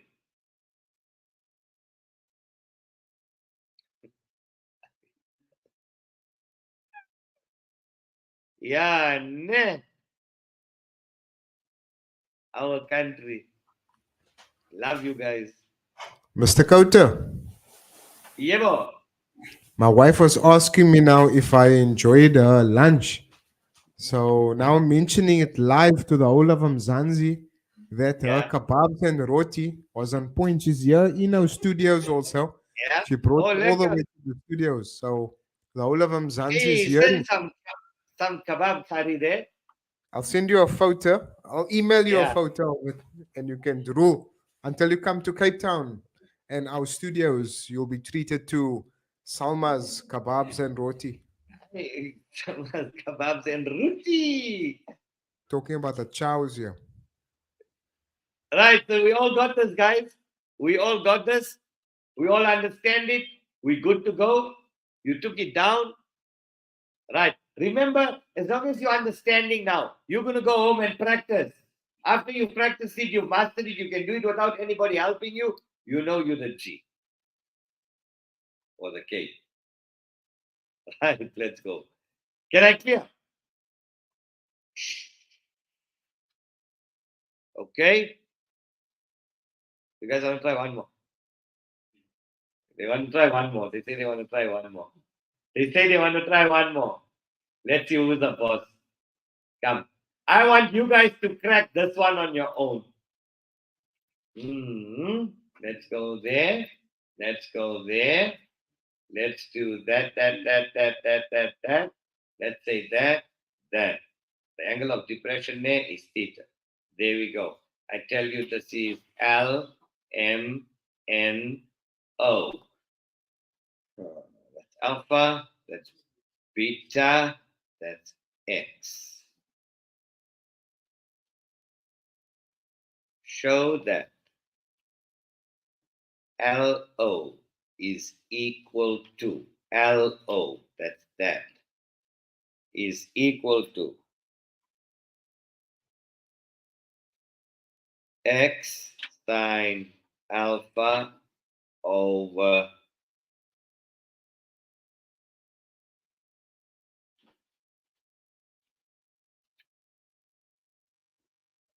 sine alpha plus beta cos theta. 6 months. That's the last one we're doing. That is the last one we're doing, and then we're going to go into finance. Hope we have enough time for some Euclidean. I will try my best. But we will definitely finish the whole of finance. I know you guys here in front of me, you haven't done it, so it's a brand new topic for you, but it is term 3 work. So we will complete the whole of finance for 2020. Mr. Khota, what was your highlight for today so far? I really enjoyed our class today. Yeah, the highlight is that I know I've already identified some 100%ers here. Oh, yes, right? For the win. I've already identified some 100%ers here. We're going to be working with them, following them very closely. I'm very excited to see what they're going to produce at the end of the year, inshallah. Not Mr. only live, I've seen some of them because they're all communicating with us so well from the onliners as well. I can see there's a couple of sharp learners out there.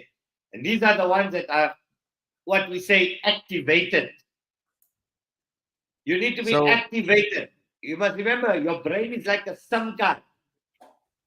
And if you want downloading to happen at super fast speed, you need to activate to the right network, to the right channel. And the channel for your distinction is channel Awqaf and K-Wave. Mr. Khota, I've got a feeling that we're going to be handing over some hard cash. You know, and look, some of the prizes, it's not 50 Rand and 100 Rand, it's thousands, it's hundreds. So I believe from this cohort, we're going to be handing over cold, hard cash for some of these great minds. What you say, Mr. Khota? Absolutely. Absolutely. And you know what? That is where, and I want them to be top G in math. Rory Sang. Top K. They must send me end of the year. They must send to Awqaf. They must send us a picture where they're walking away and they can Photoshop it or whatever and do an explosion at the back and say, that's the way it's done. That's the way it's done. Walking away like a boss, like Thomas Shelby. Oh, man. To be the Peaky Blinder himself.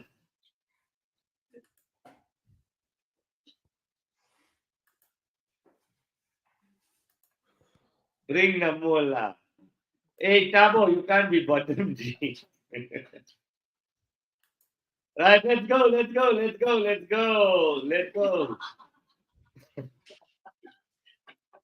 Yeah, by order of the Peaky Blinders. That's the one. That's it. I can see them. They even texting you. We got our own LMS learners also setting up their comments there. Right, Gulam?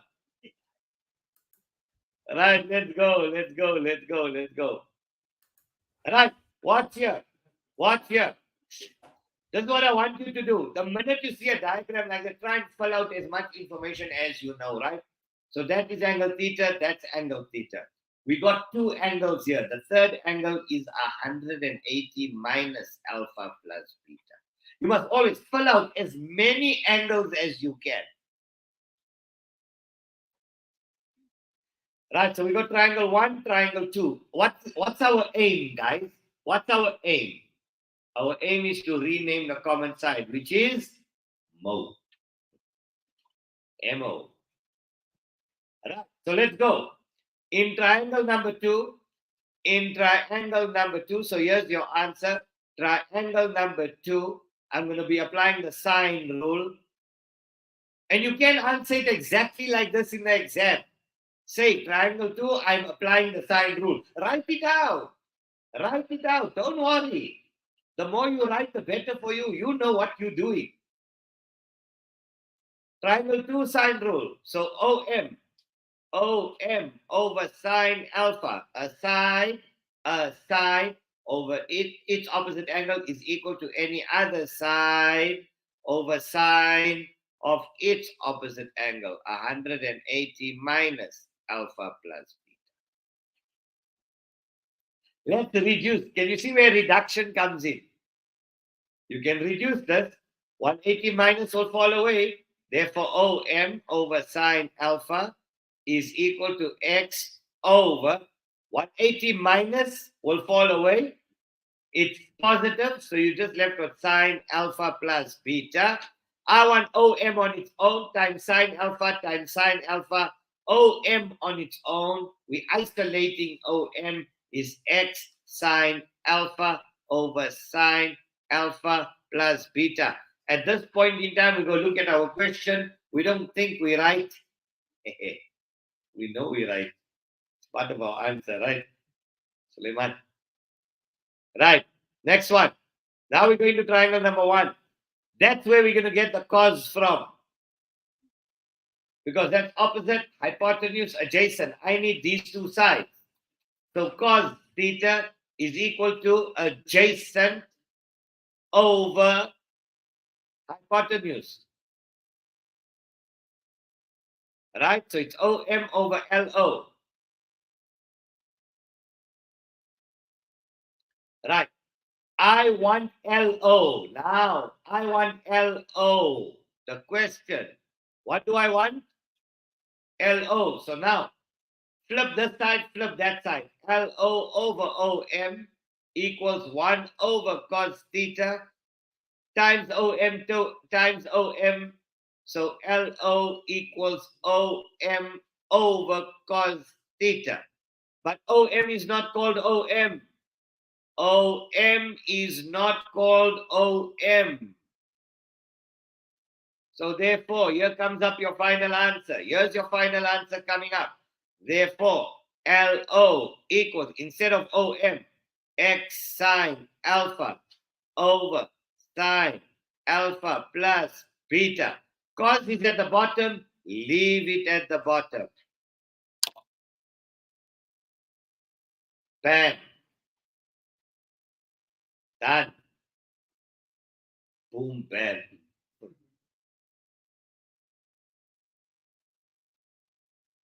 Right. And there we go. That brings us to the end of trigs. Let's now go into finance. Finance should take us, I'm going to finish the whole of finance for you. It's basically, you have been introduced to simple interest and compound interest from last year. Good. Right. Let's see. Onliners, how are we doing? Did you all get that one right? Did you see how it's done?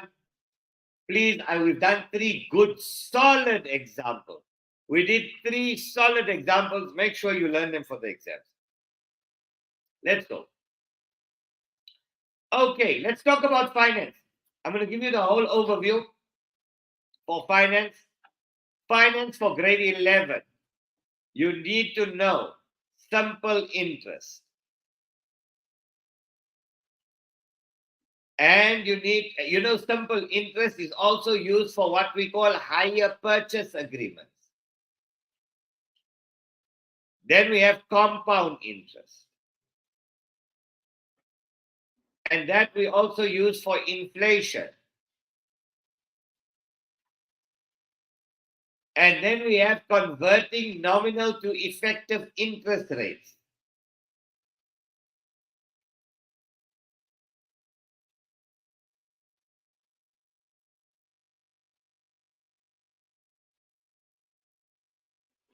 And then we have one more topic, depreciation. Right. Now, you can depreciate something according to the straight line method or according to the reducing balance method or the diminishing balance method.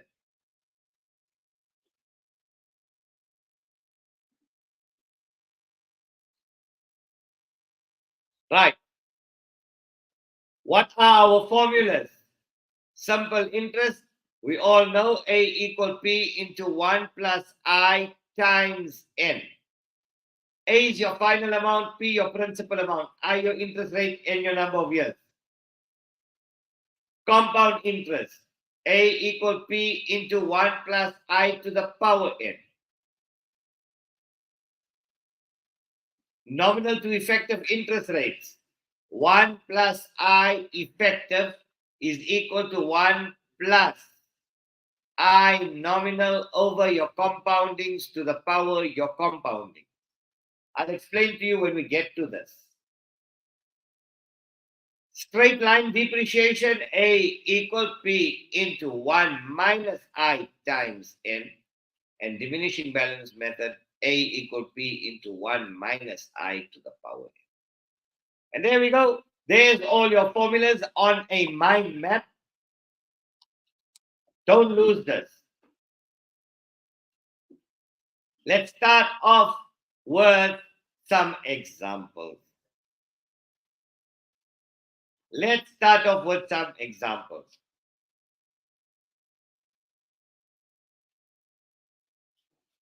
Okay? So I'm not going to do simple interest. We all know simple interest. Guys, you know how to do a hire purchase agreement from last year, where you buy an item, you pay the deposit and the balance over 3 years, calculate your monthly installment. You want to do one example? You want to do a hire purchase? Or you want to go straight into compound interest, converting nominal and doing a timeline where they combine both? Right.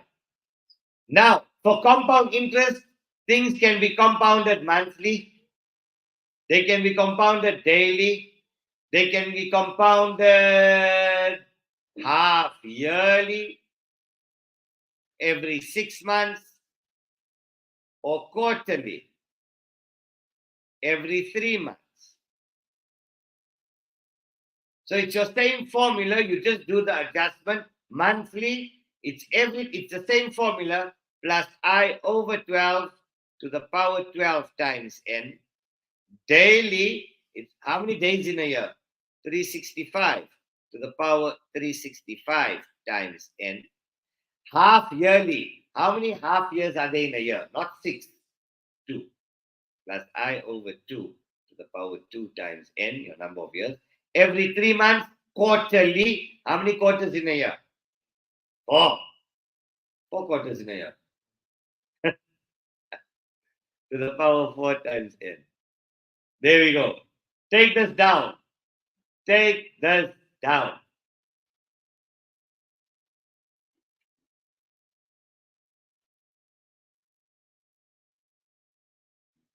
So let's go into a hire purchase agreement. Let's do one example there. One example of hire purchase. Let's do one example of compound. Let's do a timeline. Let's convert nominal to effective. And let's do a little bit of depreciation. Right? And that's your whole. This is everything you need to know. 15 to 20 marks in your exam. Easy.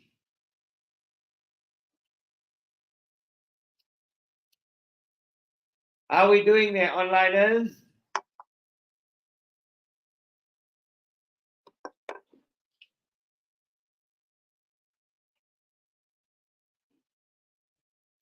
How are we doing? How are we doing? How are we doing? Take this down. We're finishing finance for the year. We are finishing finance for the year. Here we go. So you've taken all this down, right? So let's start. Let's start there, there. Then I'll combine the two. then we'll do that, and we'll do that. And then we're done. One example of each. We don't need to do 10 examples of the same thing. Right, I'm clearing the frame, guys. I am clearing the frame. I hope you've all taken it down. Every topic has got a mind map. Every topic has got a mind map. When you understood the mind map, you know exactly what fits where. Because what's going to happen in the exam, many of you don't know which formula to place where, under which conditions, and under which scenarios. So I'm just putting it into perspective for you. Right, I'm clearing the frame. There we go. Let's get started. So yeah, you now want to upgrade. Let's say you want to upgrade your laptop at home. So now you go and you check that to upgrade a laptop, well, so say the laptop is worth 35,000 rand. Right? A laptop is worth 35,000 rand. They require a 10% deposit, and the balance to be repaid at 15% per annum over 3 years. Calculate your monthly installment or your monthly repayment.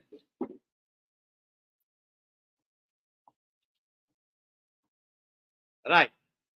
5 marks. Answer. So they want 10% cash. The balance, they will now charge you interest because you're using their money.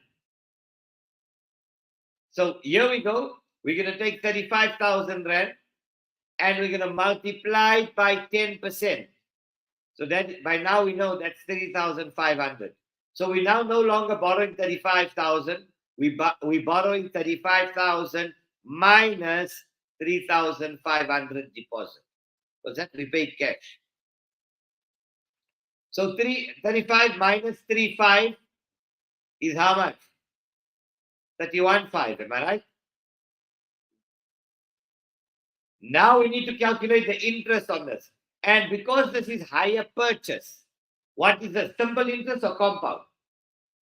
Simple, very good. So now we go A equal P into 1 plus I times N. So now we're going to take 31,500. 1 plus your interest rate is 15%, 0.15. Please keep it as a decimal. Multiplied by how many years? 3 years. How much do you owe them? How much do you owe them? 31,500 into 1 plus 0.15 times 3. Final answer. 45,675. That's how much you owe them with interest. But now calculate your monthly repayment. So we divide this by, in 3 years, 3 times 12 is equal to how many months? 36 months divided by 36. And there we go. Let's divide that by 36 months. And that will give you 1268. Here's your final answer. 1268.75 per month. And now this is the way, whether it's Telkom, Cell C, MTN, Vodacom, anybody. If they want you to calculate, you can check. Somebody asked me to check for a tablet yesterday. So I was Googling and they tell you straight. And interest is calculated at 14.75%. So you either pay cash or they finance it for you, but they charge you interest. And obviously you're going to be paying more. Agreed? That's a higher purchase agreement, guys. That is a higher purchase agreement. And not higher and lower. Higher, you're hiring their money. So it's HIRE. Like you're hiring power tools, you hire a car, you're hiring their money. That's why it's called higher purchase. HP. Right. Let's now go into compound interest. Compound interest. So put the heading compound interest. Let's do a compound interest scenario. So let's talk about Lebu. So Lebu, let's go.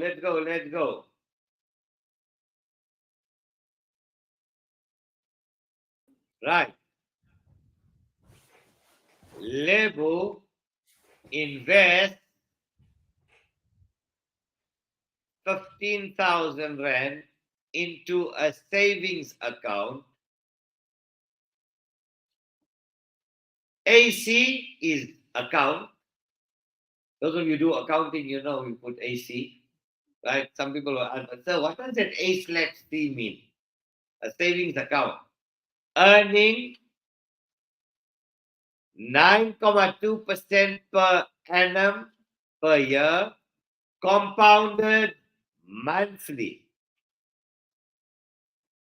How much will Lebu have in the account at the end? How much will Lebu have at the end?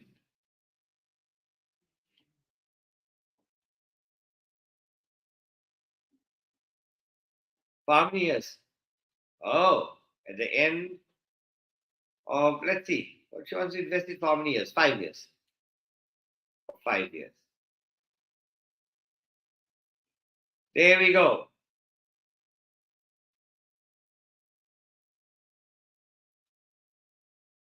This is a compound interest scenario. This is a compound interest, but we're not compounding daily. We're not compounding quarterly. We are compounding.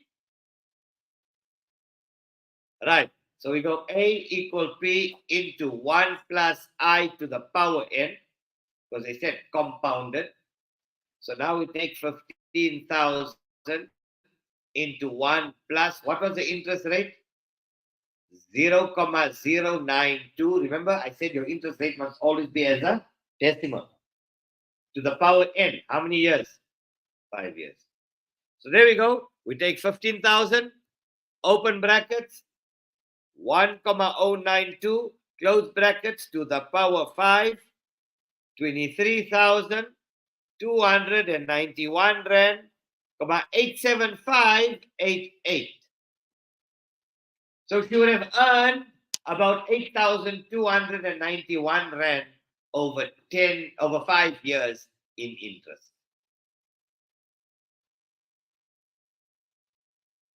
And you can check this. These are real life scenarios. These are real life scenarios. So you can even go and buy a car for 5 years. You like a car? What car you like? M2 competition series. What do you want to buy? M4, M5. Suzuki Jimny. Right? Go and buy a motor vehicle. Motor vehicle is worked out exactly the same. That's how you calculate your monthly installment on a vehicle. But that is higher purchase. Vehicle finance is what?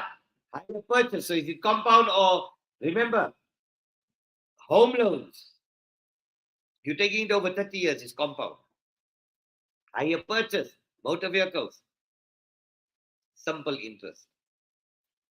So you can calculate on any car. If you want to know who knows what is the interest rate currently? Some of your fathers have got dealerships. Do you know what's the average? What's the current interest rate that they offer you now at the moment? I think it's about 8.5%. I think it's about 8.5%, right, on the motor vehicle. But depending on your credit score, if your scoring is a bit bad, they might even charge you about 9%, 10%, sometimes even 11% interest. But let's work on 9%. Right? The banks are going to charge you.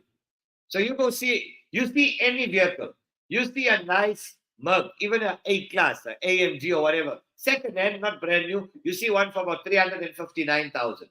So let's say the motor vehicle is 359,000. And what's the maximum period that they allow you now to repay cars? Yeah, 72 months. Very good. Normally it used to be 5 years. Used to be 5 years, which was 60 months. Now they allow you 72 months to repay a car. So let's say you're taking a drive here, whether it's Shiraz Auto, wherever you're taking a drive, you see a lekker car there, not 359,000, maybe it might be an older model, 2016, 2017 model, right? 359,000. And let's say you got 50 grand cash in your account. You got 50,000 rand cash in your at home. Right. Calculate your monthly repayment. Now, you'll either go to Motor Finance Corporation, MFC, or you'll go to AXA, you go to Standard Bank, or you go to FNB, they'll do the West Bank, they'll do the application for you. Now let's calculate what's your monthly repayment. So you can calculate it before they even tell you. So you can check your affordability. Calculate your monthly. So this is hire purchase. I'm just showing you quickly. You don't need to write this down. So obviously, all we're going to do is we're going to first take off the 50,000 rand cash that we're going to pay. That means minus 50,000. So that's how much? 309,000. So now we're going to go A equal P into 1 plus I times N. So we're going to take 309,000 into 1 plus the interest rate, 0,09, multiplied by 72 months is how many years? Don't put 72 here. It's your number of years, 6 years. So let's work that out. 309,123 into 1 plus 0,09 multiplied by 6, close brackets, equals 475,860. 475,860. That's what you're going to end up paying the bank at the end. Your 300,000 rand car, you paid them the 50 plus the 475. Basically, it costed you how much? 525,000 on a 359,000 rand car. You paid 200,000 rand more. Now divide that by 72 to equal to your monthly repayments. Divided by 72. 6, and that's how you get your amount, and this is perfectly correct. 6609,17 per month. You know what? Without a deposit, listen to me. I'm giving you now some real facts, hardcore facts. If you didn't give a deposit, do you know how to get? Come and show you guys a cheat, and this is just a life tool. If you want to calculate generally how much a car will cost without any deposit or no trading, you don't trade in a vehicle and you don't put down a deposit. If you just want to know affordability, can you afford a motor vehicle? What do you think a car will cost at the moment in South Africa? On every 100,000, 3,000 rand a month repayment. So you work it out. On every 100,000. On every 100,000 on an asset, your repayment per month is, give or take, just around. But if you work on a figure of 3,000, you'll be safe per month. So obviously, if a car is 500,000, well, now you know what you're going to be paying per month. Now, not everybody can afford this. That's why dealerships now offer a lease option where you can actually rent the car. It will never belong to you. So they say, okay, don't pay us 15,000, but the car won't belong to you. So you know what they call it? Mercedes-Benz calls it the agility. So whenever you see that option, it's an option for you. So what they say, that after a period of 6 years, you'll drive the car. No problem. You'll drive a 500,000 rand car. You'll drive a 1 million rand car for only 8,000 or 9,000 per month. But at the end of that 6 years, that car don't belong to you. That car still belongs to them. So what they do at the end of 6 years, they take your car back and they ask you, they give you the option before they come and collect the car or you return the car. They say, do you want to refinance it for another 6 years? You know how much money they're going to make off a 500,000 rand car? Easy 3 million over a period of probably, if you refinanced it over a period, double the period, so about 10 years. 10 to 12 years if you use their car, you'd be 10,000 rand every single month. Work it out. If you pay, say, 10 grand a month, 10,000 times 12 per year, right? Is 120,000 rand a year. Times 10 years is 1.2 million rand. 1.2 million rand. And say that, and on 10,000 is probably about a 500,000 rand vehicle. So they double their money. They double the value, and the car still doesn't belong to you. It will continue to belong to them as long as it's on that plan. So that's the different options. I'm just opening up your mind to see where is finance used and how you can actually, if your fathers actually have a dealership, you can sit and you can do all these deals for him using this formula. Right? Now let's do a hire purchase agree. A timeline. Let's do a timeline. Right, now this is worth about 8 marks in the exam. 8 marks. Right, so let's say Mo invests.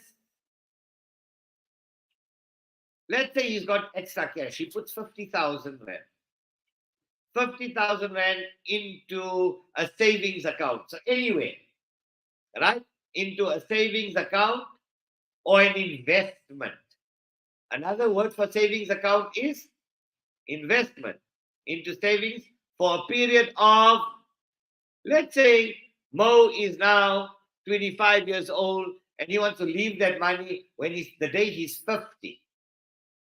He wants to take out the money. So he invests 50,000 rand into a savings for how many years? From, let's say 25 years. Right. Interest for the first 10 years is 8% per annum.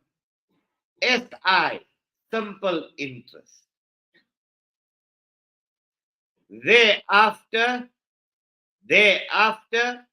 let's say 8.5% per annum. Compounded monthly. Right. Maui needed money. So he withdrew.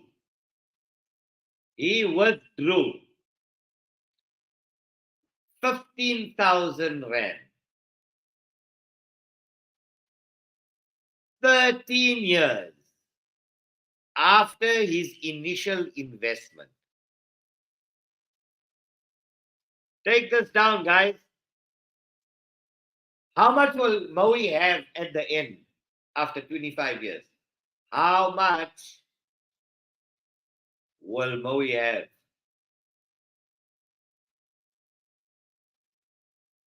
After 25 years. So that means he's 25 years old today. The day he turns 50 and becomes a dinosaur like me, let's see how much money he has.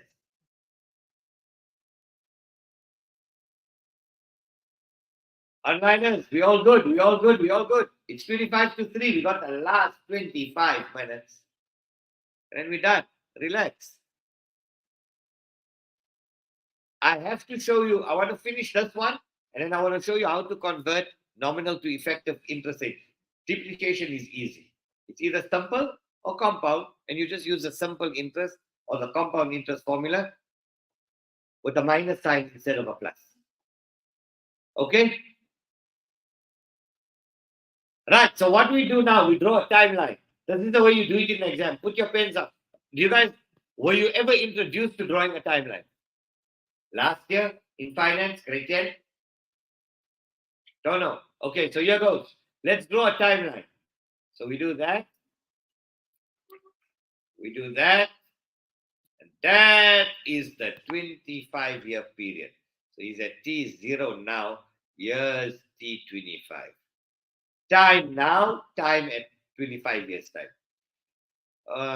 So let's go here. So we're going to go 1, 2, 3, 4, 5, 6, 7, 8, 9, 10, 11, 12, 13, 14, 15, 16, 17, 18, 19, 20, 1, 2, 3. Shots. Okay, 4, 5. 3.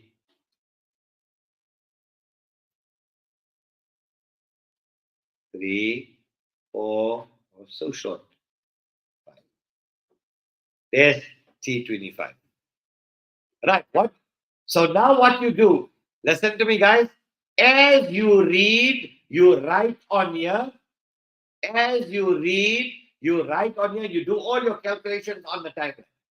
Right? So what? He invests 50,000. So scratch that out. He puts in 50,000 immediately. There, T0. He puts in 50,000. Into a savings for 25 years. So there we go, 25. Right, we know we're happy. That's done. So cancel that, cancel that. We use, why am I canceling it? I'm just saying we used it. We're never going to use that again. Interest for the first 10 years. So cancel that out. Let's go to 10. 1, 2, 3, 4, 5, 6, 7, 8, 9, 10. Make a line there. Is 8% per annum simple interest. 8% per annum for this entire period up till year 10. This is T10. 8% simple interest. Thereafter, 8.5%. 8.5% per annum compounded monthly for the remaining period. He withdrew 15,000, 13 years. So 10, 11, 12, 13. That's year 13. Year 13. In year 13, how much did he withdraw? 15,000. He took out. How much will he have after 25 years? So we need to calculate how much is that. So put a question mark there. Right. That's how you construct a timeline. We're going to do. It makes logical sense. Now watch what happens. For the first 10 years, 8% simple interest. So A equal P into 1 plus I times F. And then we're going to get an amount here. Why here? Because that's the changeover from simple to compound, right? For 3 more years, it wasn't simple. It was what? Does this fall under the simple, or do these 3 years here in between fall under compound? So that means to calculate there, we're going to have to go compound. A equal P into 1 plus I to the power 3. 3 years. To get this, so we're going to get an amount here. We're going to take that amount. We're going to get an amount here. And that amount is going to come here. That minus that. Because then he withdrew 15,000, right? This amount. So we got an amount there. That amount with 3 years gave me that amount, which is here. Minus that gives me this amount. And then this amount for the remaining of the period. So now we're going to go A equal P into 1 plus I to the power 3. No, to the power how many years? From 13 to 25 is how many years? That's T 12 years, am I right? 1, 2, 3, 4, 5, 6, 7, 8, 9, 10, 11, 12 to the power 12. Right. Are you all following me? Now let's do the calculation. So this is equal to 50,000 into 1 plus 0.08 multiplied by how many years? 10 years. Let's say after 10 years, because remember, nothing happened. Maui didn't touch the money for 10 years. He didn't withdraw. He didn't add any money. So there were no changes in the account. So 50,000 into 1 plus fraction or decimal 0.08 multiplied by 10 close brackets gives me how much? 90,000 rand. after 10 years. So where do we put that 90? We put it there. There's 90,000 after 10 years. Now we're going to calculate 3 years. 1, 2, 3 at 8.5% per annum. We're going to calculate for 3 years at 8.5% per annum. Let's go again. A equals 90,000 into 1 plus 0.085. It's compound interest over 12 to the power 12 times 3 because it's compounded monthly. Let's see how much is here in the account. 90,000 times, open brackets, 1 plus fraction, 0.085 over 12, close brackets to the power 12 times 3. What do I get? 116,037 rand, 1952,2. And that's here. 116,037,2. Now he withdrew 15,000. So minus 15,000. So what are we left with? 101,037. We left with 101,037, 194,2. That's after year 13. That is after year 13. Now we need to calculate for the balance of the 12 years. So this we're going to say A equals P is your 101,037,2 into 1 plus 0.085 over 12 to the power 12 times 12. Because it's compounded monthly. Here comes up your final answer. This is how much he's going to have in his account after 25 years. So multiplied by, open brackets, 1 plus fraction 0.085 over 12, close brackets to the power, 12 times 12 is 144. 279,190 rand, 176,18. There you go. That's your final answer.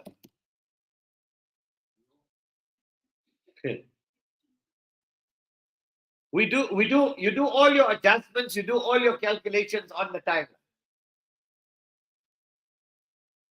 Now we're going to do the last concept.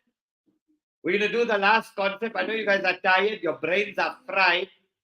The last concept, which is what we call converting nominal to effective interest rates, where the bank tells you you're paying 8%, but when you work it out backwards, you pay 9.2. Did they cheat you? Yes. Was it legal? Yes. Why? Because when you calculating, when you doing on your calculator, you rounding up all the decimals. Over a period of time, that one works its way back. It actually effectively, you paid a higher price than what was actually stated.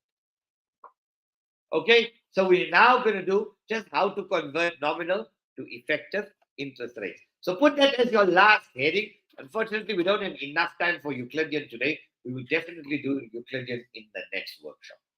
Okay. All right, let's go. Let's go. I'm done with this. I'm done with this. The next topic is important. Put the heading converting nominal to effective interest rates.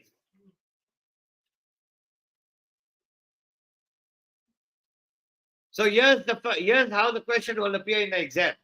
Convert 8.2% per annum compounded monthly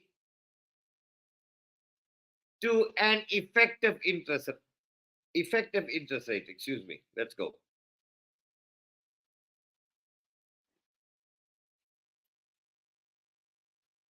For 3 months. This all forms part of your finance. Just hang in there. We're almost at the end. We see the end is in sight. Before you know it, by the time I'm done with this, it's time to go home. Right.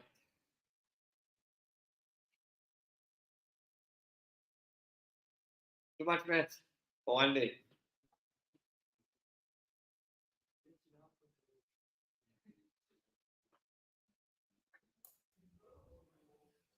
Mr. Khota. I always tell the learners, a couple of years ago, we set the record. Okay, what I think I'm still yet to I'm still yet to see somebody beat it, where we did non-stop maths for 72 hours. 72 hours. Started on a Friday. You know why? Matrix and grade 11s were both writing end of the year on a Monday, and I had to do paper 1, paper 2 workshop with about 300 learners live. And we only had one weekend. So how do we fit 4 days? Paper 1, paper 2, grade 11s, paper 1, paper 2, grade 12. How do we fit that in one weekend? Easy. You start on a Friday night at 8 o'clock with the grade 12s, paper 1. And you finish off at 4 in the morning. And then they go home to sleep. You go home for breakfast. You come back for grade 11's paper 1 on the Saturday. You start at 8, you finish off at 5. And they go home to sleep. You go home for supper. You come back for the grade 12's paper 2. And we start on Saturday night at 8 p.m. and we finish off at 4 a.m. on Sunday morning. They go home to sleep. You go home for breakfast. You come back home and then you do paper 2, grade 11's from 8 to 5. Yeah. Non-stop. Non-stop. And look at me, nothing wrong with me. You'll lose it. You'll enjoy it, man. No, never. Let's go. So here, 1 plus I effective. Here's your formula. Is equal to 1 plus I nominal. That's your nominal interest rate, right? Why do they call it IM? I don't know. Nominal. You should have said IN instead of IM. Over your compoundings. Over M to the power M. That is your compoundings. That's M, and that M is your compounding. So here we go. Let's do it. It's plug and play. 1 plus I effective, your interest rate effective, because you want to calculate effective. Effective is going to be more than your nominal. They told you paid so much, you paid more. Is equal to 1 plus, what's your nominal? 0,082 over compounded monthly over 12 to the power 12. There we go. Now make IE the subject of the formula. Take the plus 1. IE is equal to 1 plus 0,082 over 12 to the power 12 minus 1. IE. Here goes. This is going to give it to you as a decimal, and you need to multiply your answer. You need to multiply your answer by 100 in order to get a percentage. So let's go. Open brackets 1 plus fraction 0,082 over 12. Close brackets to the power 12 minus 1 equals 0,08515 blah blah blah multiplied by 100. I effective is equal to 8,8,52 515 8,52% per annum effective.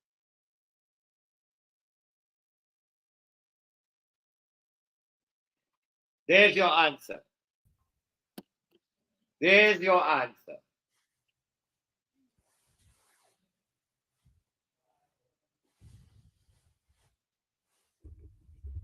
Let's do another.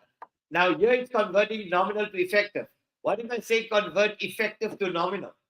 Let's do the reverse. We use the same formula. We just make something else the subject of the formula. Correct? Right. So convert 8,2% per annum effective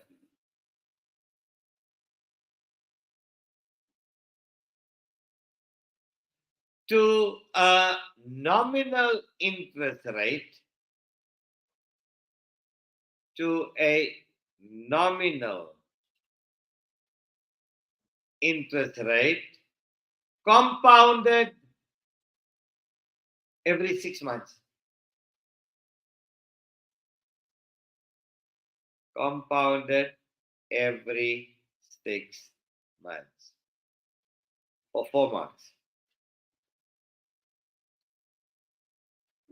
And this is going to wrap it up. This is going to wrap up our day.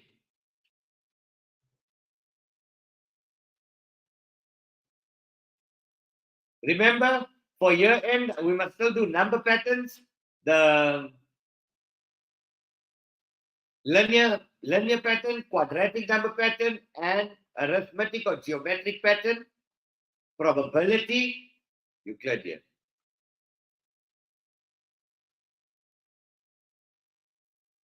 Right.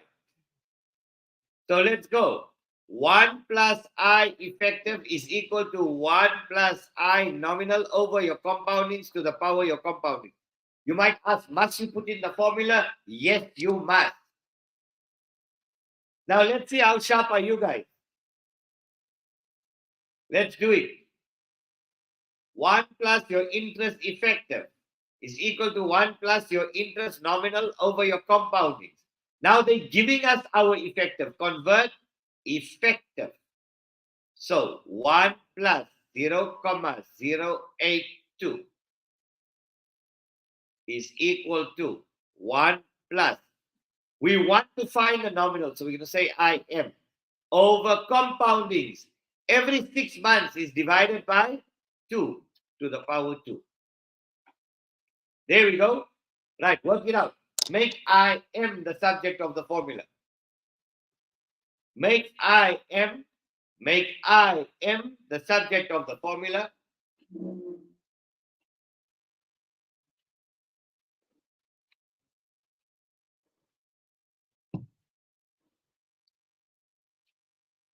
We've got 6 minutes left for today.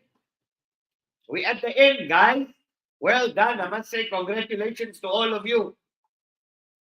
Those of you who have attended, this is the Awqaf SA workshop for the first time. Now you know what you came for.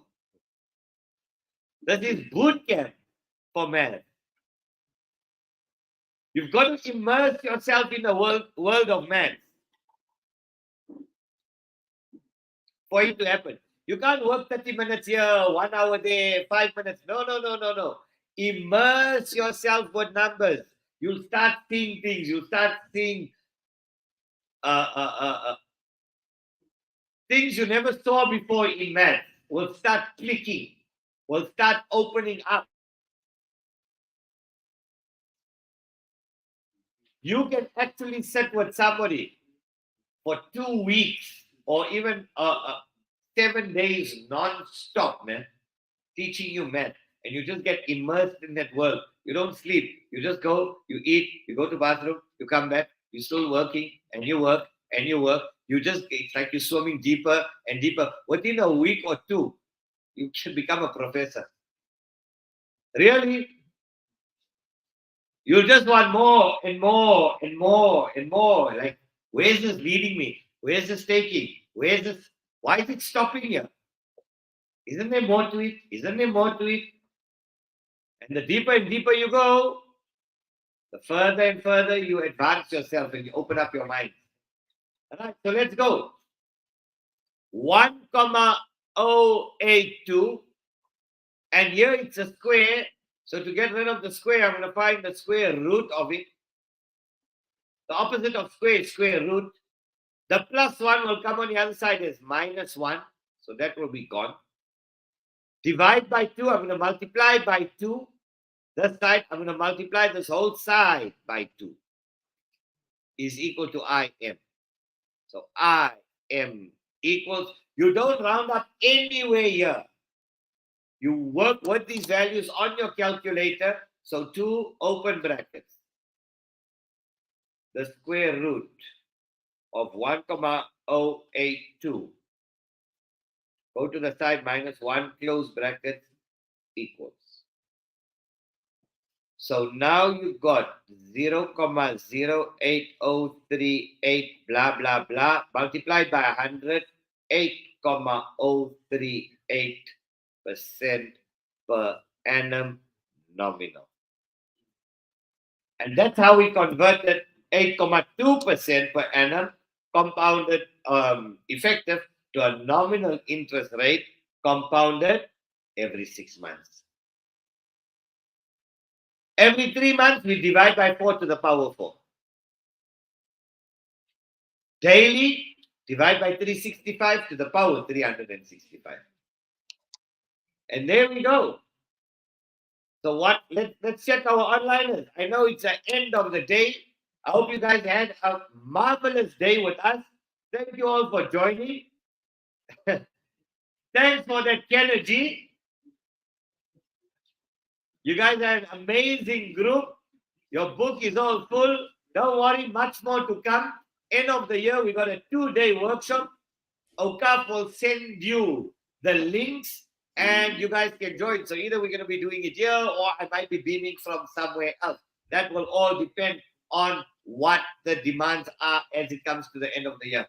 But from me, Mr. K, from Awqaf, I'd just like to say Jazakallah to everybody. Thank you so much. God bless to everybody from all over the country, teachers, Department of Education. Thank you for encouraging your learners, those learners who have been part of the program. I think everybody deserves a nice round of applause there, Asanain.